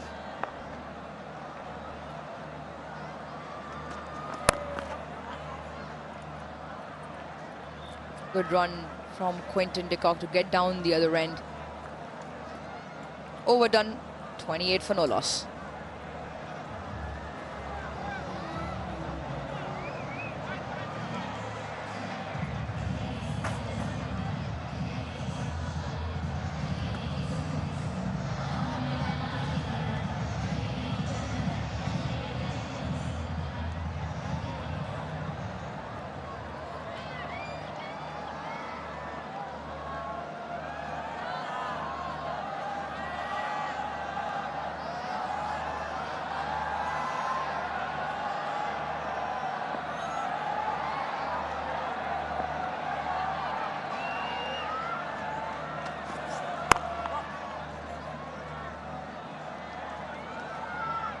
Similar time, Pakistan had lost their third wicket. Rizwan was picked up as a successive wicket in the similar over from Nandri Berger to have Pakistan 23 for 3. And it just is that point in the game where South Africa had a fantastic start in the power play with the ball.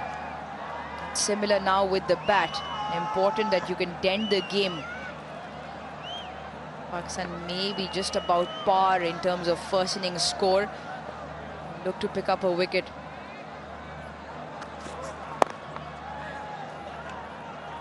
When you're chasing a total, first 5 overs you're unscathed, and at the same time you're keeping abreast of the run rate, you're in a good position.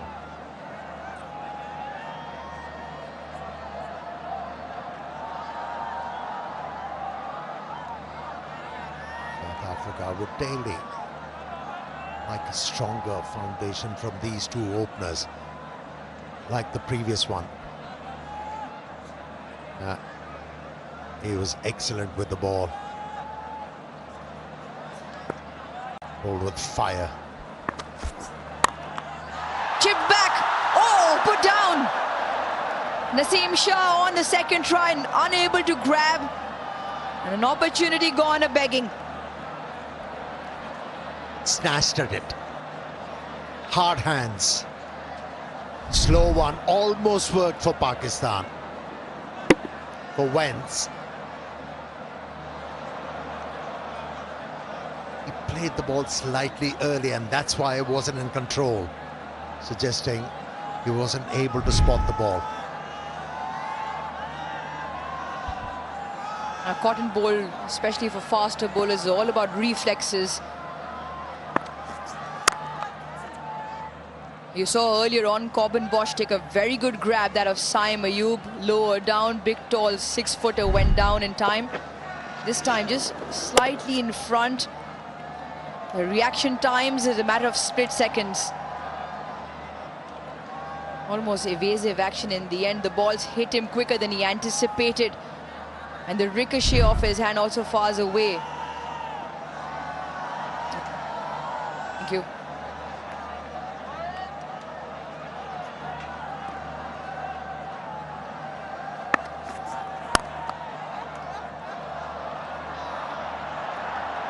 Another well-timed stroke into the leg side.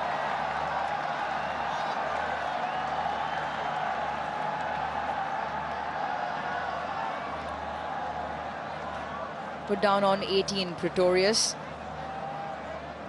Talking about return catches, especially for big quicks. This was earlier in the day. That is brilliant. To get down in time, to get your hands in line with the ball, especially in your follow-through. Even there you notice Corbin Bosch hadn't even completed his follow-through. It's a game of very fine margins. Change of pace to end the over. 6 done, 30 for no loss.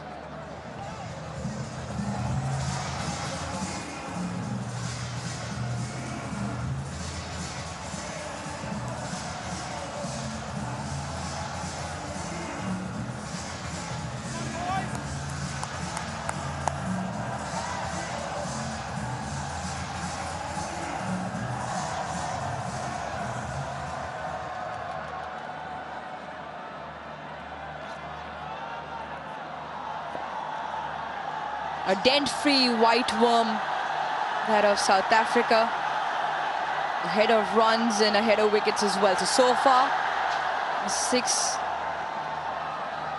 first six overs for South Africa, and going along well. Pakistan still searching for that first breakthrough.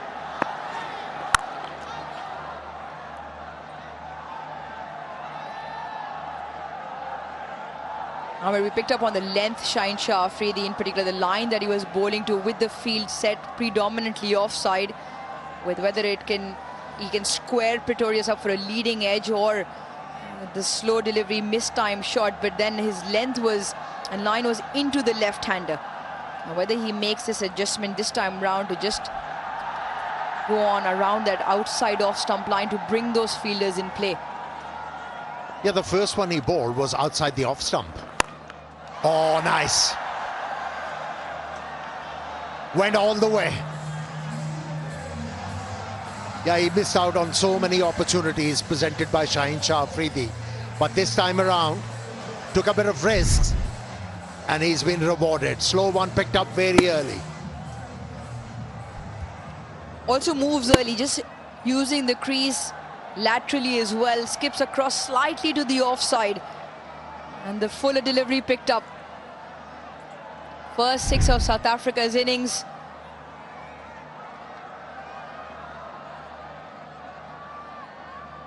Pretorius looking very solid in the middle.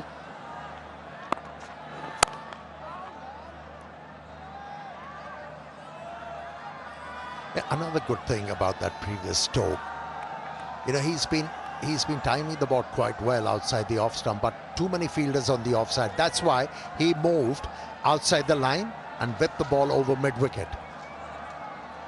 Intelligent. Two pace on deliveries. A slower one in that, which went for 6.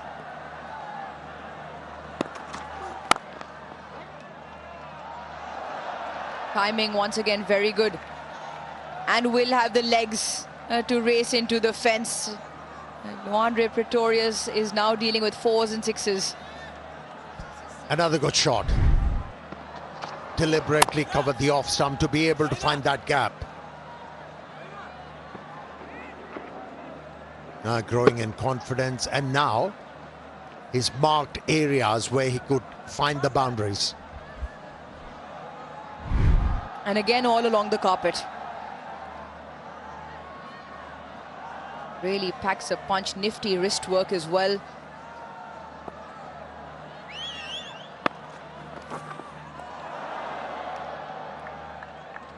A rare play and miss. Talking about various bowlers, 4 seam bowlers so far in this competition. Look at the fastest deliveries. Andre Berger head and heels over the rest. 148.2. His fastest delivery. Bosch is there north of 140. And the average pace is near and near long, but the quickest for both Pakistani bowlers yet to cross the 140k mark.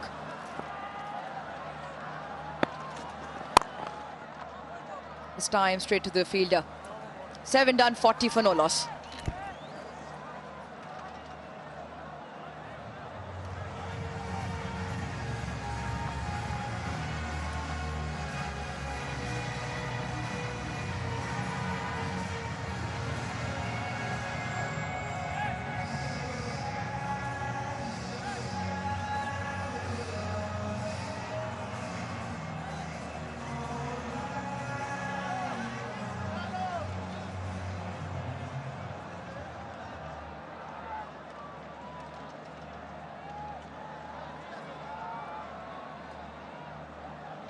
South Africa have started off really nicely. Idly placed to chase down this score of 269.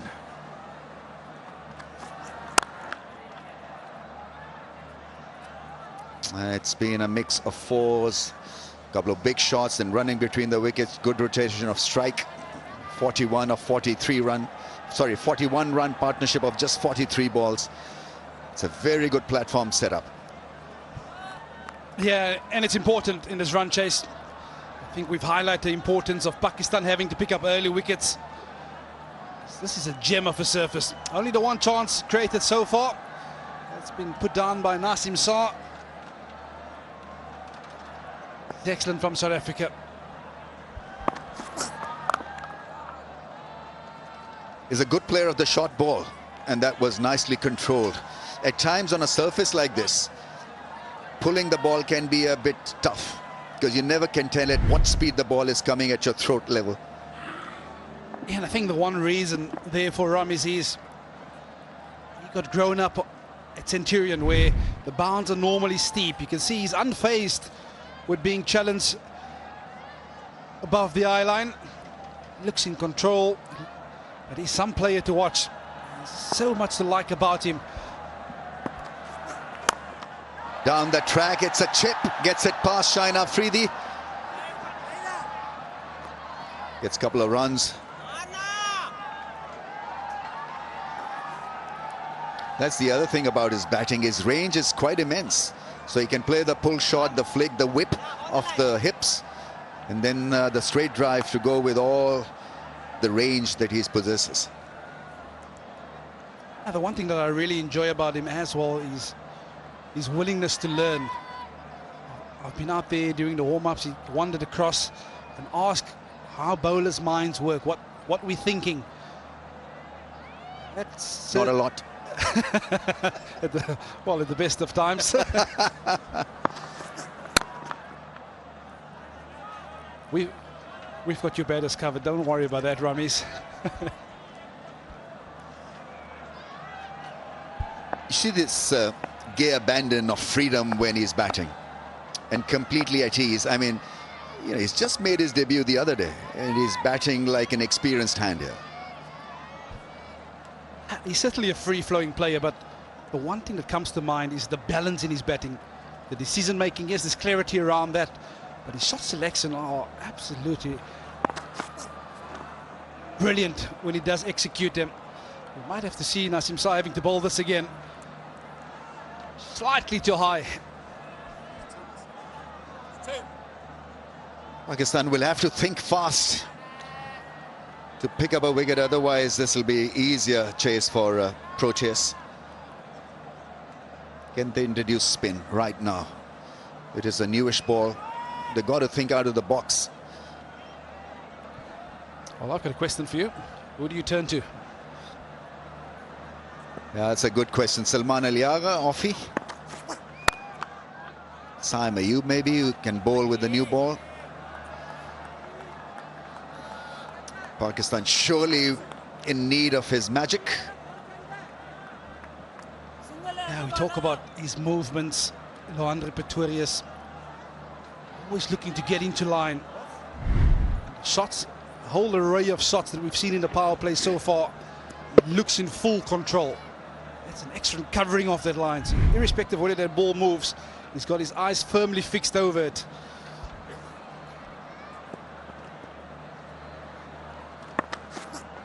Wider of the stumps, that is punished for 4. Picked up the length early. Is playing a very, very impressive knock here. 48 without a wicket. Yeah, we've been praising him for the way that his feet are moving. It's a slower ball, it was picked. And he's got so much time to pick his gap on the leg side. Gets himself into a wonderful position. He's a brilliant prospect for South Africa. Only 19 years of age. Let's remember that.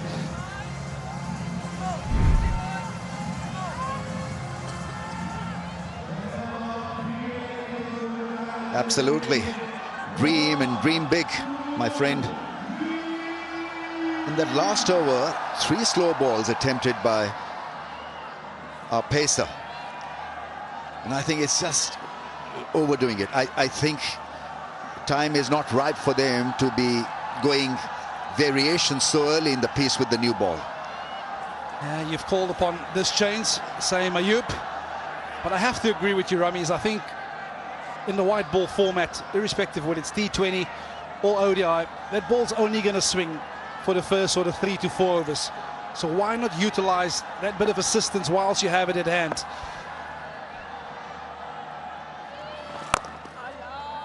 Yeah, Pakistan would want that ball to grip and spin. That's not a bad start. The ball did spin.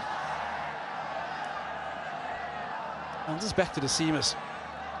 The conversation around why they're going to the change-up could be because they don't have the consistency of controlling that length. Whilst I had the opportunity of working with the likes of Sain Sa Afridi, Nasim Sa, Mohammad Wasim Jr., that was a great talking point of finding that consistency. They've got wonderful natural ability in terms of getting the ball to swing. I think we've seen it early on. When they look for that swing, they look to over-pitch the ball. And that offers up scoring opportunity. So as an all-round bowling unit, they will have to go and find that consistency of being able to control the zone. And that's what Nandre Berger, Corbin Bosch has done excellently well. Talk about excellent. That's a fantastic sweep shot by Quinton de Kock. And it brings up the 50 for South Africa. This is a magnificent start to the innings. Yes, a perfect start. A full toss put away quite nicely. That's the other thing about this pair. They've put away the bad balls. Pakistan still not able to track down a happy medium where they're able to attack and defend with discipline. Nicely played. So the problem is that at times Pakistani pacers become a bit greedy. It's about patience as well, isn't it? Yeah, absolutely. Just to allude to that point, impatience. That's where they offer up scoring opportunity, but Well capitalised by South Africa this far, 52 for none after 5.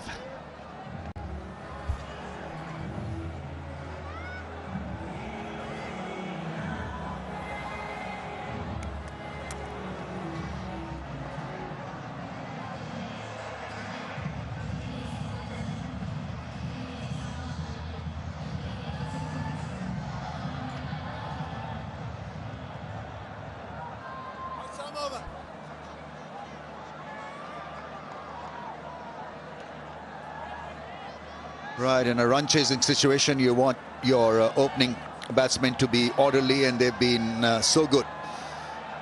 Pretorius 35 of 32. And Wasim Jr. coming on to bowl now. He's got loads of potential. Bowls with the lower arm, and, well, if there is any reverse, he'll be there to latch onto it.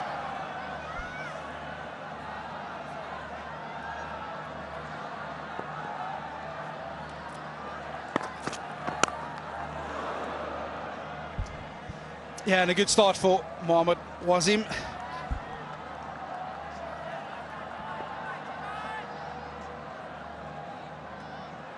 Pakistan's leading home appliances brand, Super Asia. Automatic washing machine magic of one touch, shop online. Bunch of options, plenty of varieties.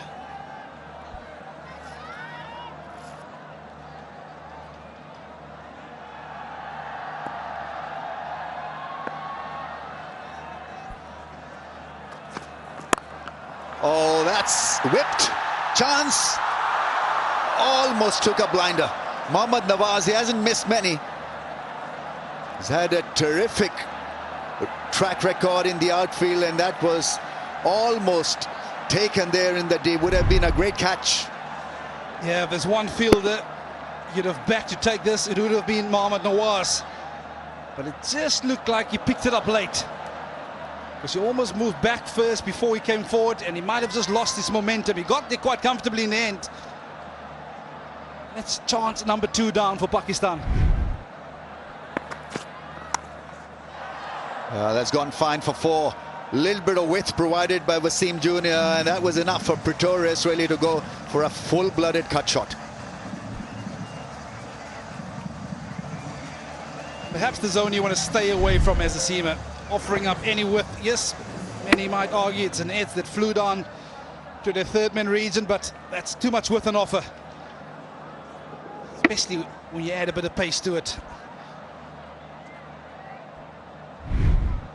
Yeah, your mind works differently when you're making an appearance after a gap of so many years. You're challenging yourself, you're self-doubting at times whether you're good enough, and it has to work. And that catch, if it had been taken, would have worked wonders for Wasim Jr. Oh, that is hammered. That really is hammered. Pass point. Flashing cut shot off the back of the front foot, and he's having a great time of it. Vintage from Leandre Pretorius. It comes from a reason where the ball comes onto the bat quite nicely. You can just see how much he's enjoyed this. Again, in full control, hitting it down into the ground. That has raced across the turf here in Faisal, but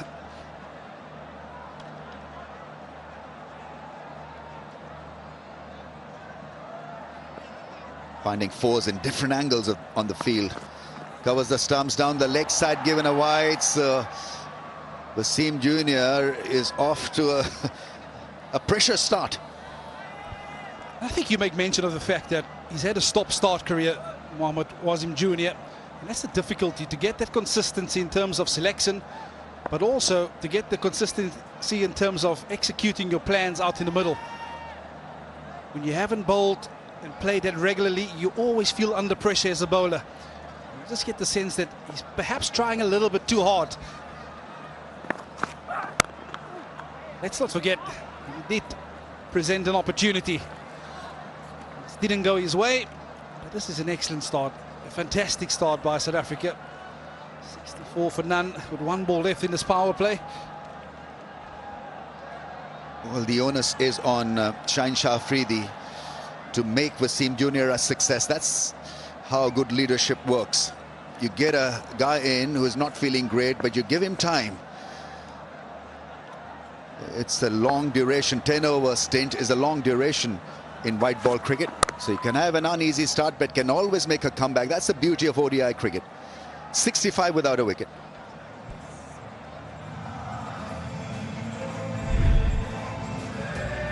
Yeah, South Africa, they needed to get off to a good start in this run chase. And they've been afforded a wonderful opportunity with some lusty blows from Leandre Pretorius. A couple of boundaries early on. Ball absolutely raced, and that was the chance created by Nasim Shah, not taken. And Leandre Pretorius said, I will maximize the opportunity afforded to me. Well, there was boundary scored all around the wicket. It was the second chance to have gone down in the power play, but a magnificent start for South Africa with bat in hand.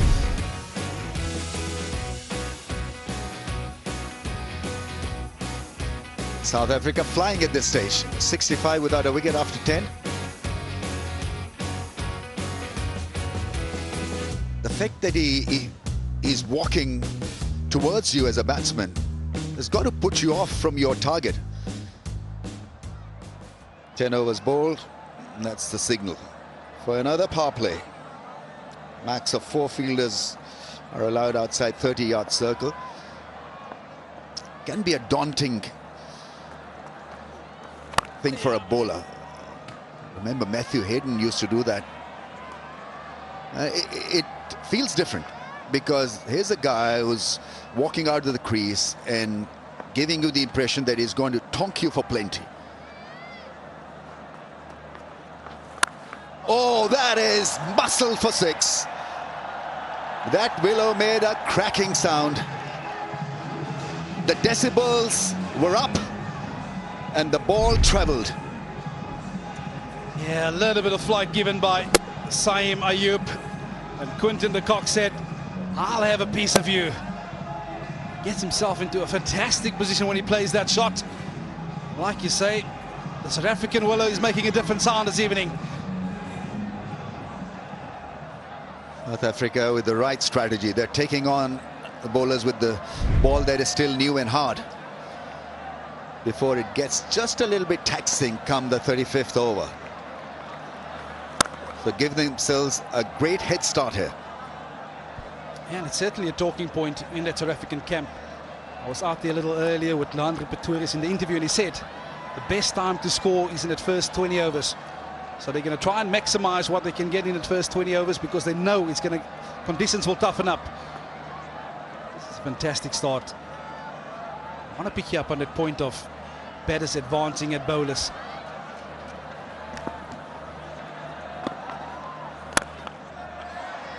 You know Sal Langeveld, of course. And he said he played his test match at Melbourne.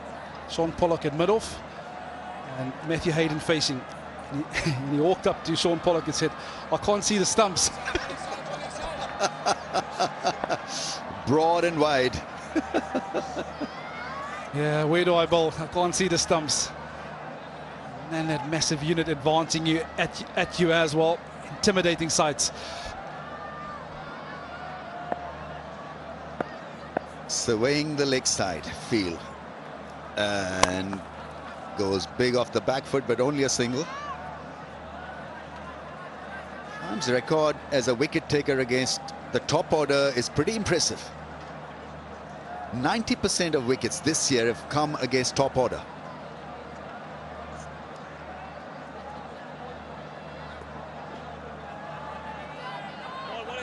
Last ball of the over. Oh, quick, and it bounced very close to the outside edge. 74 without a wicket. Yeah, it's the first real time he's looking to go that square. Got himself into trouble 2 nights ago with a similar kind of shot. Trying to hit it 2 square to Leandre Pretorius. But nonetheless, he's a young man that's learning on the job. Similar stage, Pakistan were 42 for 3. It's an amazing spell of fast bowling by Nandre Burger this evening. 74 for none, South Africa after 11.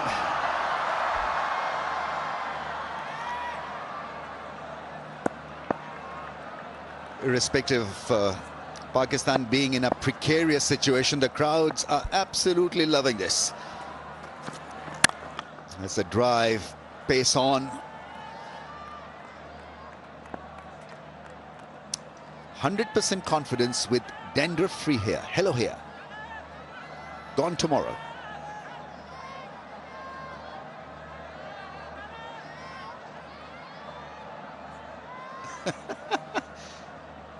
Yeah, lot of hair. Hello, lot of hair. Yeah, I must say, Rambo, you've done fantastically well as well at your age. Yeah, what do you mean my age? That's very offensive, Vern, but you're right. Yeah, I think I've done well. Oh, that smash for 6, straight down the ground. It's a heavyweight shot, and he's not going to stop himself. Pace on is not working. Babar Azam there, he saw him with a cry of anguish. It's got to work now for Pakistan. Yeah, both these set of batters, they set. If you're going to enter that zone, you are going to disappear out the ground. It's pace on, it was in the arc. Quinton de Kock set. I'll help myself to half a dozen.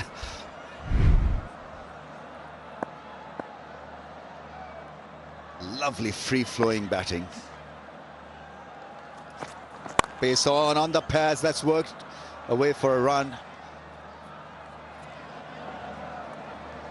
I just get the feeling from Mohammad Wasim Jr.'s point of view, you perhaps might want to just change the angle a bit. Because of that natural angle across the left-hander, he's just entering that zone where they swing quite freely. So perhaps come around the wicket and just tighten them up a little bit, bring that ball back into the stumps. And the speeds are right up there, that's fantastic, but what's going to make you effective on this kind of surface? It's going to be a real test here. 3 balls left in the over. Pretorius will once again be looking to walk out of the crease. Stays in the crease, that's a lovely angle. Yeah, it's a much better length. Ramesh, talking about your... Hello hair and no hair. Wonderful one. Talked about your wonderful mop.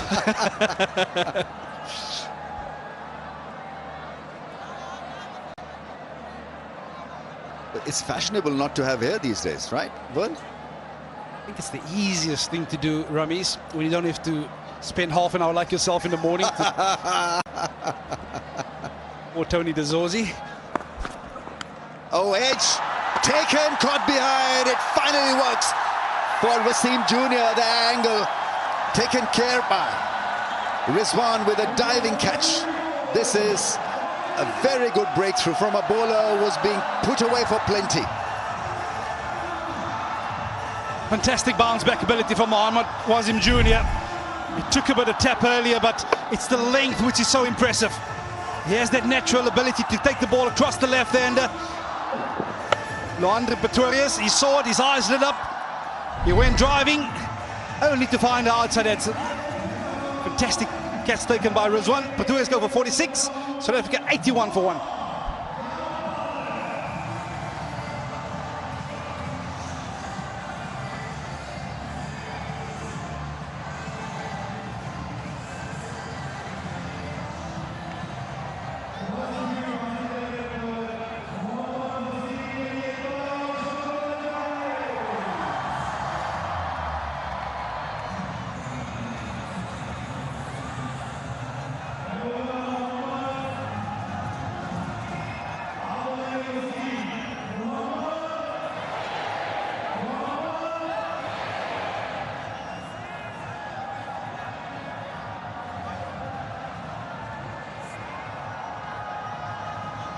Tony DeSosi is out there at number 3.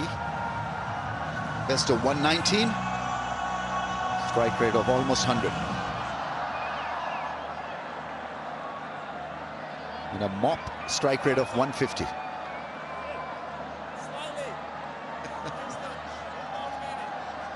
Wasim Jr. has picked up a wicket. Bowling at good pace. And straight away now there's a slip in position as well. Last ball of the over, and I'm sure it'll be angled across to Tony DeSosi.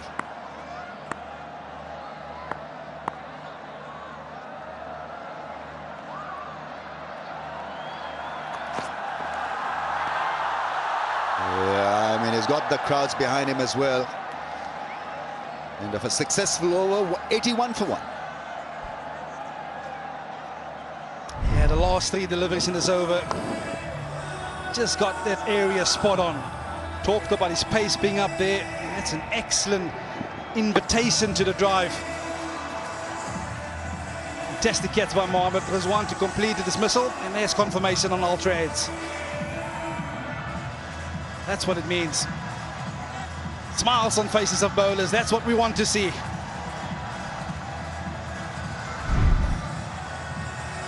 Yeah, no theatrics after picking up a wicket. Showed just genuine, natural happiness.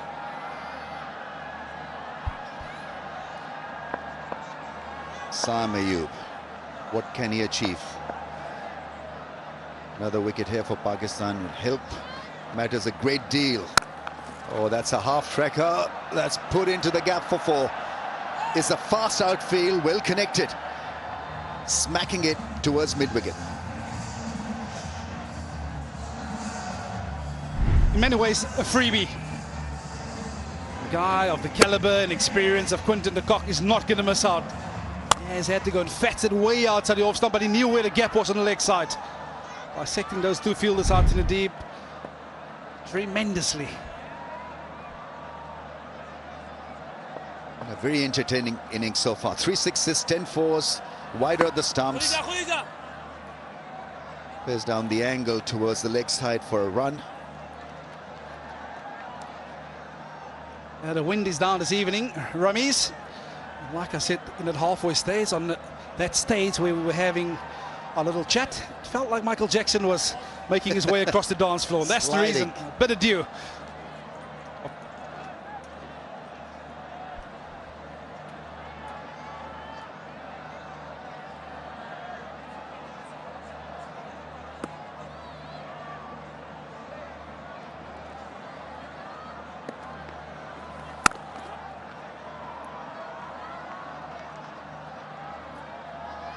All he has to do is to work the singles initially.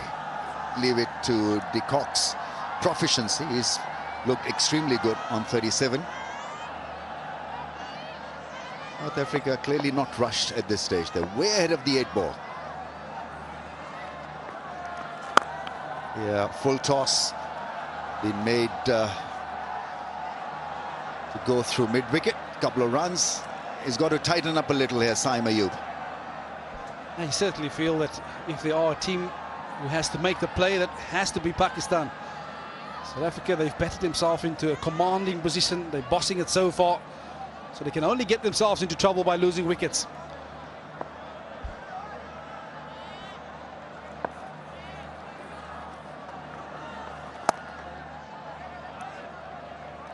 I think we also have to give a lot of credit to the South African team in the way that they've been playing spin on this tour.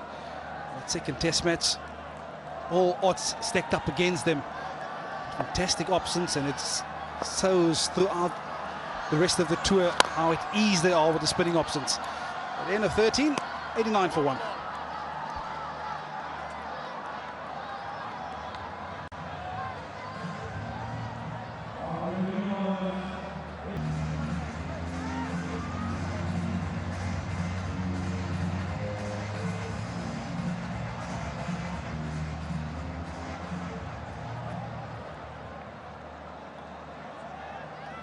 Pakistan limited to 269 for 9 on a batting surface.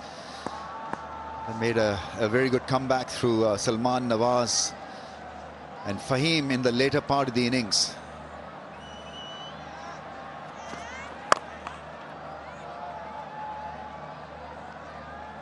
Yeah, this is much better from Mohammed Jr. What was him Jr. that is. It goes to show again, once you have a bit of confidence about your work, you get into your spell, there's a better rhythm about him. At first over, he was hovering around 130, mid-130s. And all of a sudden, because he's got a bit of confidence, he's jacked that speed up right into the 140 zone.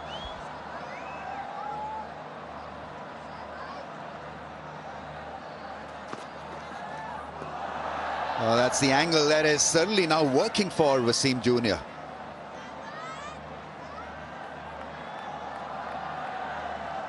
Fans enjoying the match with Pakistan's own tea brand. Clearly, time for some garam garam chai.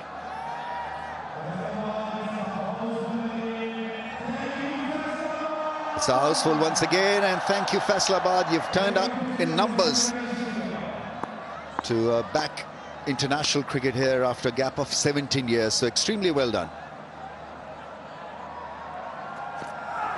Oh, what a delivery that is.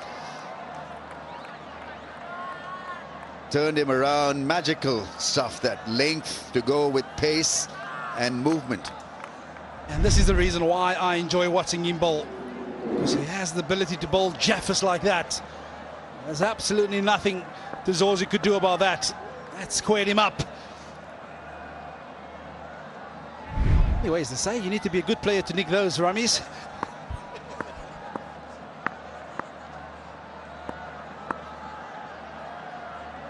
Let's see if he's a good player or not.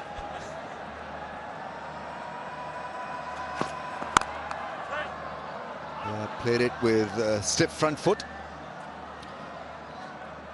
Gets the single. Wasim Jr. making a very good comeback here. And when you're being made to sit on the bench and when you come and play, you want to prove a point to a few as well.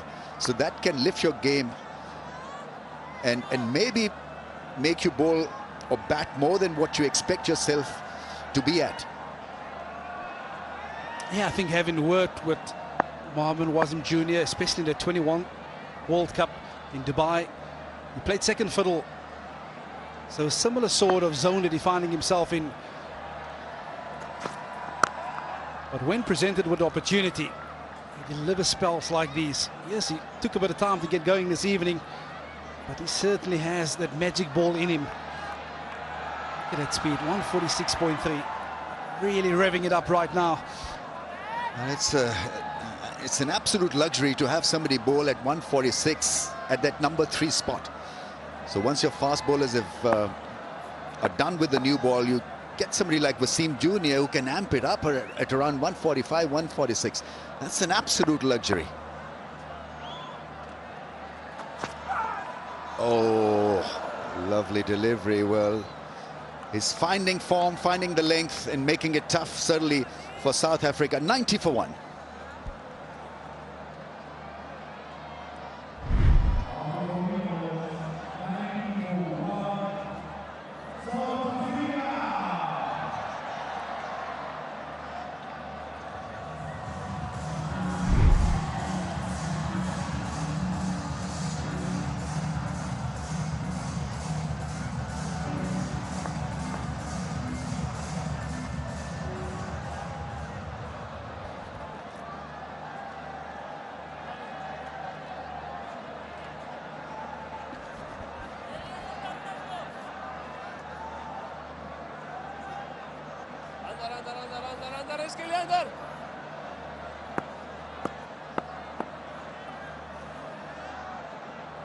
Salman Ali Agha. First time in the game. Pakistan with just the 2 spinners, Saim Ayub and Hassan Nawaz. Yes, Salman Ali Agha is always available to roll his arm over whenever required and hunt for another wicket here. Shaheen Shah Afridi has given him the task. Lecoq is playing a good hand. The only wicket to fall out of Luandre Pretorius. Yes! Asking rate just 5.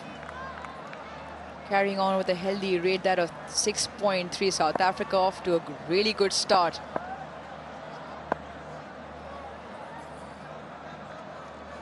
Catch it!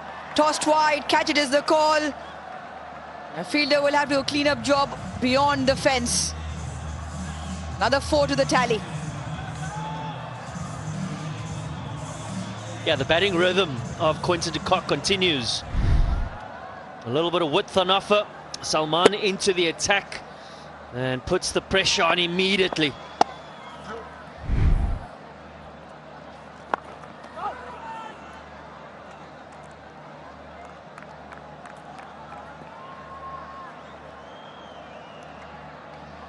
Mohammad Wasim Jr. into the side was impressive in terms of the pace he's bowled at.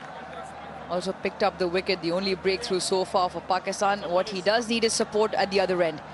Pakistan need two bowlers to be bowling well in tandem.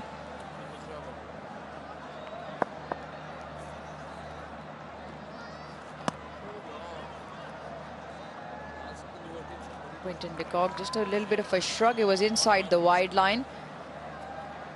Not quite sure if the wide line outside the off stump is the way to go here for Salman. That's better. Keep the stumps in play. 15 done. South Africa 95 for 1.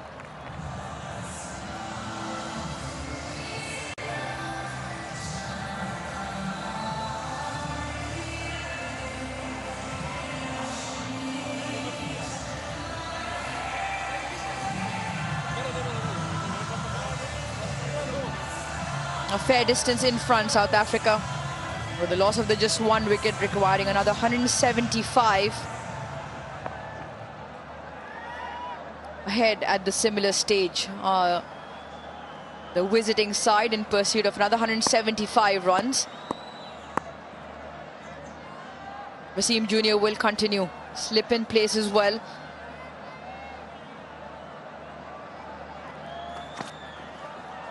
He's been skiddy since he's come on, bowling with that pace north of 140. And the angle that he bowled, at round arm, slingy angle, also causes the ball to continue on away from the left-hander.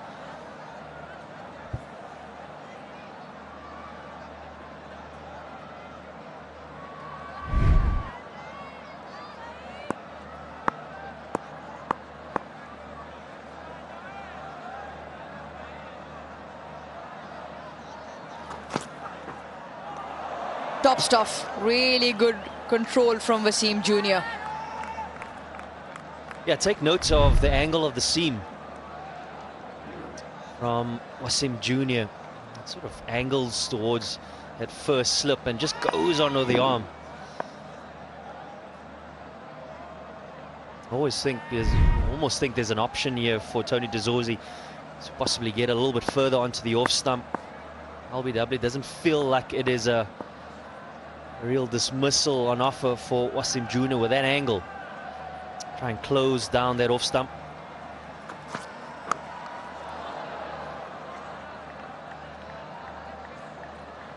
Yeah, it's been really impressive, hasn't it? Vernon mentioned on comms a little bit earlier. Took a little bit of time to get into the rhythm. So comes into the second ODI with good expectation. He's not opting for the extra seamer. He's been used to great effect thus far. What's been impressive, really, it's been the pace, the angle.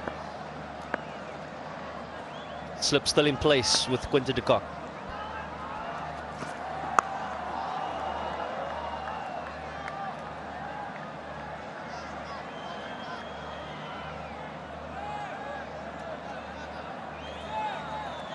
Plenty to smile about in the crowd, especially when you got a Vigotel selfie moment.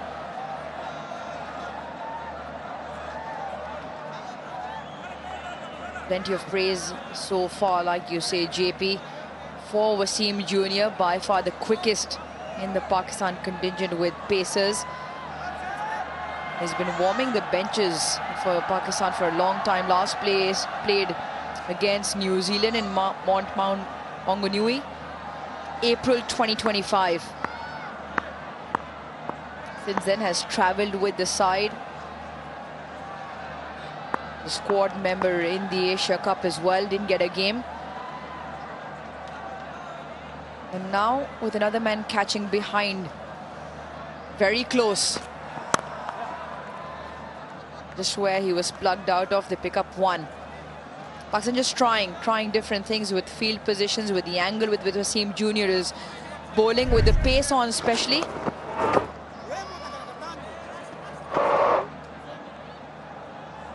Probing outside that off-stump line, but the grouping important. That is why there have been a lot of plays and misses. The wicket delivery, a touch fuller, a touch wider, draws Pretorius out of the crease. Disgruntled with himself on that wicket dismissal.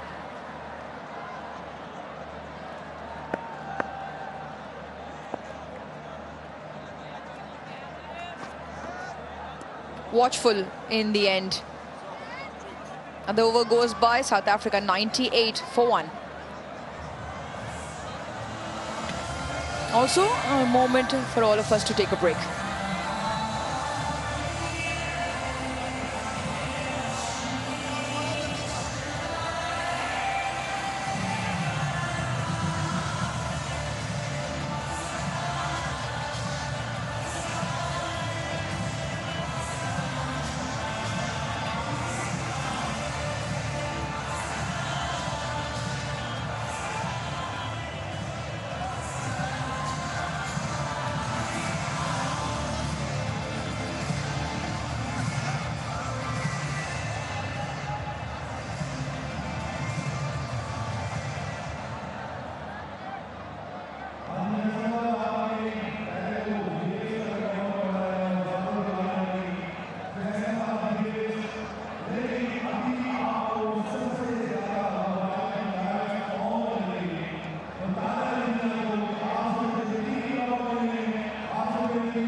South Africa 98 for 116. Luandre Pretorius with runs once again, 46 of 40. Excellent partnership up the order. Luandre Pretorius and Quinton de Kock, 81 between them. Crisp ball striking, some marvellous drives through the covers. And some big lusty blows as well. Runs came all around the ground and Pakistan found it very difficult to break it open. First wicket, 81 between the two. Luandre Pretorius back in the dugout, 46. Quinton de Kock holding it steady for South Africa. 44 not out, joined by Dizozi. The only wicket for Pakistan, that of the new entrant into the ODI side, Wasim Jr. with one. Might have been some words of wisdom that might have come through from the dugout for Pakistan in terms of bowling plans, where not only can they stem the flow of runs, but also look to pick up wickets while keeping the scoring rate in check. Change in bowling. Fahim Ashraf with the ball.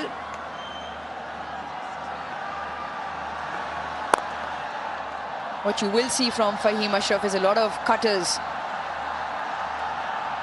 With 6 wickets to his name in the T20I series, was named the player of the series as well. Very effective, keeps hammering down on a length, and the changes of pace is very effective.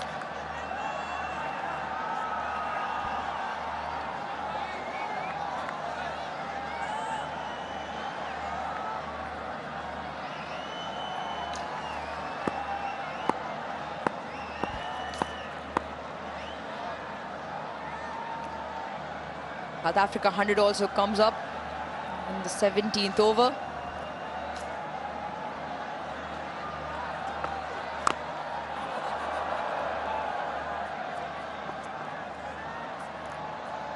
JP was speaking to Vern earlier what a wonderful opportunity. Also learning on the job in terms of captaincy for Matthew Brettske. Similar for Shaheen Shah Afridi.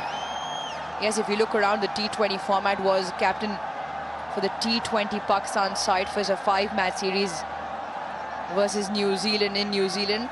But apart from that, with the Lahore Qalandars, has led them to 2 titles, so does have the experience. But a steep learning curve at the international stage. This might be one of those occasions for him. Straight, is it straight enough? Maybe just pitches outside the leg stump. They will have a look very close, but just feel pitched outside.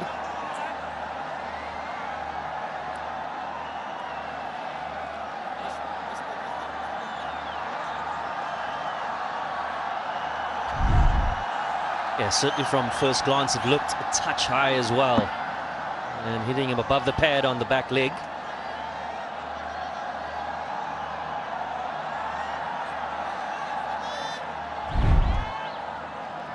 That's certainly where he wants to ask the questions. Hitting the stumps, bringing a few dismissals into play. LBW bowled.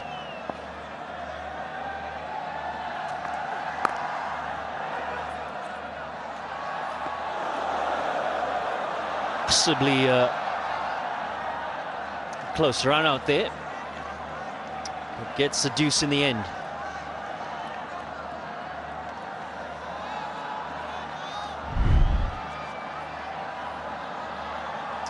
Red eyes, Uruj. Called at first glance. Spoke about possible height, and Fahim agreed with me. Yes. All right, then both of us correct. JP Duminy pitched outside leg and over on height. Picked up.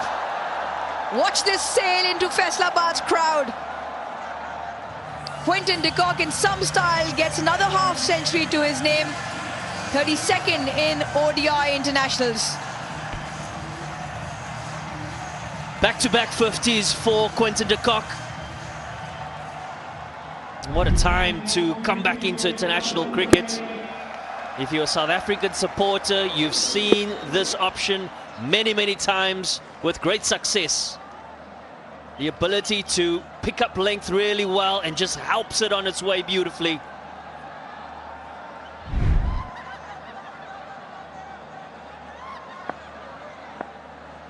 Experience coming to the fore.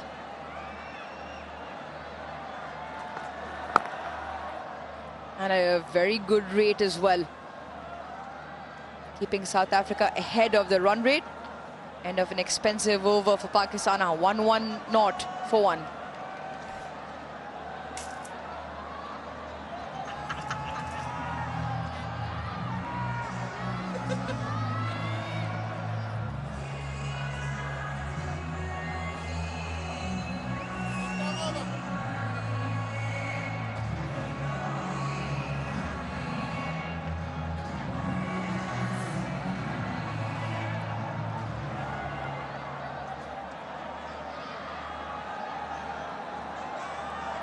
.160 of 33 overs is the equation. The asking rate now has dipped under 5. Put South Africa in a very comfortable position. Shaheen Shah Afridi brings himself back on. 18 for none in his first 4-over spell.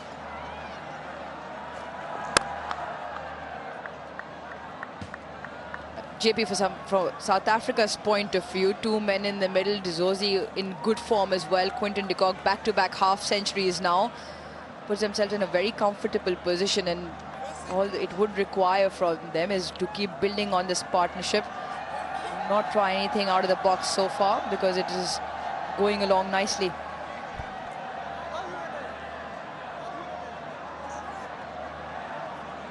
I think what's really been impressive is the assessment of conditions and the options really matching that.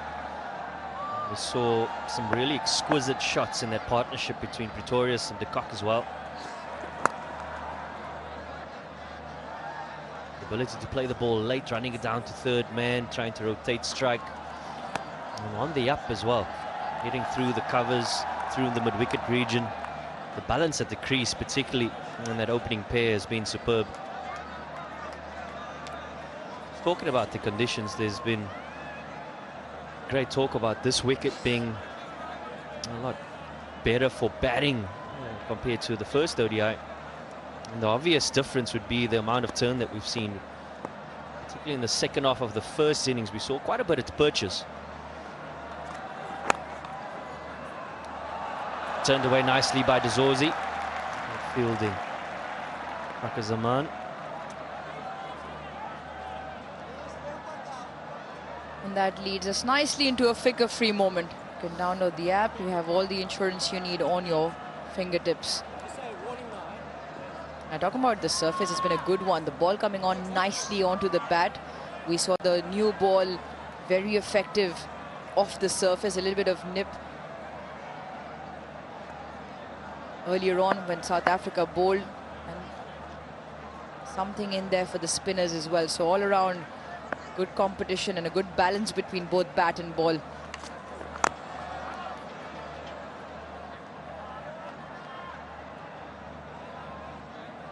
Yeah, you spoke about the leadership of Shaheen Shah Afridi and the opportunity to lead from the front now from a skills point of view. Understanding that Pakistan needs to have a breakthrough to really come back into this game. Just the 158 runs needed for South Africa. Well ahead in this game. Can he get the breakthrough? Can he lead his charges?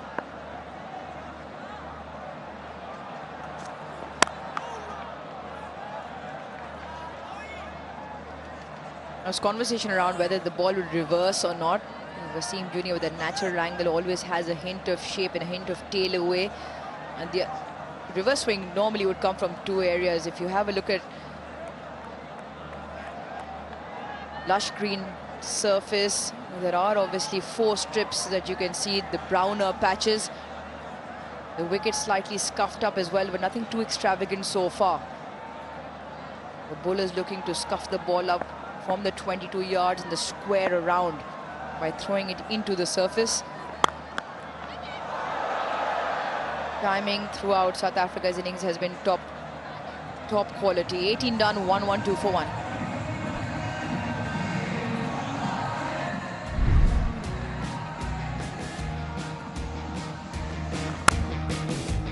As mentioned, back-to-back 50s thus far for Quinton de Kock, and what's been really impressive is his ability to take the aerial route as well, find the gaps.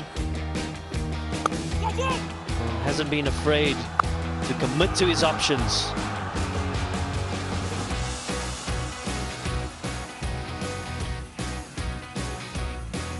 That 6-over square leg that really epitomizes the skill of Quinton de Kock. Ability to pick up length well and anticipates the length that the bowlers are trying to hit. And he would certainly want to go all the way here and get a big one.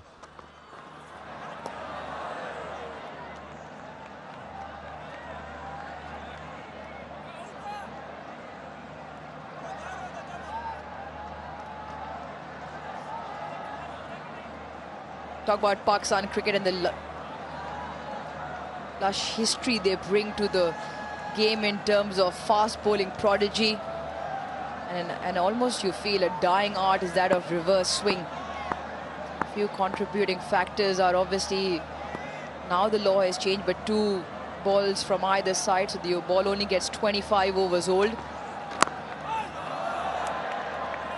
Abrasive surfaces where the ball from the outfield is more often than not thrown into. Then bowlers trying to scuff that up, and the 22 yards that you're playing on. So drier surface here in Faisalabad tonight again. Almost feel that art of reverse swing disappeared, or at least diminished. Now the law has changed. So after 34 overs, the bowling captain will pick one of the 2 for the remaining 14 overs. You just might, remaining 16 overs, beg your pardon. So you might just see a reverse swing return to one-day cricket. So close, moves so far across does De Zorzi. Foxed with the slow one as well. Very close to nicking that leg stump. Yeah, it's an option that I think really has great value, particularly trying to cut down the line, but it's his front foot that actually gets possibly a touch too far across, and he closes himself off and exposes his leg stump.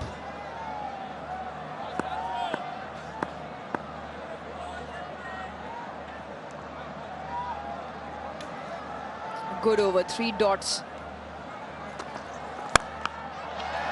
Release shot. And comes off nicely. Picked up by De Zorzi for 4.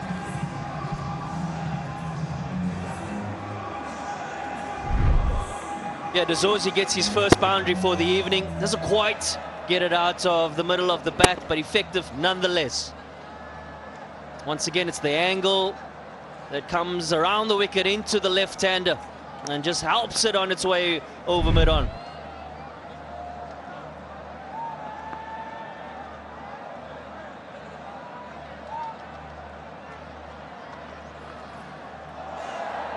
Once again, the change of pace. Very much of all those subtle variations in pace, obviously not most expressed. So normally his bowling speeds are just over 130, around the 130 kilometers per hour. Subtle variations where either he just rolls his fingers before into a knuckle ball, arm speed remains the same, whether he releases just side of the ball, or he rolls his finger over as a cutter into the surface.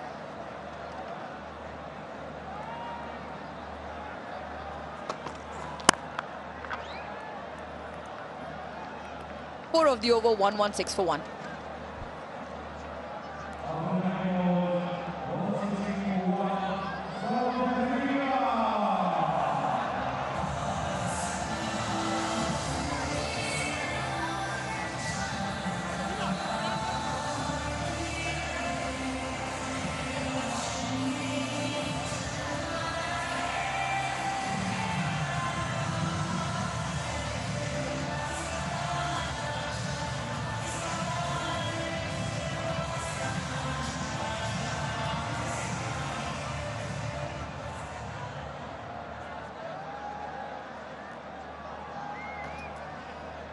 Back-to-back half-centuries for Quinton de Kock, and he's still out there in the middle.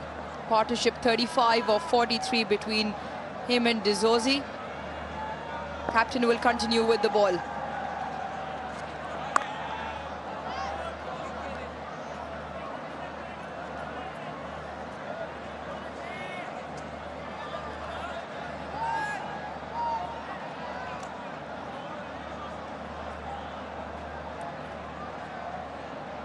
All smiles, always in the Tapal Tea Lounge. Pakistan cricket fans enjoying Pakistan's finest.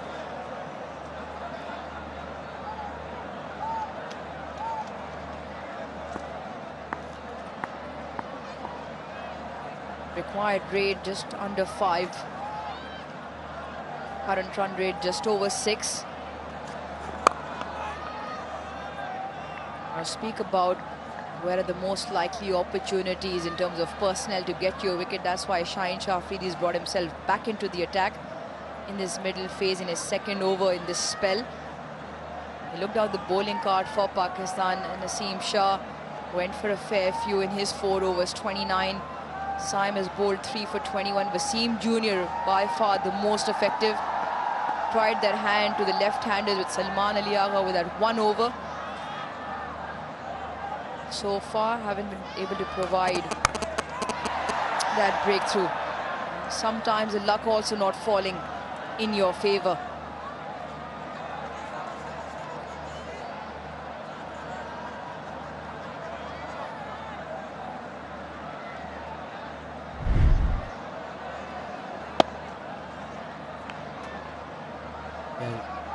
Tony De Zorzi just the 1 boundary so far this evening. I feel that there's a little bit tension particularly from him, looking to get some momentum, looking to exert some pressure.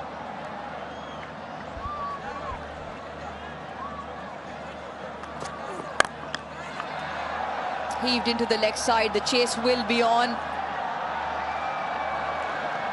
I'm sure we'll have a look as Nawaz was very close to the advertising cushions on impact. In the meantime, they run through for 3.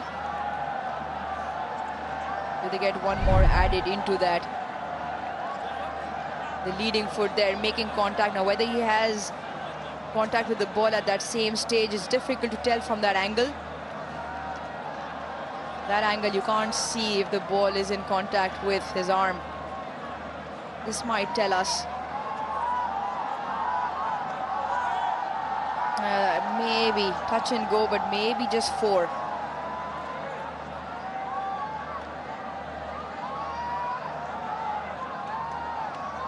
Difficult to tell. Pictures are a bit hazy because Nawaz is in motion.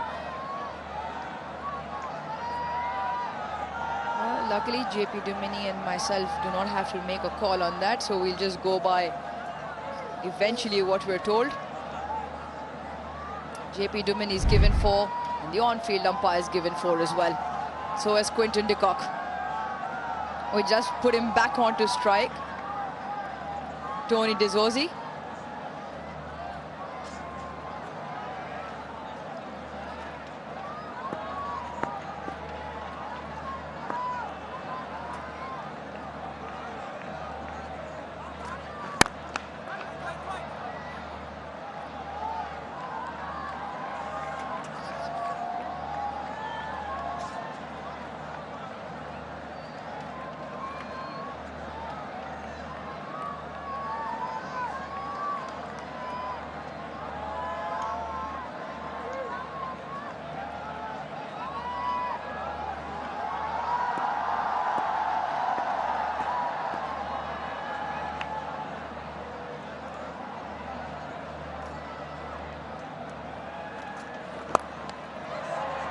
Chipped into the leg side, bisects the fielders on that occasion again. 2 fours and a single in that over. 20 overs done, South Africa 1-2-5 for 1. Yeah, you feel Tony De Zozzi will really take confidence of the execution of this leg lance. He's been trying to mash it over the mid-wicket region.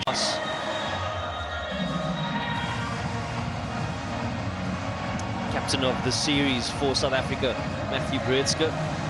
Outstanding start in his young career in ODI cricket. Reaching under 73. Sheila and Ferreira in their second ODI.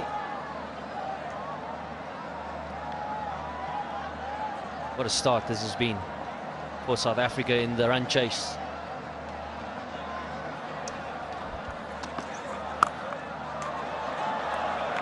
Crunched into the leg side. Quinton de Kock is holding this chase in his hands.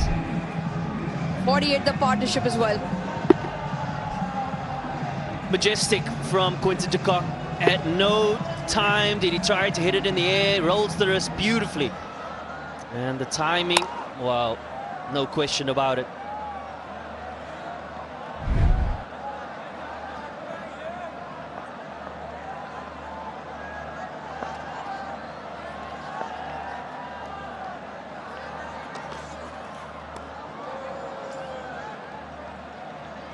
Boundary count between the two sides at a similar stage. Pakistan had hit 7 boundaries altogether so far at a similar time. 19 to South Africa. Maybe an opportunity for another. Fahim Ashraf has overstepped.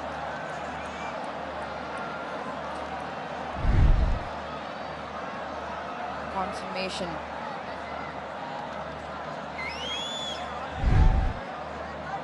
Can Quinton de Kock make use of the free hit? Saw in the previous game a couple of no balls. Saw in the first inning as well, 1 no ball.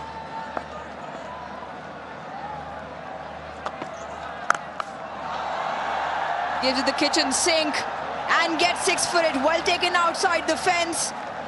50 partnership. South Africa running away with this at this moment. Whenever we've seen free hit deliveries, most times, particularly from the seamers, we've seen this delivery being used. A shorter, slower delivery. Quinton de Kock up to the task. And on that occasion, certainly doesn't try to get the ball along the ground, extends the arms beautifully, and a maximum it is.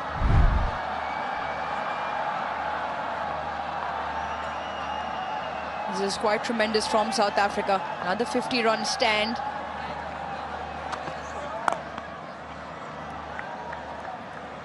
It's been superb to watch in terms of the amalgamation of rotation of strike, quality in defense, and some fantastic ball striking all the way through. And here's another example of that. Always looking to hit the ball up and over, the elevation as well. The bat coming from under. Good crowd catch.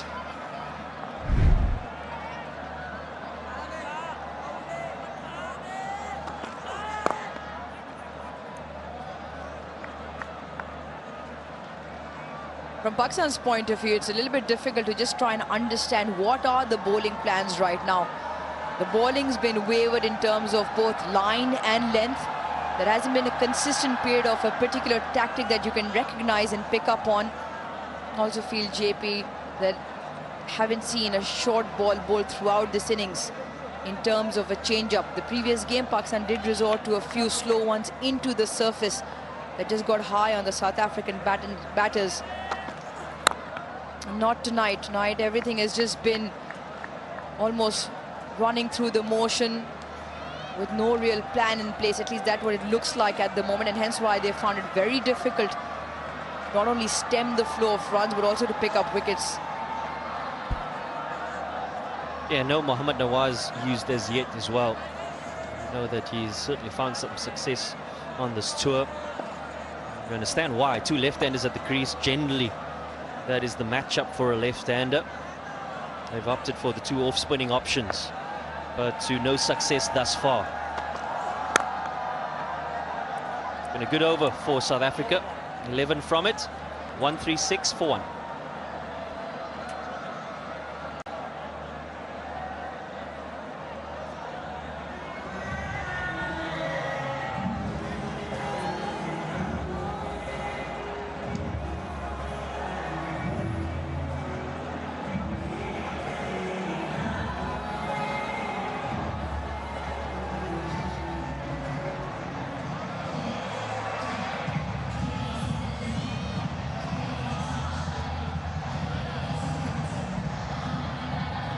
.134 off 29 overs with 9 wickets in hand. You've got to favour South Africa to win this and square the series. But funny things have happened. Pakistan would want to make a comeback through some reverse and through Mohammad Nawaz, who surprisingly haven't been used yet. Amir. I'll come back with an answer after this delivery. You know, I don't understand the reluctancy of captains to bowl a left-arm spinner to the left-handers. You know, if you go by this notion, the percentage of right-handed batsmen huge in international cricket. So the off-spinners shouldn't be playing at international level at all. That's my answer. That is surprising for me. Also, I think the left-arm pacer's angle to a left-hander is akin to a spinner's angle to a batsman, so it works the same way.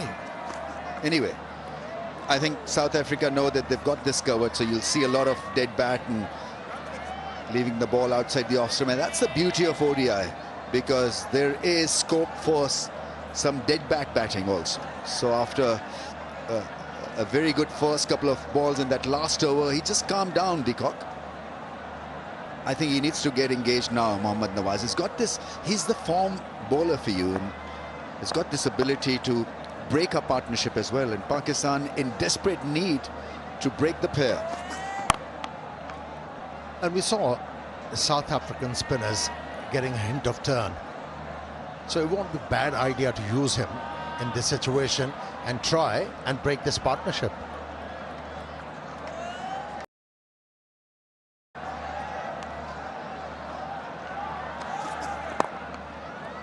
Wider the stumps. He's trying to create that angle where he gets it to straighten off the surface from that wider angle.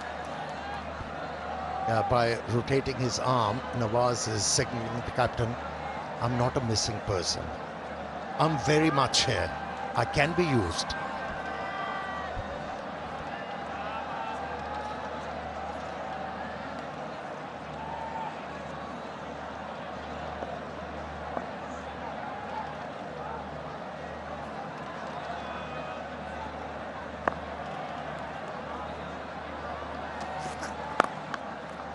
Nicely played. 81-run opening partnership, and now this partnership working well for South Africa, and that's how you chase down a target. On the pads. And lift it for 6. Full toss. That's been an issue. Lacking discipline and not bowling in one area. A lot of loose stuff. In length terms, in variation terms. He played too many strokes in T20 series, de Kock, but has batted with a lot of responsibility in ODI series, and that's why he has prevailed consistently. It's 138 for 1.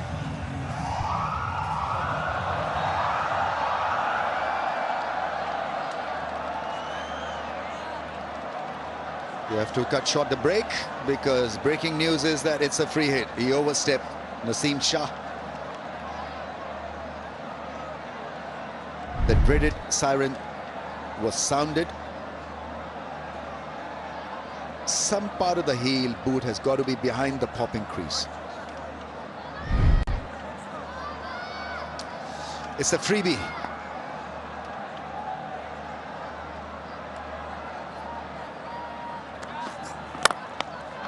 It was a good delivery. Yorker doesn't get hurt. 139 for 1.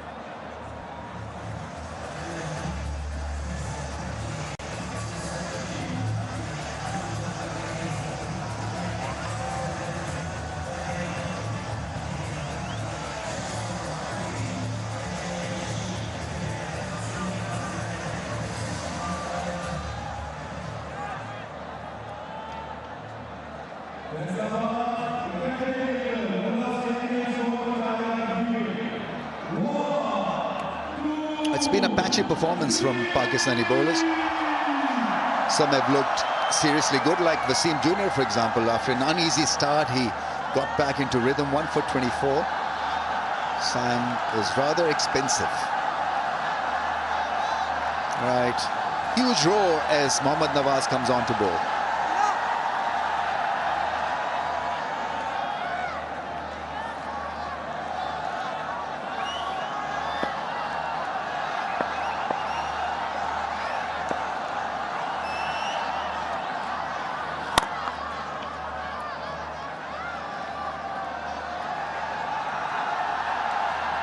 You're talking about his prowess against the left-handed batsman Nawaz's. He hasn't bowled badly. He has picked up 11 wickets in ODIs, and economy rate is quite impressive. 5.38, which is not bad.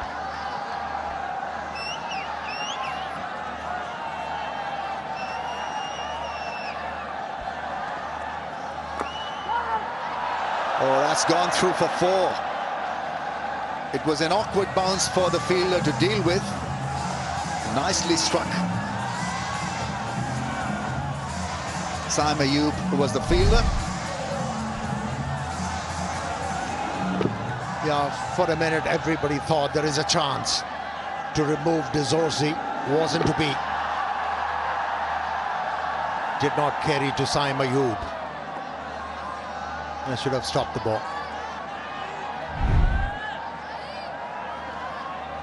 Will he go again, improvise again, De Zorzi? Oh, that's pull for 6. Picked up the length so early, and it was a massive hit. 150 comes up.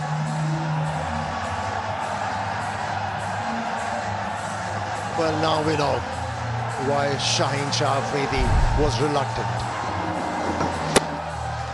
Now that was a long hop. That was asking for trouble. And went a long way. Now that reverse sweep he used during the Test match series so efficiently forced left armour to change the line and also the length, but couldn't get the desired result. In fact, he's been punished once again.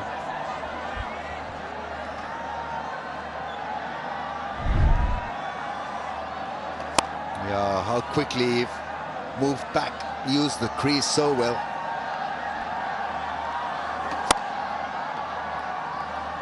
'86-meter hit.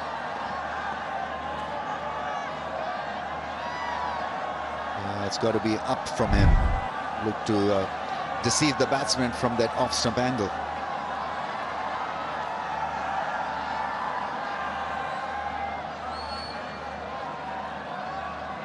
He's been guided right through this innings by his partner de Kock. Oh, that's much better. Skidded off the surface.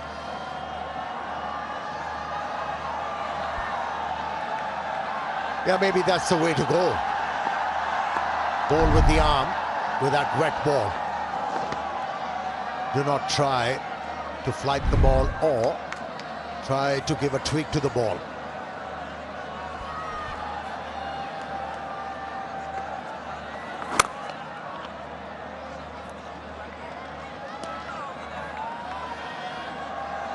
Yeah, he looked disappointed. 6 inches here or there, that would have gone and hit the fence.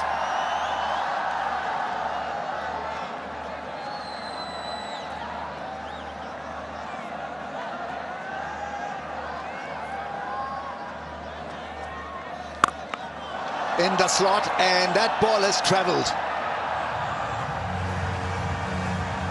Great over for the Proteas. They pick up 17 runs in that Nawaz's first over. 156 for 1.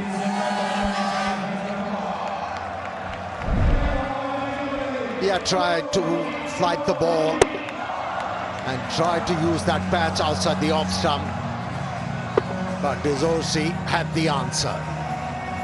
Lunged forward and then slot sweep the ball for a 6. Way ahead South Africa in this run chase.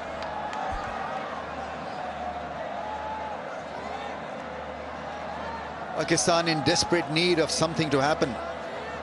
A great catch, a run out, a great delivery to make it tough for South Africa.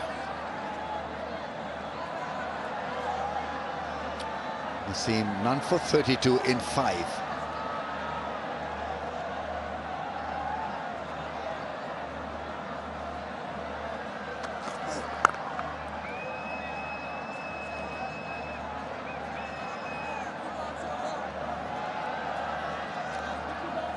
.21 is what they need in every over. So it's about tapping the ball into the gaps and not taking a lot of risk, but Proteas would want it to be as natural as possible. Make sure that they play a natural, normal game and get over the line. In the meantime, there's a lot of headache for Shaheen Shah Afridi. What next for Shaheen as far as tactics are concerned? Maybe get Wasim Jr. bowling again.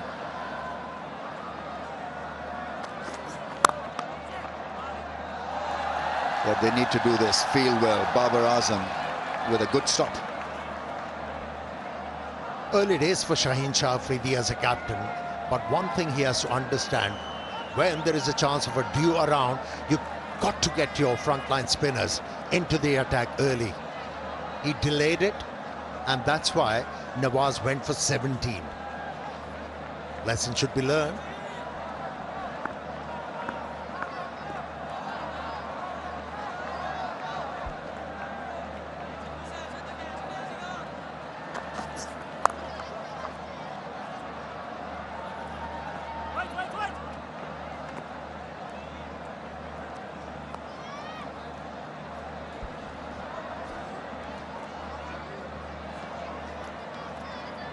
Pick a free moment, download the app now and get the insurance you need on your fingertips.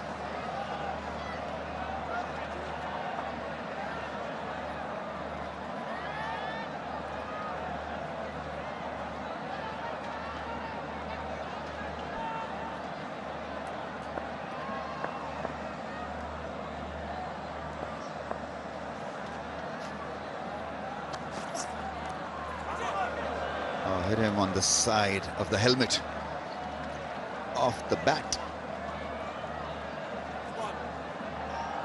One for the over.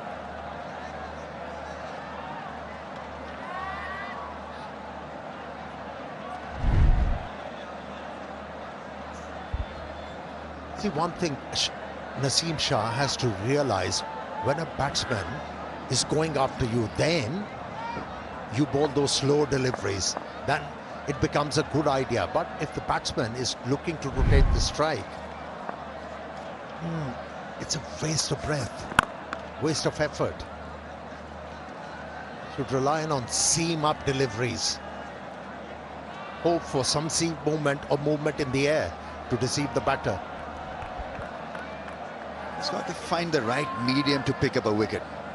There's no one in the slip, so I don't know whether, if you're going to bowl the slow balls, the variation, then you've got to have a short cover maybe, or a short mid-wicket.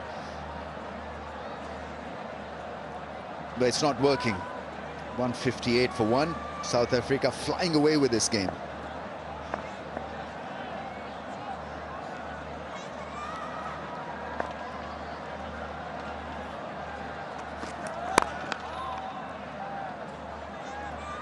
$158 for one.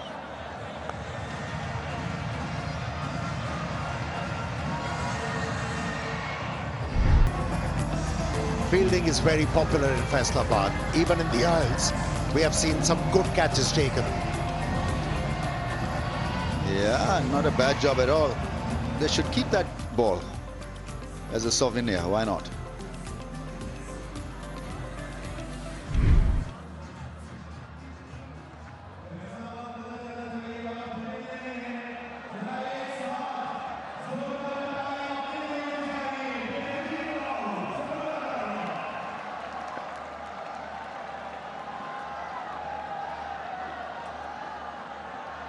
Dewy conditions, Pakistan wanting to keep this ball as dry as possible. Clearly the tyres are wet of our favourite machine. Wasim Jr. is back. Sliced. And the ball will spin away, hitting the fence away from the two fieldsmen. And the outfield has become lightning quick because of that dew. As a batter, you get value for your strokes. Have a look. Scurried off the surface. Went over the line in no time. It's doubly hard for the bowlers with dew around. And that's why the rags are being used intensely on the ball.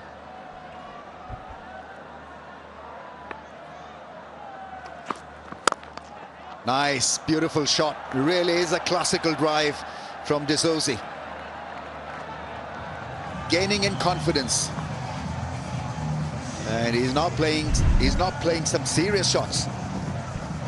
Yeah, when as a bowler you have a slingy action and you're looking to create that angle to a left-hander, you have to pitch the ball back of the length. If you pitch it up within the stumps, there is a peril, huge peril. You will be driven.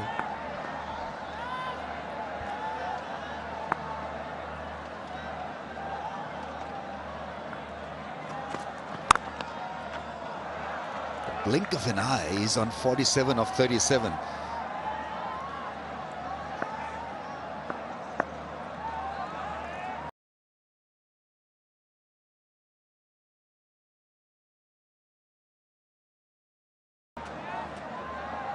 Form into white ball cricket. White ball cricket. And they trusted him with that all-important number 3 position.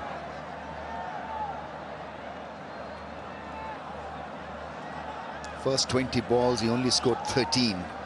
And look at where he is now, propelled to 47 of just 38.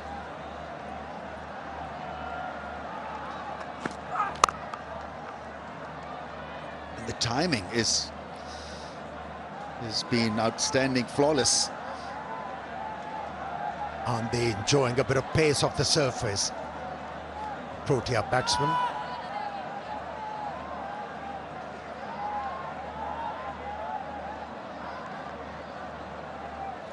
This is the beauty of ODI cricket. As a batter, you can really bide your time. At times, you're okay to slob out. But at the right time, you come out with these strokes. What a hit. Gets a 50. It is now becoming a blistering innings. And that last shot was dismissive, to say the least. Hitting a fast bowler over his head means a great deal. In position early and whacking it straight. And it wasn't a bad delivery. It tells you he's sighting the ball big. He's feeling more confident.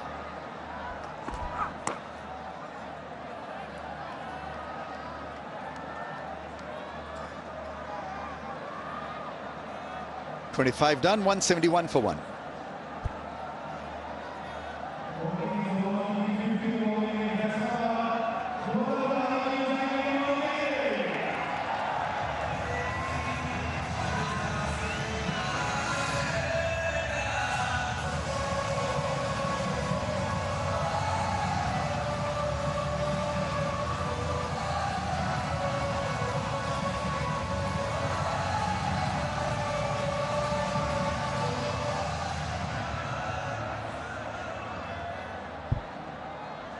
South Africa, they are making a statement that this is such a good pitch to bat on.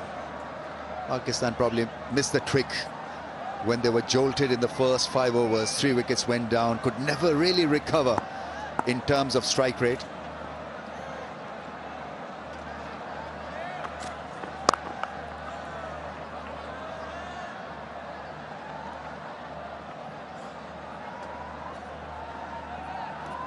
Less than 100.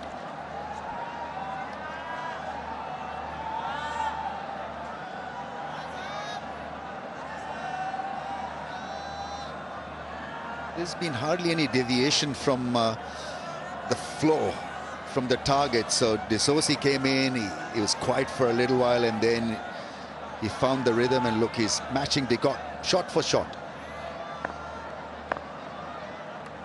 Whereas Pakistan had a staggered kind of an innings where some were flowing, some were not.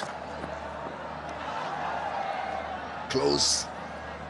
They need that edge, Pakistan.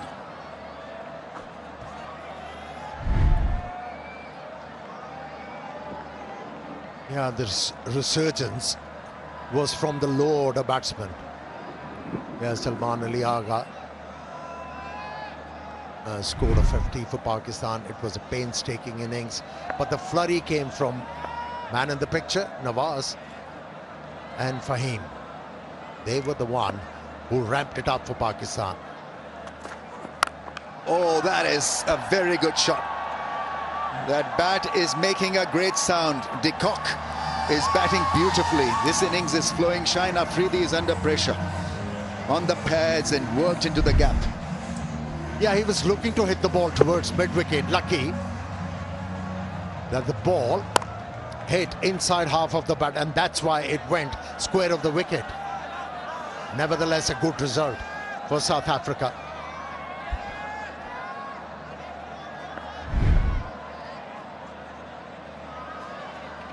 So many boundaries have been leaked away towards mid-wicket and square leg. The ball, plenty of deliveries on the pads. This one is lifted for a grand 6. This is seriously good from De Kock. 100 partnership is raised. Shine Afridi is under the cosh. That's what you get when you spend a bit of time at the crease as a batsman. You grow in confidence. You get that momentum in your batting, what you require. to meet success at that level. Have a look at him. He's scoring at his will. Premier fast bowler in action. And flagrant disregard for the pace and ability of Shaheen Shah. You've got to admire the bat speed and the natural angle of his cricket bat, because he makes it look ridiculously simple. So he's lifting the ball on the leg side, he's cutting the ball through the offside and lifting this one straight for a 6, and doing it effortlessly and instinctively, naturally gifted in that regard, de Kock.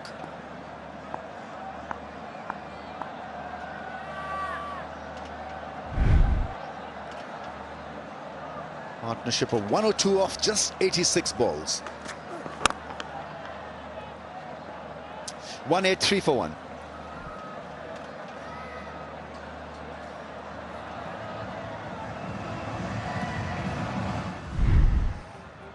Yeah, went out the job quietly to start with, and after spending a bit of time at the crease, he started to grow in confidence and started to play with freedom. Shots all around. Wasn't afraid to hit the ball aerial as well.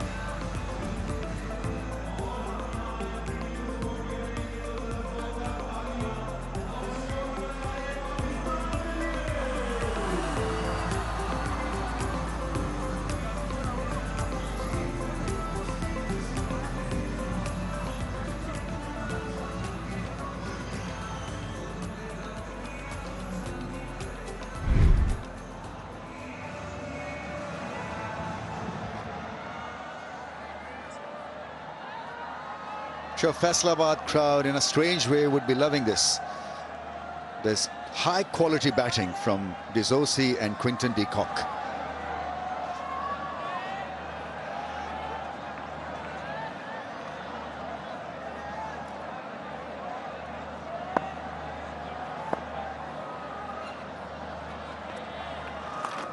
Salman Aliaga gets it to spin. It's amazing, isn't it? He lowers his arm and still get a bit of response from the surface. We saw him dismissing Dizosi in a test match at Lahore. Then he bowls a wide one. That's taken care of over cover. Beautiful hit. Hit it with the spin. And de Kock is in that murderous mood that he's not going to stop himself. Really is after the bowling now. Very expressive. Saw the flight and decided in an instance that he's going to go aerial and over extra. And did it quite well.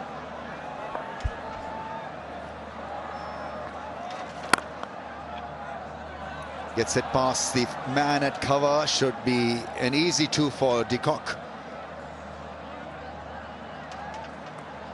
There's this quiet confidence in his batting and his style. Looks pretty calm. Doesn't give you the impression as if he's itching to hit a 4 or a 6. There'll be a few blocks and then suddenly he'll open up. Yeah, a lot of cricket left in him. Makes you wonder, why did he decide to retire?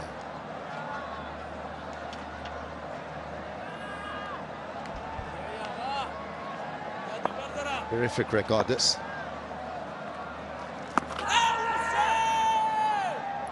It's not going to happen. That was missing the stumps down the leg side.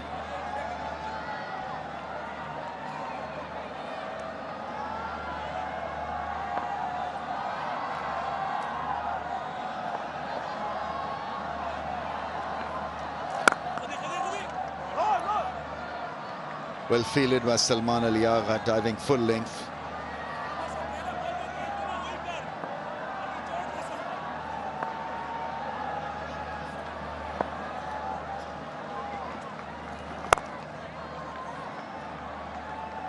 Had plenty of time really to wait on that one.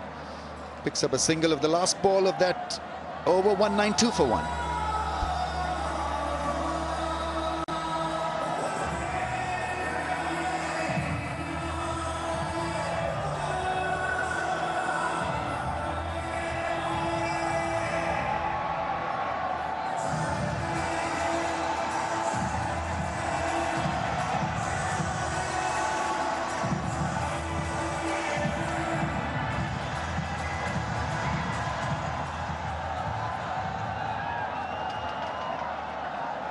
It's been so far a very tough gig for Pakistan. 192 for one, just 78 more to win this.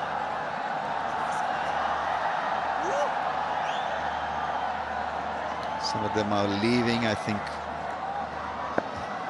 they're reading it as a tough one for Pakistan now to come back.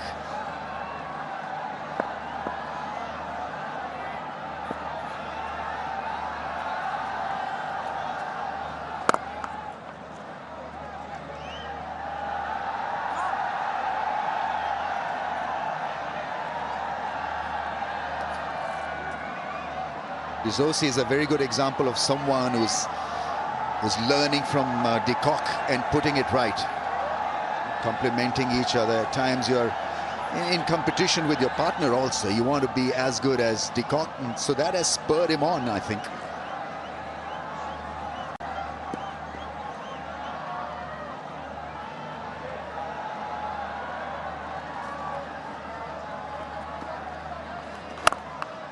And de Kock has really helped him.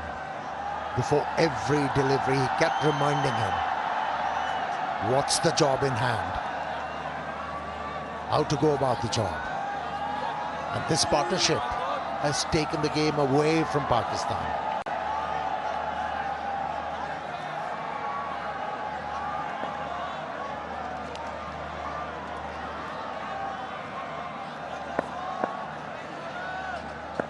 Nearing 100 on 89, Quinton de Kock.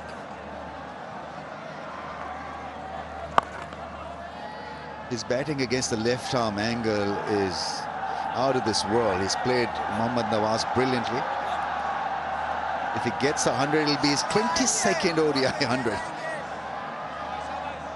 All right, we've got Inverix for you. Pakistan's smartest hatchback EV, Inverix Zeo. Charge fast, drive smart.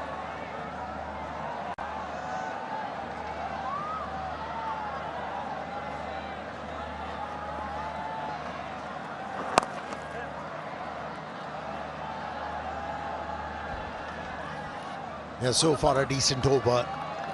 Nawaz has realized that trying to get some purchase from this surface can be futile. Just bowling with the arm, not looking to flight the ball.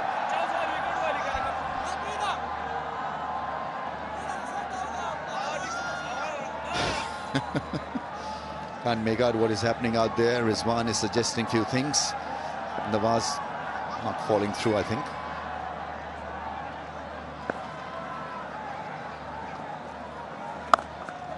Is not going to get that spin back into the stumps. The ball is skidding off the surface now. It's a wet ball, difficult bowling conditions, but credit has to be given to the Proteas for making it kind of a one-sided affair at this stage.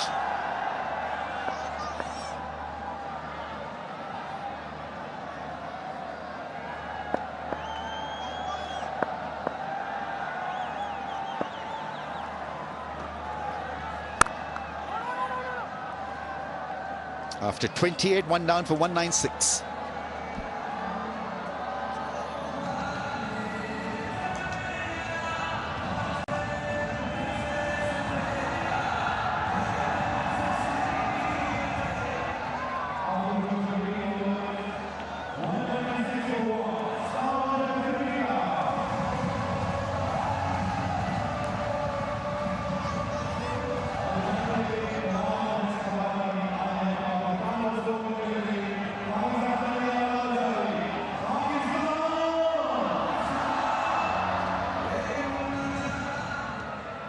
Seven bowlers used by Pakistan. Catches the call. Spilt on impact Fahim Ashraf. Not sure if he grabbed it cleanly in the first place.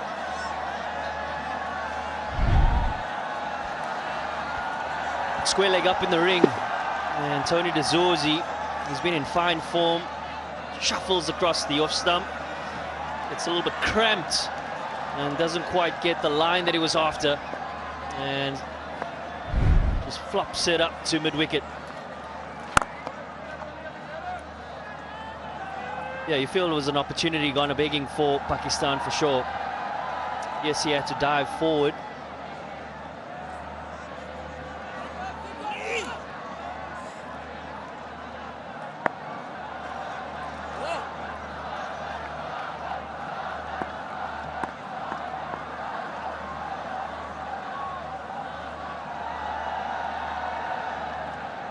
Yeah, plenty of dew, difficult to grip the ball.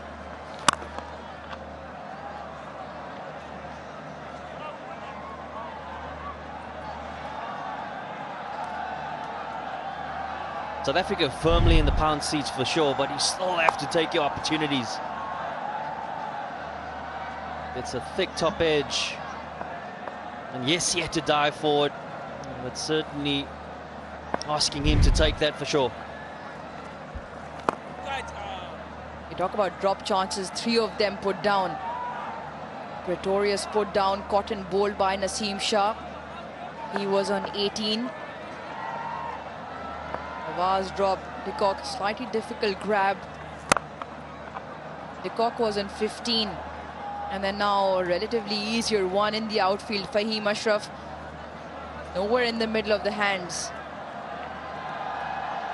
200 comes up with that single for South Africa. So bowling in terms of discipline for Pakistan,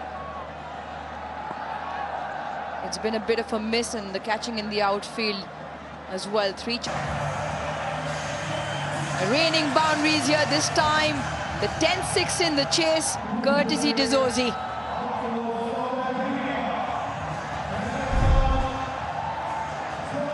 And the end of the 29th sees a maximum in the last ball of that over. For that drop catch where he tried to guide it along the fence, gets the top edge, but on that occasion, no option of really trying to get it on the ground, extends the arms. It's a real focus about these innings thus far is Tony Dizorzi.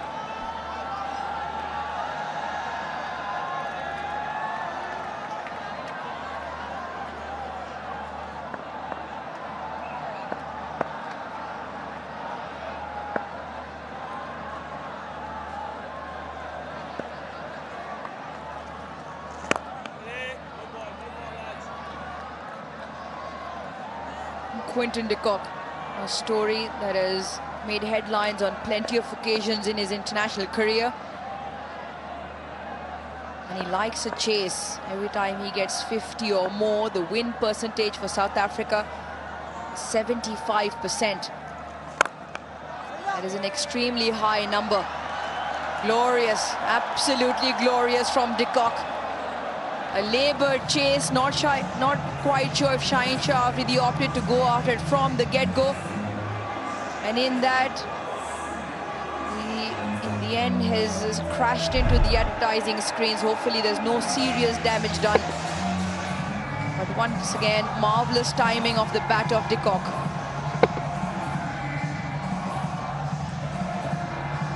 Yeah, it's been an innings of pure class. Speak about the effectiveness of a chase.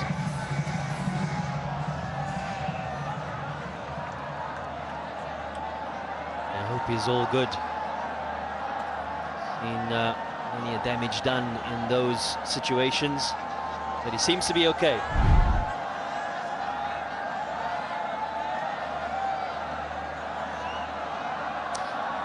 Coming back to Quinton de Kock, you speak about the effectiveness of a chase. I've certainly experienced a few moments of pad rash in the middle order. The one innings that particularly comes to mind is 175 not out in a chase against Australia. And his conversion rate has been spectacular.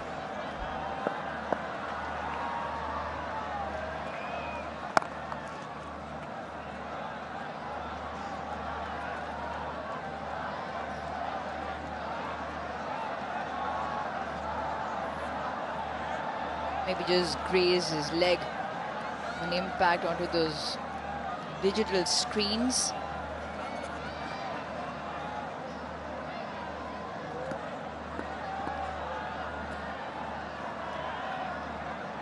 Dizorzi playing a fine hand here.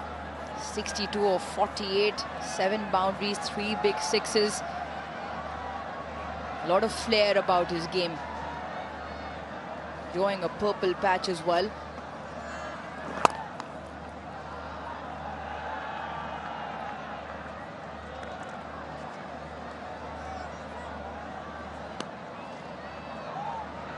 And 31 the partnership as well. And has come at a fair rate, just of the 109 deliveries. Quinton de Kock on 97. 3 fielders patrolling the fence on the leg side. Mid-off is up in the ring. That is an option if he wants to bring it up in style.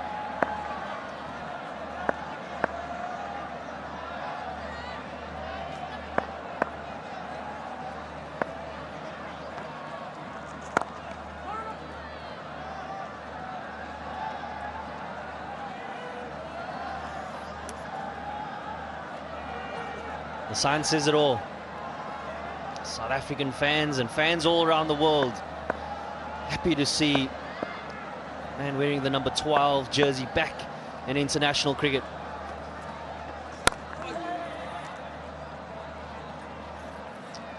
Just the single to end the over. 30 gone, 2-1, 3 for 1.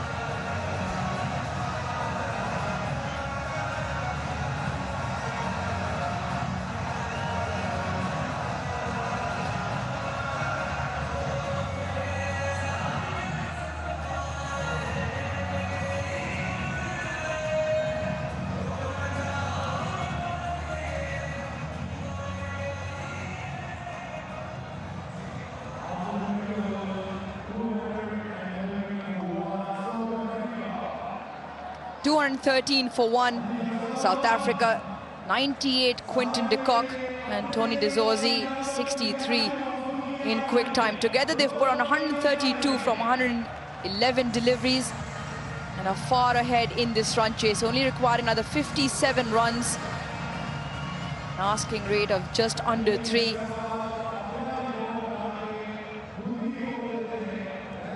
And on that note, we'll just take a break for drinks.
Welcome back to Faisalabad, the second one-day international between Pakistan and South Africa. And South Africa have a firm grip and are on their way to make the series level at 1 apiece, requiring 57 of 120 deliveries with 9 wickets in hand. It's been a partnership of sorts. A tremendous ball striking, crisp timing, and access to all around the park. They've dealt with 4s and 6s predominantly, and they stepped on the pedal and didn't shy away. 111 deliveries it took for the second wicket, 132 runs between them. To make matters worse for Pakistan, they are still out there in the middle. Great partnerships for both wickets. With Pakistan, in terms of their thinking and think tank in the contingent in the dugout, and they didn't help their cause. Naseem Shah put Pretorius down. Ball came onto him rather quickly. Quinton de Kock was put down on 18 by Mohammad Nawaz. A difficult chance. At this level, you can call it a missed chance. In this one, relatively easier. Fahim Ashraf in the field, put down Dizorzi. So 3 chances, which could have been 3 potential wickets. Maybe would have been a different story, but at the moment all too comfortable for South Africa.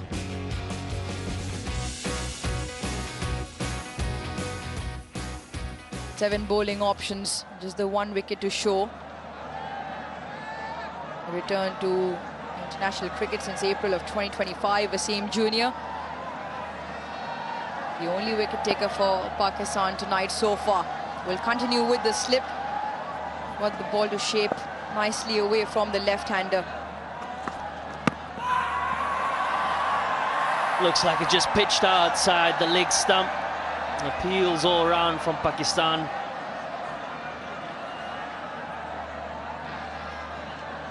And certainly signs from behind the wicket. Mohammad Rizwan certainly suggesting pitched outside the leg, but nevertheless gone upstairs.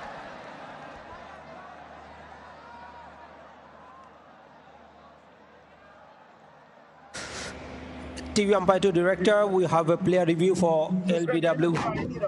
On-field decision is not out. Check the field placement. It's a fair delivery. Front and flush, please.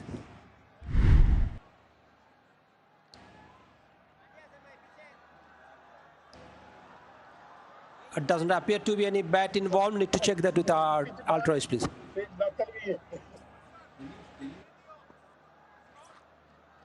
Clear gap as the ball passes the bat. Satisfied. Ball tracking, please.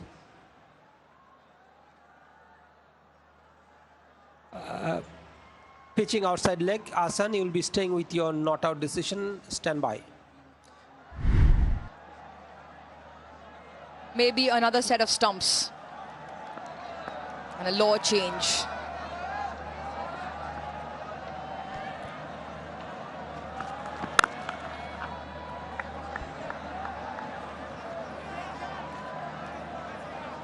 Pakistan from the outset of this game never really got going with their batting. In the power play, were always chasing the game, and it was only courtesy 59 of the last 5 that actually propelled Pakistan to the target. 269 a surface. You reckon the way it's played substantially below par, that target, and South Africa are sailing through at this point.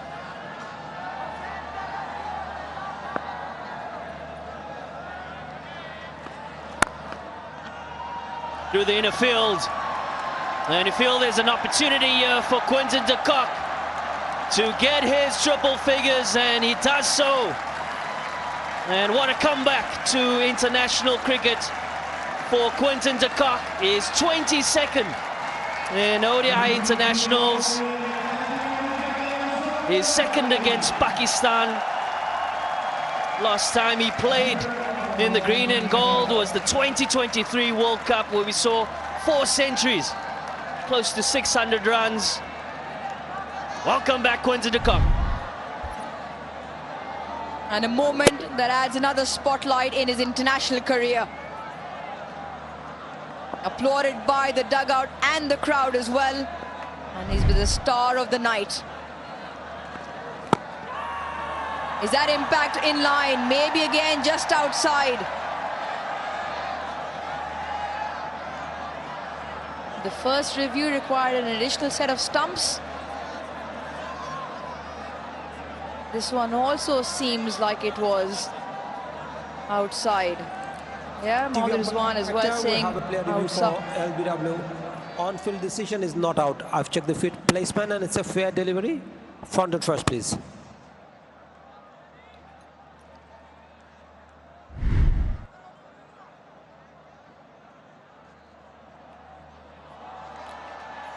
Ball passes close to the bat. I need to check that with the ultra edge, please.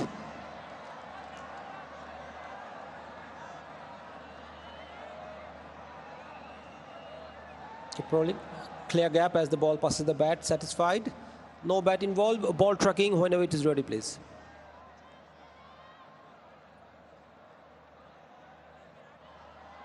Pitching outside leg. Asan, you will be staying with your not out decision. Stand by.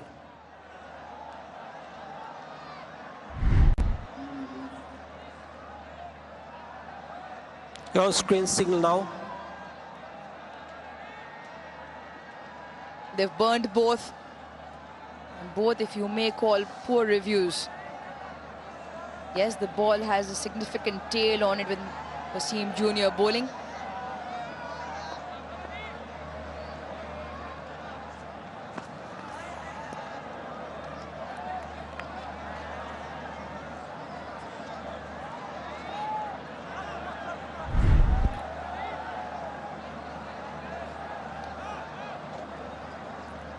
You almost feel it was a bit of a hopeful call, really, by Pakistan.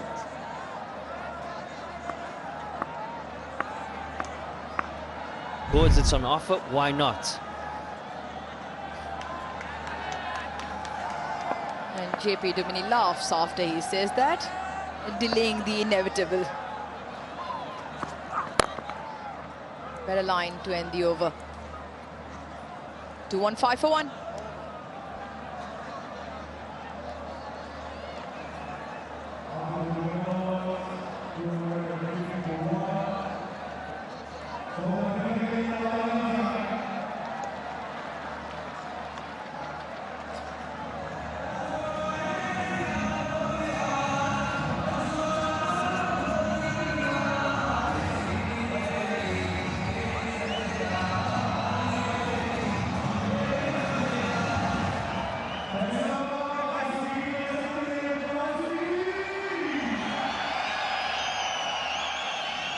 .134-run partnership.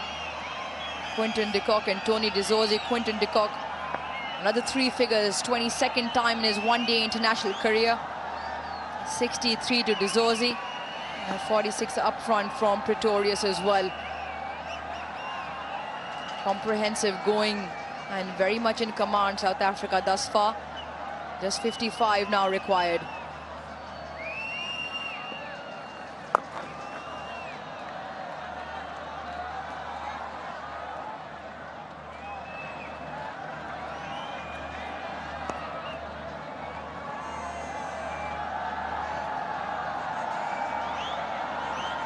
JP once again with conversations around the T20 World Cup and potential South African squad.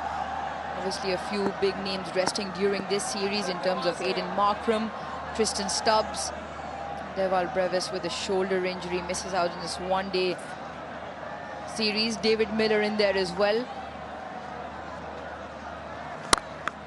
In terms of the batting available, plenty of firepower in the ranks. Matthew Bretsky here as well, Luander Pretorius. Who are your members making it onto that plane? Yeah, Ryan Rickleton comes to the mix as well. Herrera obviously played in the T20 series, captained as well. And I think Tony de Zorzi is probably somebody that will stake a claim for that plane to India in a few months' time. Again, what's the right combinations? So Aiden Markram is captain, so no doubt he'll be on that plane, probably in that opening position or even number 3, depending on on the combinations. Riza Hendricks had a good start to the T20 World Cup. Sorry, the T20 series rather. Here in Pakistan, 60 or 40 balls up in Pindi. I guess the big question really is Quinton de Kock comes back as well.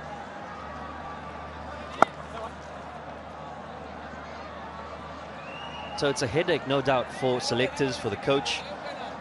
But it's healthy options. And it's the headaches you want as a coach. Means that the team is performing well, and particularly not just in international cricket, but in the domestic circuit as well. Currently we have the domestic T20 comp happening and some good scores being posted by the top order.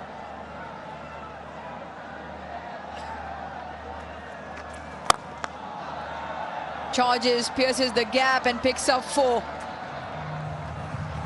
Once again, excellent ball striking from De Zorzi.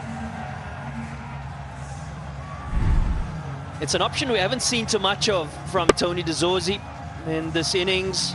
He's generally waited for the step-hit delivery and just extended his arms through the line of the ball. But on that occasion, uses his feet to great effect. And it's the shoulder position that is really the star of it, leading with that front shoulder, opening up beautifully through the covers.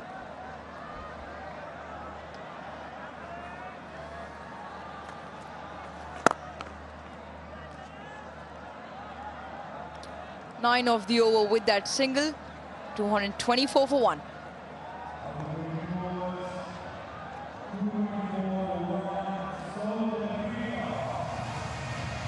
Quinton de Kock.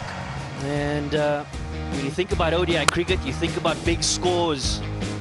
When it comes to QDK, the ability to score all around the ground was never a question. And a signature shot really over that mid-wicket region.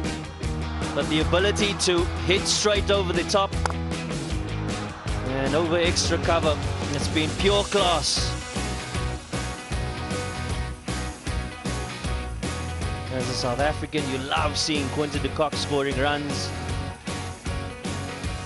Brings a great amount of leadership, great understanding and experience in this ODI fold and in one-day cricket in general.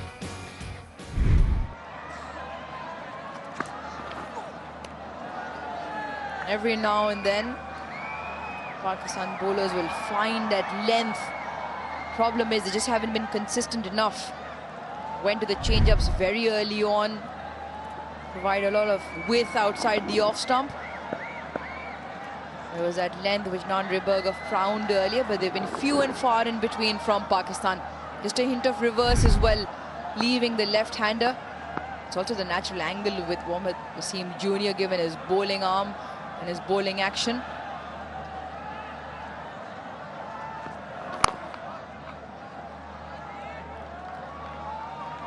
Well, JP Dumini, the rivalry between Pakistan and South Africa is just not on the field. It happens to be a bit off the field as well. Vernon Philander and JP Dumini versus Uruj Mumtaz and Zainab Abbas in a paddle game tomorrow. Mind you, you will be facing women champions. We took down the PCB contingent last night.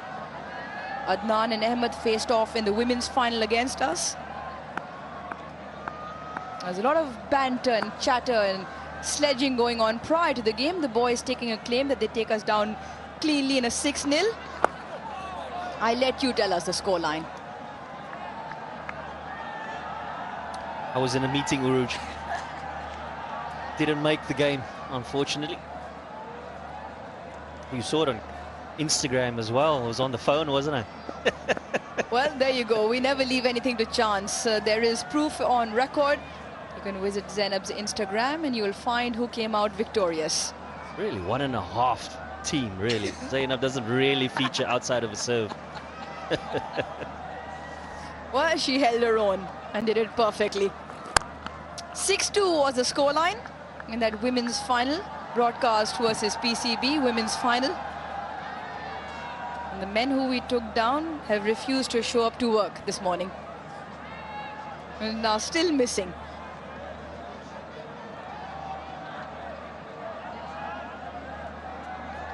Back to the more relevant sport.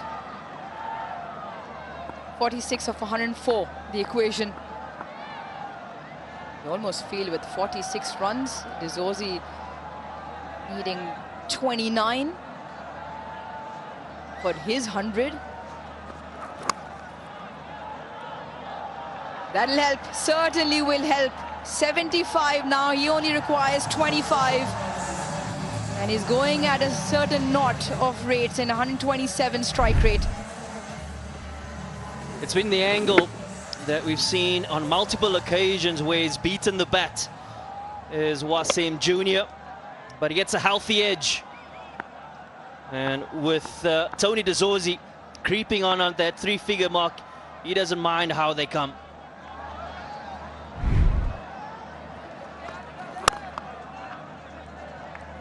Another over comes to a close. South Africa 2-8 for 1.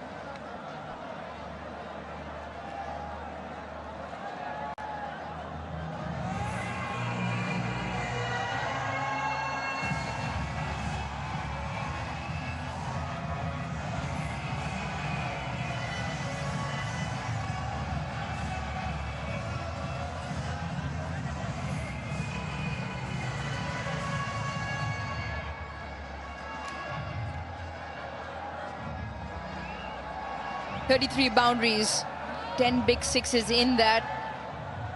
Have South Africa 228 for 1, just requiring 42 runs now. 101 to Quinton de Kock. 6 sixes in his innings. And quietly gone along his way, but in explosive nature has Dizozi, who is now 75 of just 60 deliveries. Ball being given to Hussain Talat now.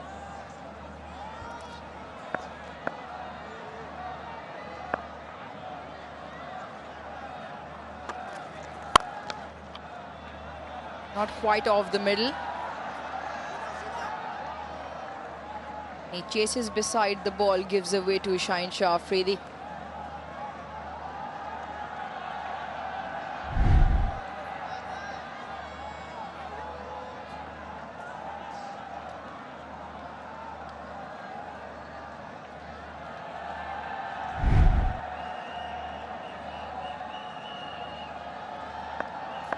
Very comfortable, happy-looking dugout.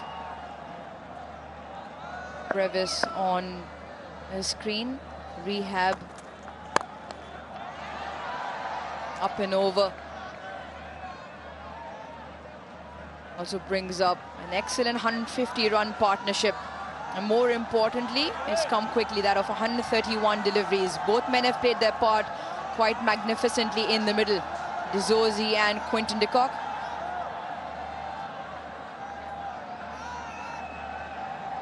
Will give South Africa a lot of confidence going into that third game. Came out 2-1 in terms of the T20 series result, which went in favor of Pakistan. Going 1-up in the series was South Africa.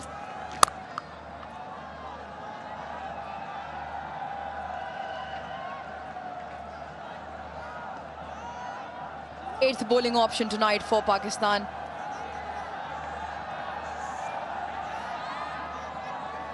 Wickets column has been an issue, which will take them back to the drawing board in terms of Mike Hesson, Ashley Nofke, bowling coach.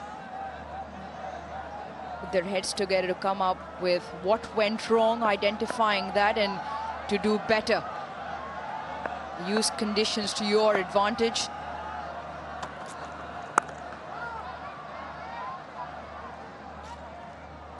JP, you've had a few coaching roles and been in positions similar to these. What do you tell the group? How much in depth do you go in terms of discussing the problem, or you expect them to come back better given it was a lack of execution, because the plans surely ought to be there? It's certainly the question. Is it a lack of execution? Is it a lack of thinking?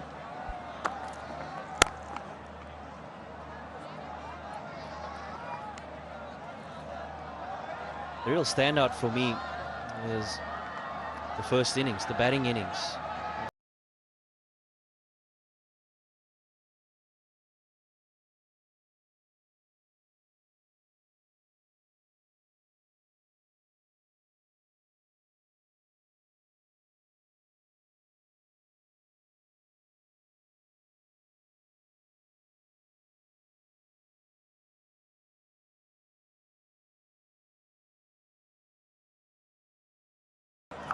the positives, highlight where we can do better and try and execute.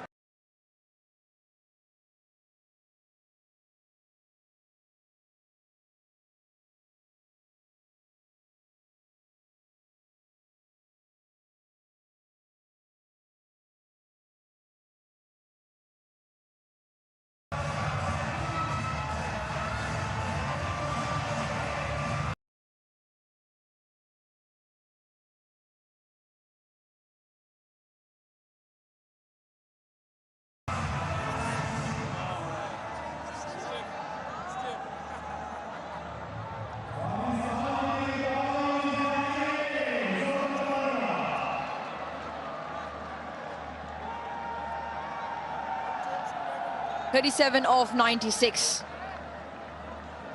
is the storyline for South Africa to level the series.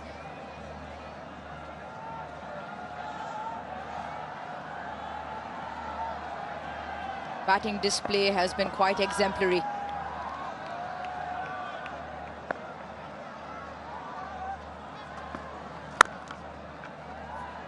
Just saw one of the balls in Rashid Riaz's hands, because with now the regulation changing after the 34th over, the bowling captain chooses one of the two to continue on to the remaining 16. JP, coming back to your point, why I asked the question, and you pointed out your opinion, Pakistan batting innings from the outset, yes, was pinned back by the loss of the 3 wickets. It almost becomes a case of missed scoring opportunities, whether it's in the case of 1s and 2s or in the case of missed boundary opportunities. Leading edge straight to the hands. Tony De Zorzi, after an extremely well-crafted 76, goes back as Saim Ayub takes that catch.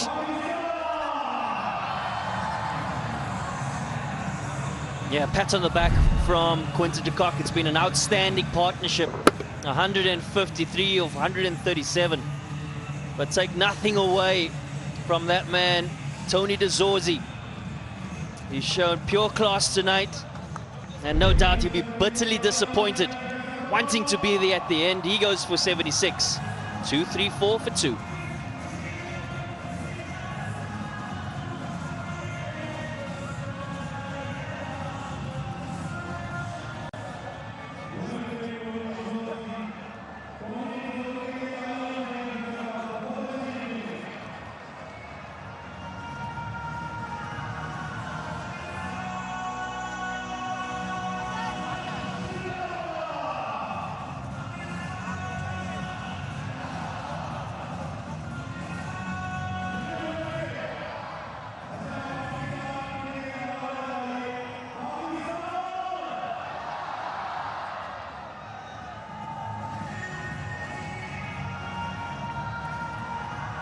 South African captain Matthew Bretsky walks out into the middle.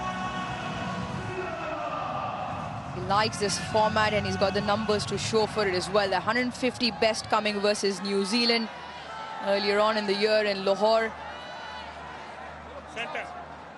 42 in that previous game as well.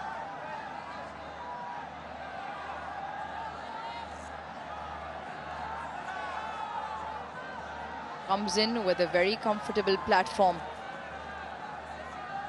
only requiring 36 of 94.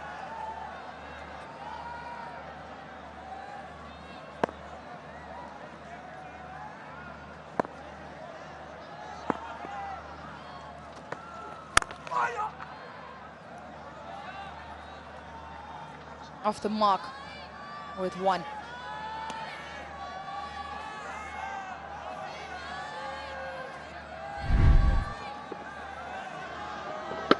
Yeah, just a touch early is Tony De Zorzi. Twists of the bat, looking to flick it into the leg side and gets a healthy edge that gets to point. It's been a phenomenal partnership, hasn't it? Great aggression by Tony De Zorzi.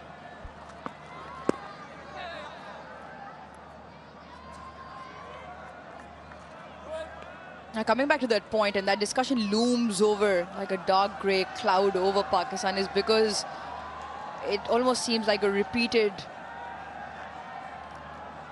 area which becomes concerning.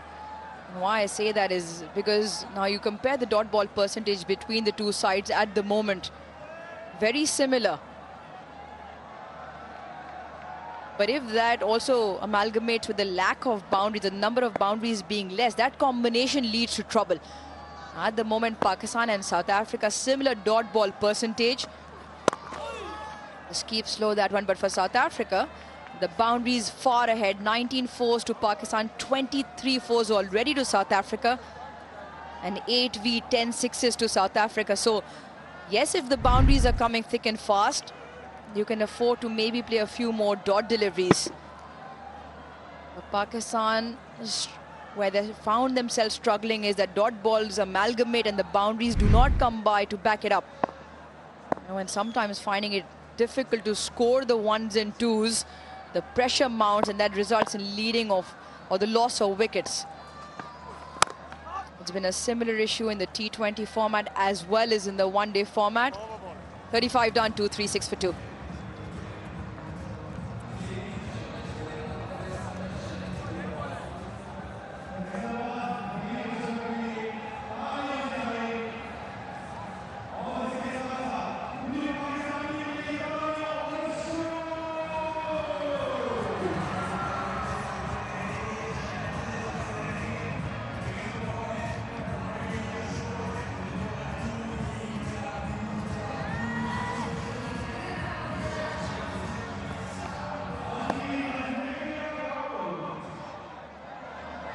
A runner ball, 106 from the experienced campaigner of South Africa. Tony Dizors in the previous over being picked up by Fahim Ashraf, leading edge. For quick fire, 76. Partnership means South Africa now only require 34 of 90. Seam Junior in to bowl his 8th.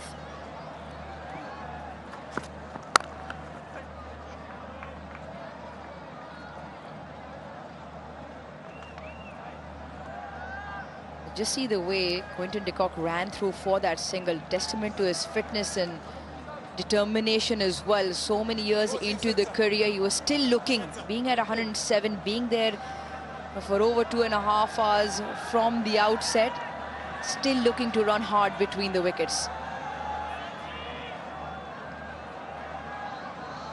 It's an area of his game that he's certainly put a lot of focus on. His fitness, his ability to bat long innings. And he's done so on multiple occasions.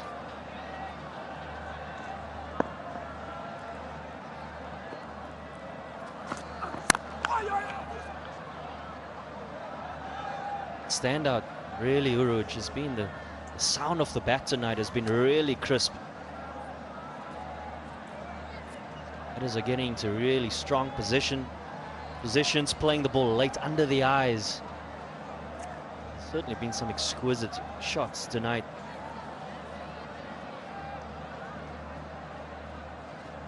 Testament to the technique of the batters, understanding what works on these type of conditions. Yes, the surface has been a good one. The timing has been superb, and certainly here in Faisalabad, value for your shots.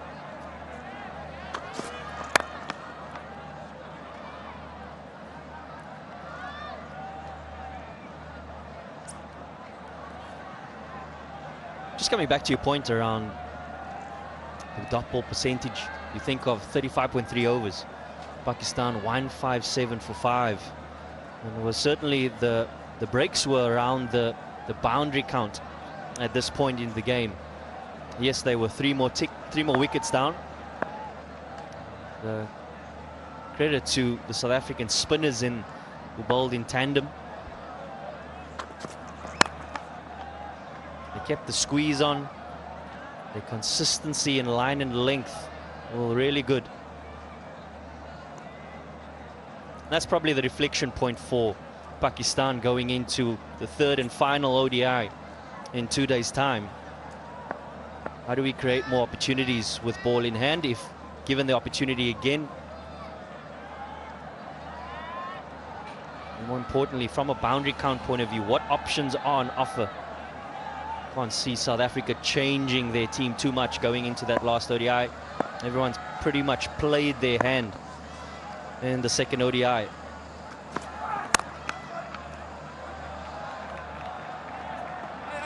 Once again, the sound of the back is so crisp. It's been a standout feature since South African pair came out to bat and has continued on since. Yeah, like you said, sometimes the turnaround, in terms of lack of turnaround time, almost bodes well, because you reflect on it very quickly. The points are just almost repeated in the sense that, right, boys, you know what the job is at hand. Be just reassurance.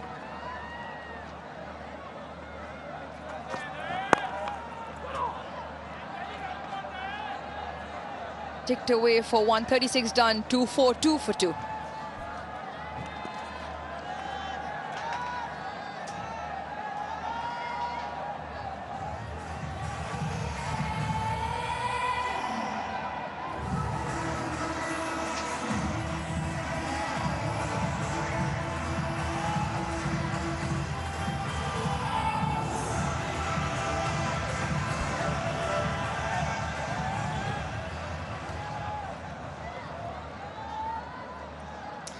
Yeah, brilliant from South Africa in that run chase department. Acquiring a further 28 of 84 deliveries. I've got Amir Sahil alongside me. Amir, where do you feel Pakistan has gone wrong tonight? Not putting a big total on the board, given the conditions, and that's where I believe they faltered. South Africa has been the dominant side in this ODI. Batters were tethered by South African bowlers, and then top order batsmen laying the foundation, putting Pakistan under a lot of pressure and doing it easily now. I think it's fair to say they missed the trick at the toss this afternoon. Perhaps read conditions wrong. This seems like an absolute belt that South Africa is betting on here this evening. Take nothing away from the masterclass we've seen in Quinton de Kock, and now he's orchestrated this run chase. Formed some fantastic partnerships. Another opening partnership between himself and Loandre Pretorius. Yielded 81 runs, and that really set the platform for South Africa.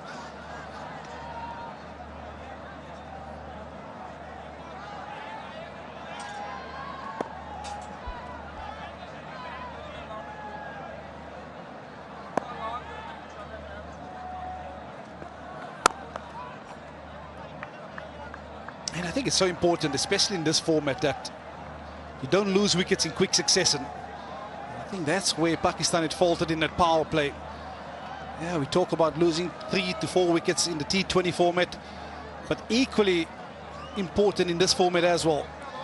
If you get blown out the park in the power play, you're always playing catch-up cricket, and you certainly felt that Pakistan could just never recover from that start.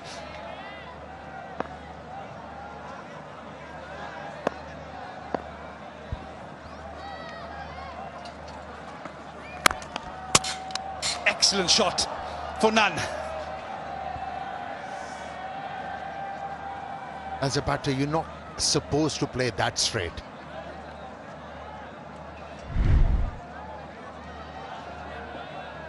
Not a good idea, this one.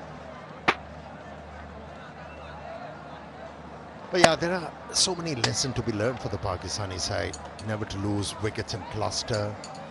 They have to learn how to put a big total on the board when they choose to bat first, or they are inserted to bat first. They have to find a way. Yeah, it's an excellent little tickle down to fine leg. I think this is on your point. There was almost that little period where Salman Ali Aga got to the crease and they just lost the intensity. Wanted to say, yes, you want to rebuild the innings, but you don't want to lose the momentum in terms of that energy that you bring to the crease. You can still gain the momentum by running hard, Doesn't always have to be boundary options, but like you said, there was just that little phase where South Africa could just dot Pakistan up, and in that phase you almost feel that they went by the wayside. Yeah, that must have been influenced by two things. We'll talk about it in the next over.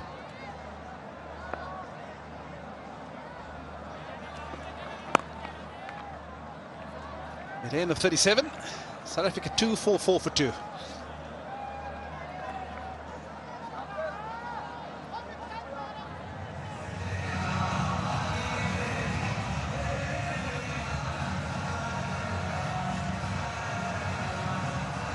Pakistan winning the toss for 6th time in this series.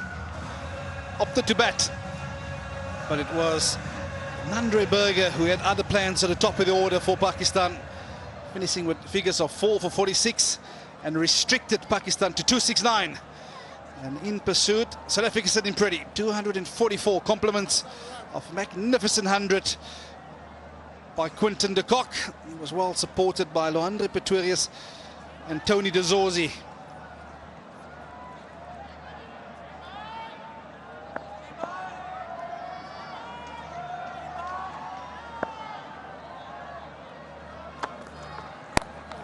Short has been pulled into the leg side, but they're only going to pick up a single. Let's get back to your point, Amir Bhai. You're talking about Salman Ali Agha, that he was squeezed when he came out to bat. There are two reasons. One, when you are short in runs, and then you don't have that belief in the batsman to come. And that's why you actually get into a shell. You do the survival game rather than going after the opposition to revert the pressure.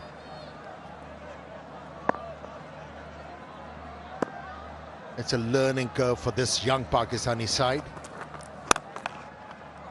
Yeah, shot way in front of square. He's going to pick up a couple as the boundary rider gets there in comfort.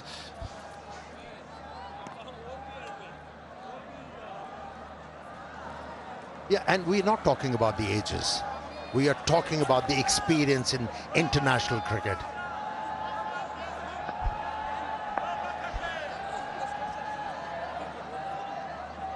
You were very quick to defend yourself there, Amir Bhai.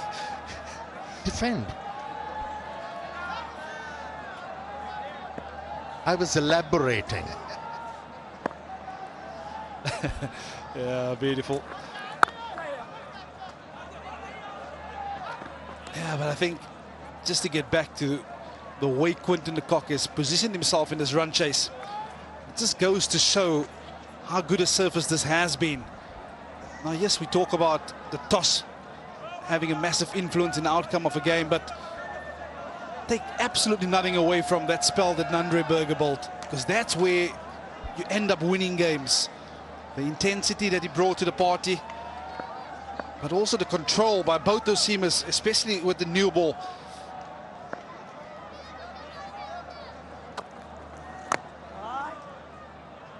See, when I said this is a young Pakistani team, quite a few novices in this lineup, and the selectors are looking for the right combination. One suggestion I want to make here, we need to find a couple of fast bowlers who are so attuned to bowl back of the length. Most of the Pakistani bowlers, they tend to pitch the ball up.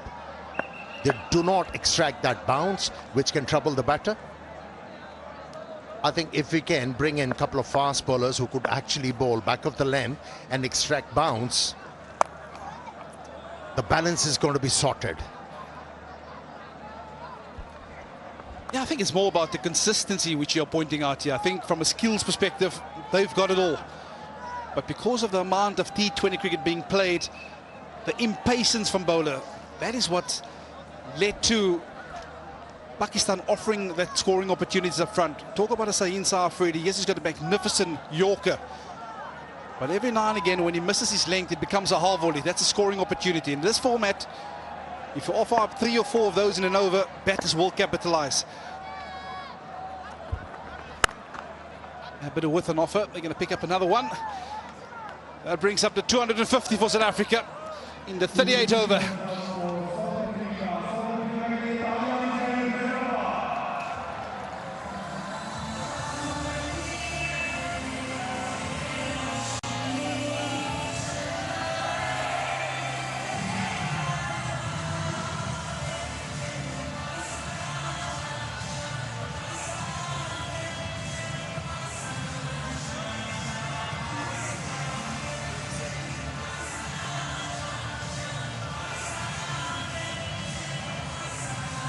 that's the breakdown. How South Africa got those 50-run splits. First one, 52, and then it just got increasingly faster. It was due to two fantastic partnerships that had the man of the moment out there in the middle, Quinton de Kock. The reason why 250s came from 38 deliveries because two set batters were batting for South Africa. And they were in charge. Ever since Dizozi has been picked up, the scoring rate has come down. And I think we've talked about the importance of having an in-batter there at all times. Of course, Pakistan were guilty of having two new batters at the crease, and that's where South Africa could really put the squeeze on. But I think I want to come back to your point of the consistency in bowling. And I just feel that from a Pakistan perspective, the bowlers perhaps don't have that reputable action that they can trust in hitting a particular area. That's why they have to go to change-ups quite early. Wow! If you heard the noise of the blade, that were suggested that was going to travel a long way. Yeah, off late, after scoring his 100, de Kock went awfully quiet. And this time around, got the length, and off she went.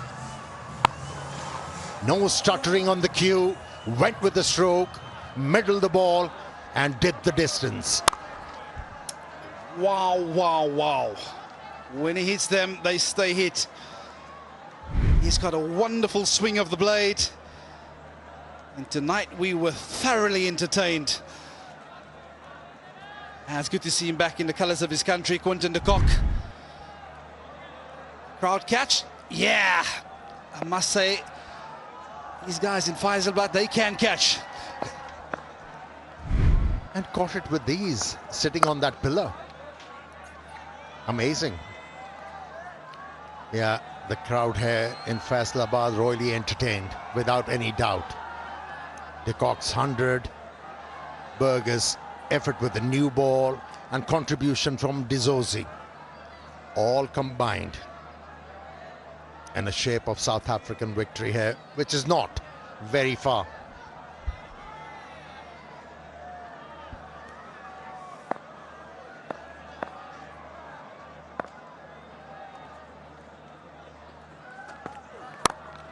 Yeah, it's a bit of with an offer, but just managed to drag this too long on. Yeah, both these teams will go away and assess tonight's performance.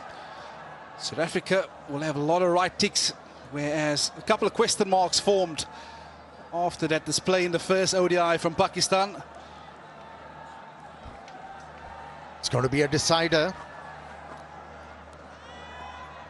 The Pakistan need to come out for that game with a concrete planning. Because this South African team has grown in confidence. They competed well in the first ODI. Were very close to win that one. But it was Mohammad Nawaz in the penultimate over where he hit a big six. Yeah, you talk about this tour, and if we follow the trend, Pakistan is in a bit of trouble. If South Africa goes on to win this game tonight, which they should, South Africa in the first T20 victorious, and then a fight back by Pakistan to win that series 2-1. Go on to win. You're still not sure South Africa is going to win? The game says ongoing. Respect the game, Ahmed. It's a wide.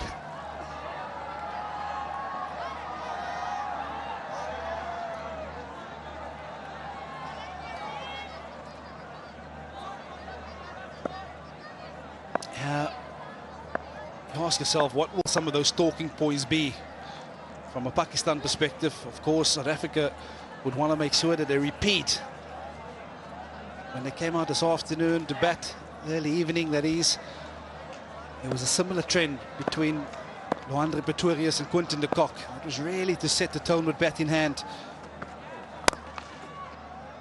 And we've seen that from time to time. The balls are staying low a bit. But at the end of 39, South Africa sitting handsome at 259 for 2.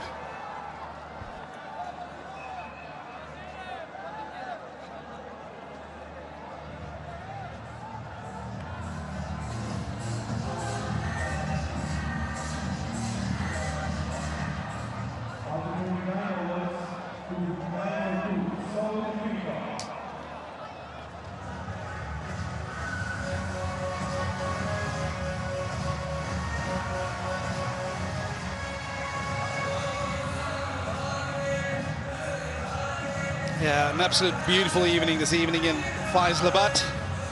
South Africa needing a further 11 runs for victory.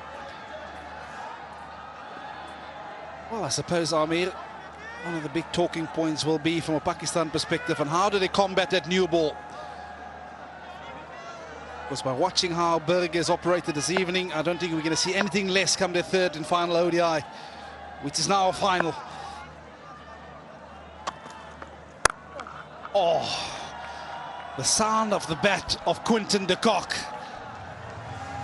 That is another magnificent pull shot over mid-wicket for boundary. He's got the ability to score of good deliveries. And here was a long hop. What was Hussain expecting? He's not going to miss out on those. Too good a player de Kock is.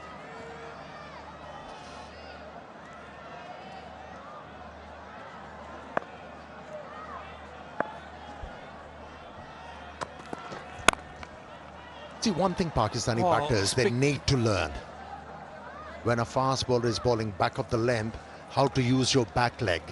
What we saw from the Pakistani batsmen, not in this game, almost in every game, they commit on the front foot, and from there is no movement.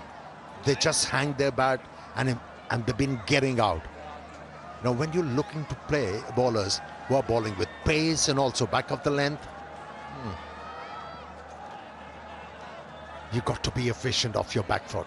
Otherwise, there'll be struggles.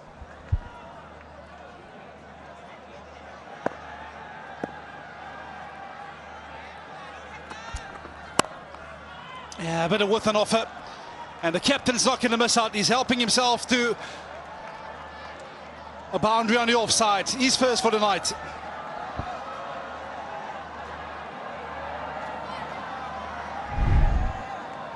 Yeah, he's afraid to pitch the ball up to the batter. He's looking to rely on those cutters, not working.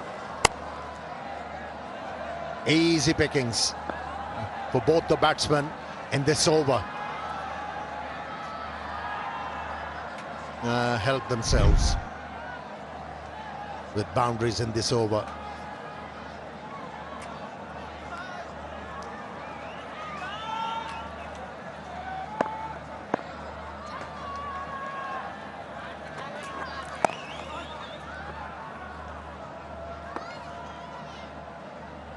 Yeah, now just 2 away from that magical W in this second ODI.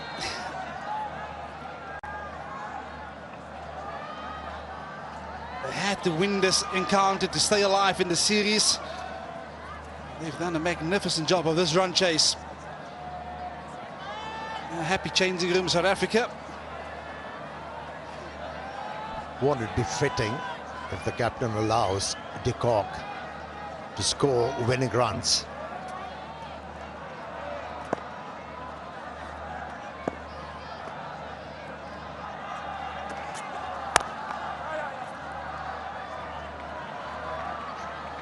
Is that Norman era, Amir Bhai? Yeah, out of respect. Like you said, you have to respect the game. You have to respect players as well. It's a mutual thing, isn't it? Beautiful. Sounds a bit more like respecting your elders in your case. But yeah, it would be fitting, because this has been some innings from Quinton de Kock. Announced his retirement, back into international cricket. What an innings this evening.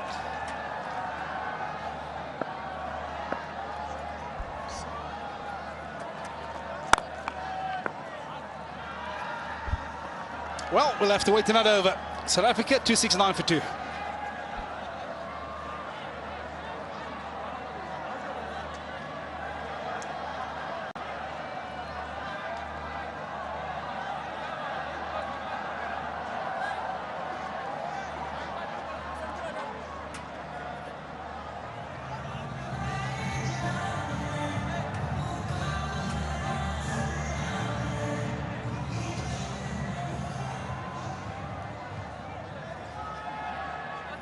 Well, power play number 3 being signalled. Not that it will matter anything from here onwards, because South Africa need one. Scores are levelled. That's what Pakistan managed to get in their 50 overs, 269. South Africa with a further 10 overs remaining in this fixture. Oh, he's beaten him all ends up, but an outside edge takes South Africa to victory. It was a victory that was well led by Quinton de Kock on his return to international colours. He has been the architect behind this masterpiece of a run chase here this evening in ODI number 2. This victory also means that it's the joint biggest win for South Africa over Pakistan in Pakistan in terms of wickets. Yeah, comprehensive win for South Africa, and because of this, they stay alive in this series. It's level. And there'll be a lot of anticipation in the third ODI, which is on Saturday. They outclass Pakistan in every department. New ball from South African bowlers made the difference, a huge difference. From there on, Pakistan was chasing the game. And with the bat, very convincing. Especially that man in the picture scored another ODI 100. 22nd to be precise. And what a knock that was. Initially, he was very patient. When he started to feel comfortable and confident, he played with freedom. You name a stroke, he executed it. Yeah, he's led from the front.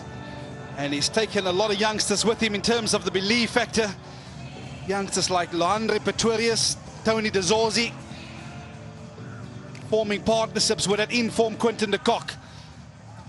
So as much as he's announced his return to international cricket, he also played a massive part in the experience which is handed over to this young crop of South African players.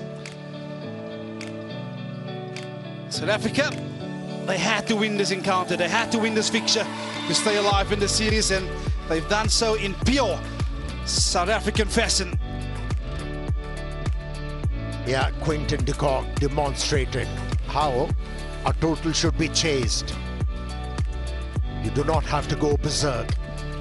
You can afford to play conventional cricket and get your side over the line. And what an enjoyable knock we witnessed from de Kock. He featured in 2 match-winning partnerships, and that's where the game was lost for Pakistan. Yeah, that partnership between de Zorzi and de Kock, 150 it yielded. But the Pakistan bowlers, they were under pressure. And we all knew if they couldn't strike in that power play with a set Leandre Pretorius and Quinton de Kock, they were going to suffer from the short. And those 2 batters really took the short to this Pakistan lineup. Well, Mohammad Wasim Jr., he was the only bowler that yielded success, 1 for 48 in his 8 overs this evening.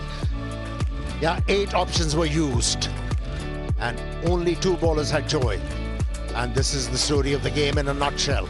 South Africa comfortably over the line with 8 wickets remaining.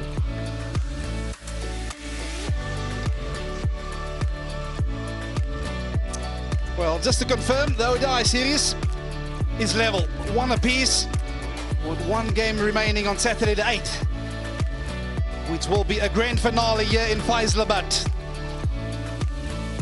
Well, don't go too far, because after the break we'll be back with the post-match presentation.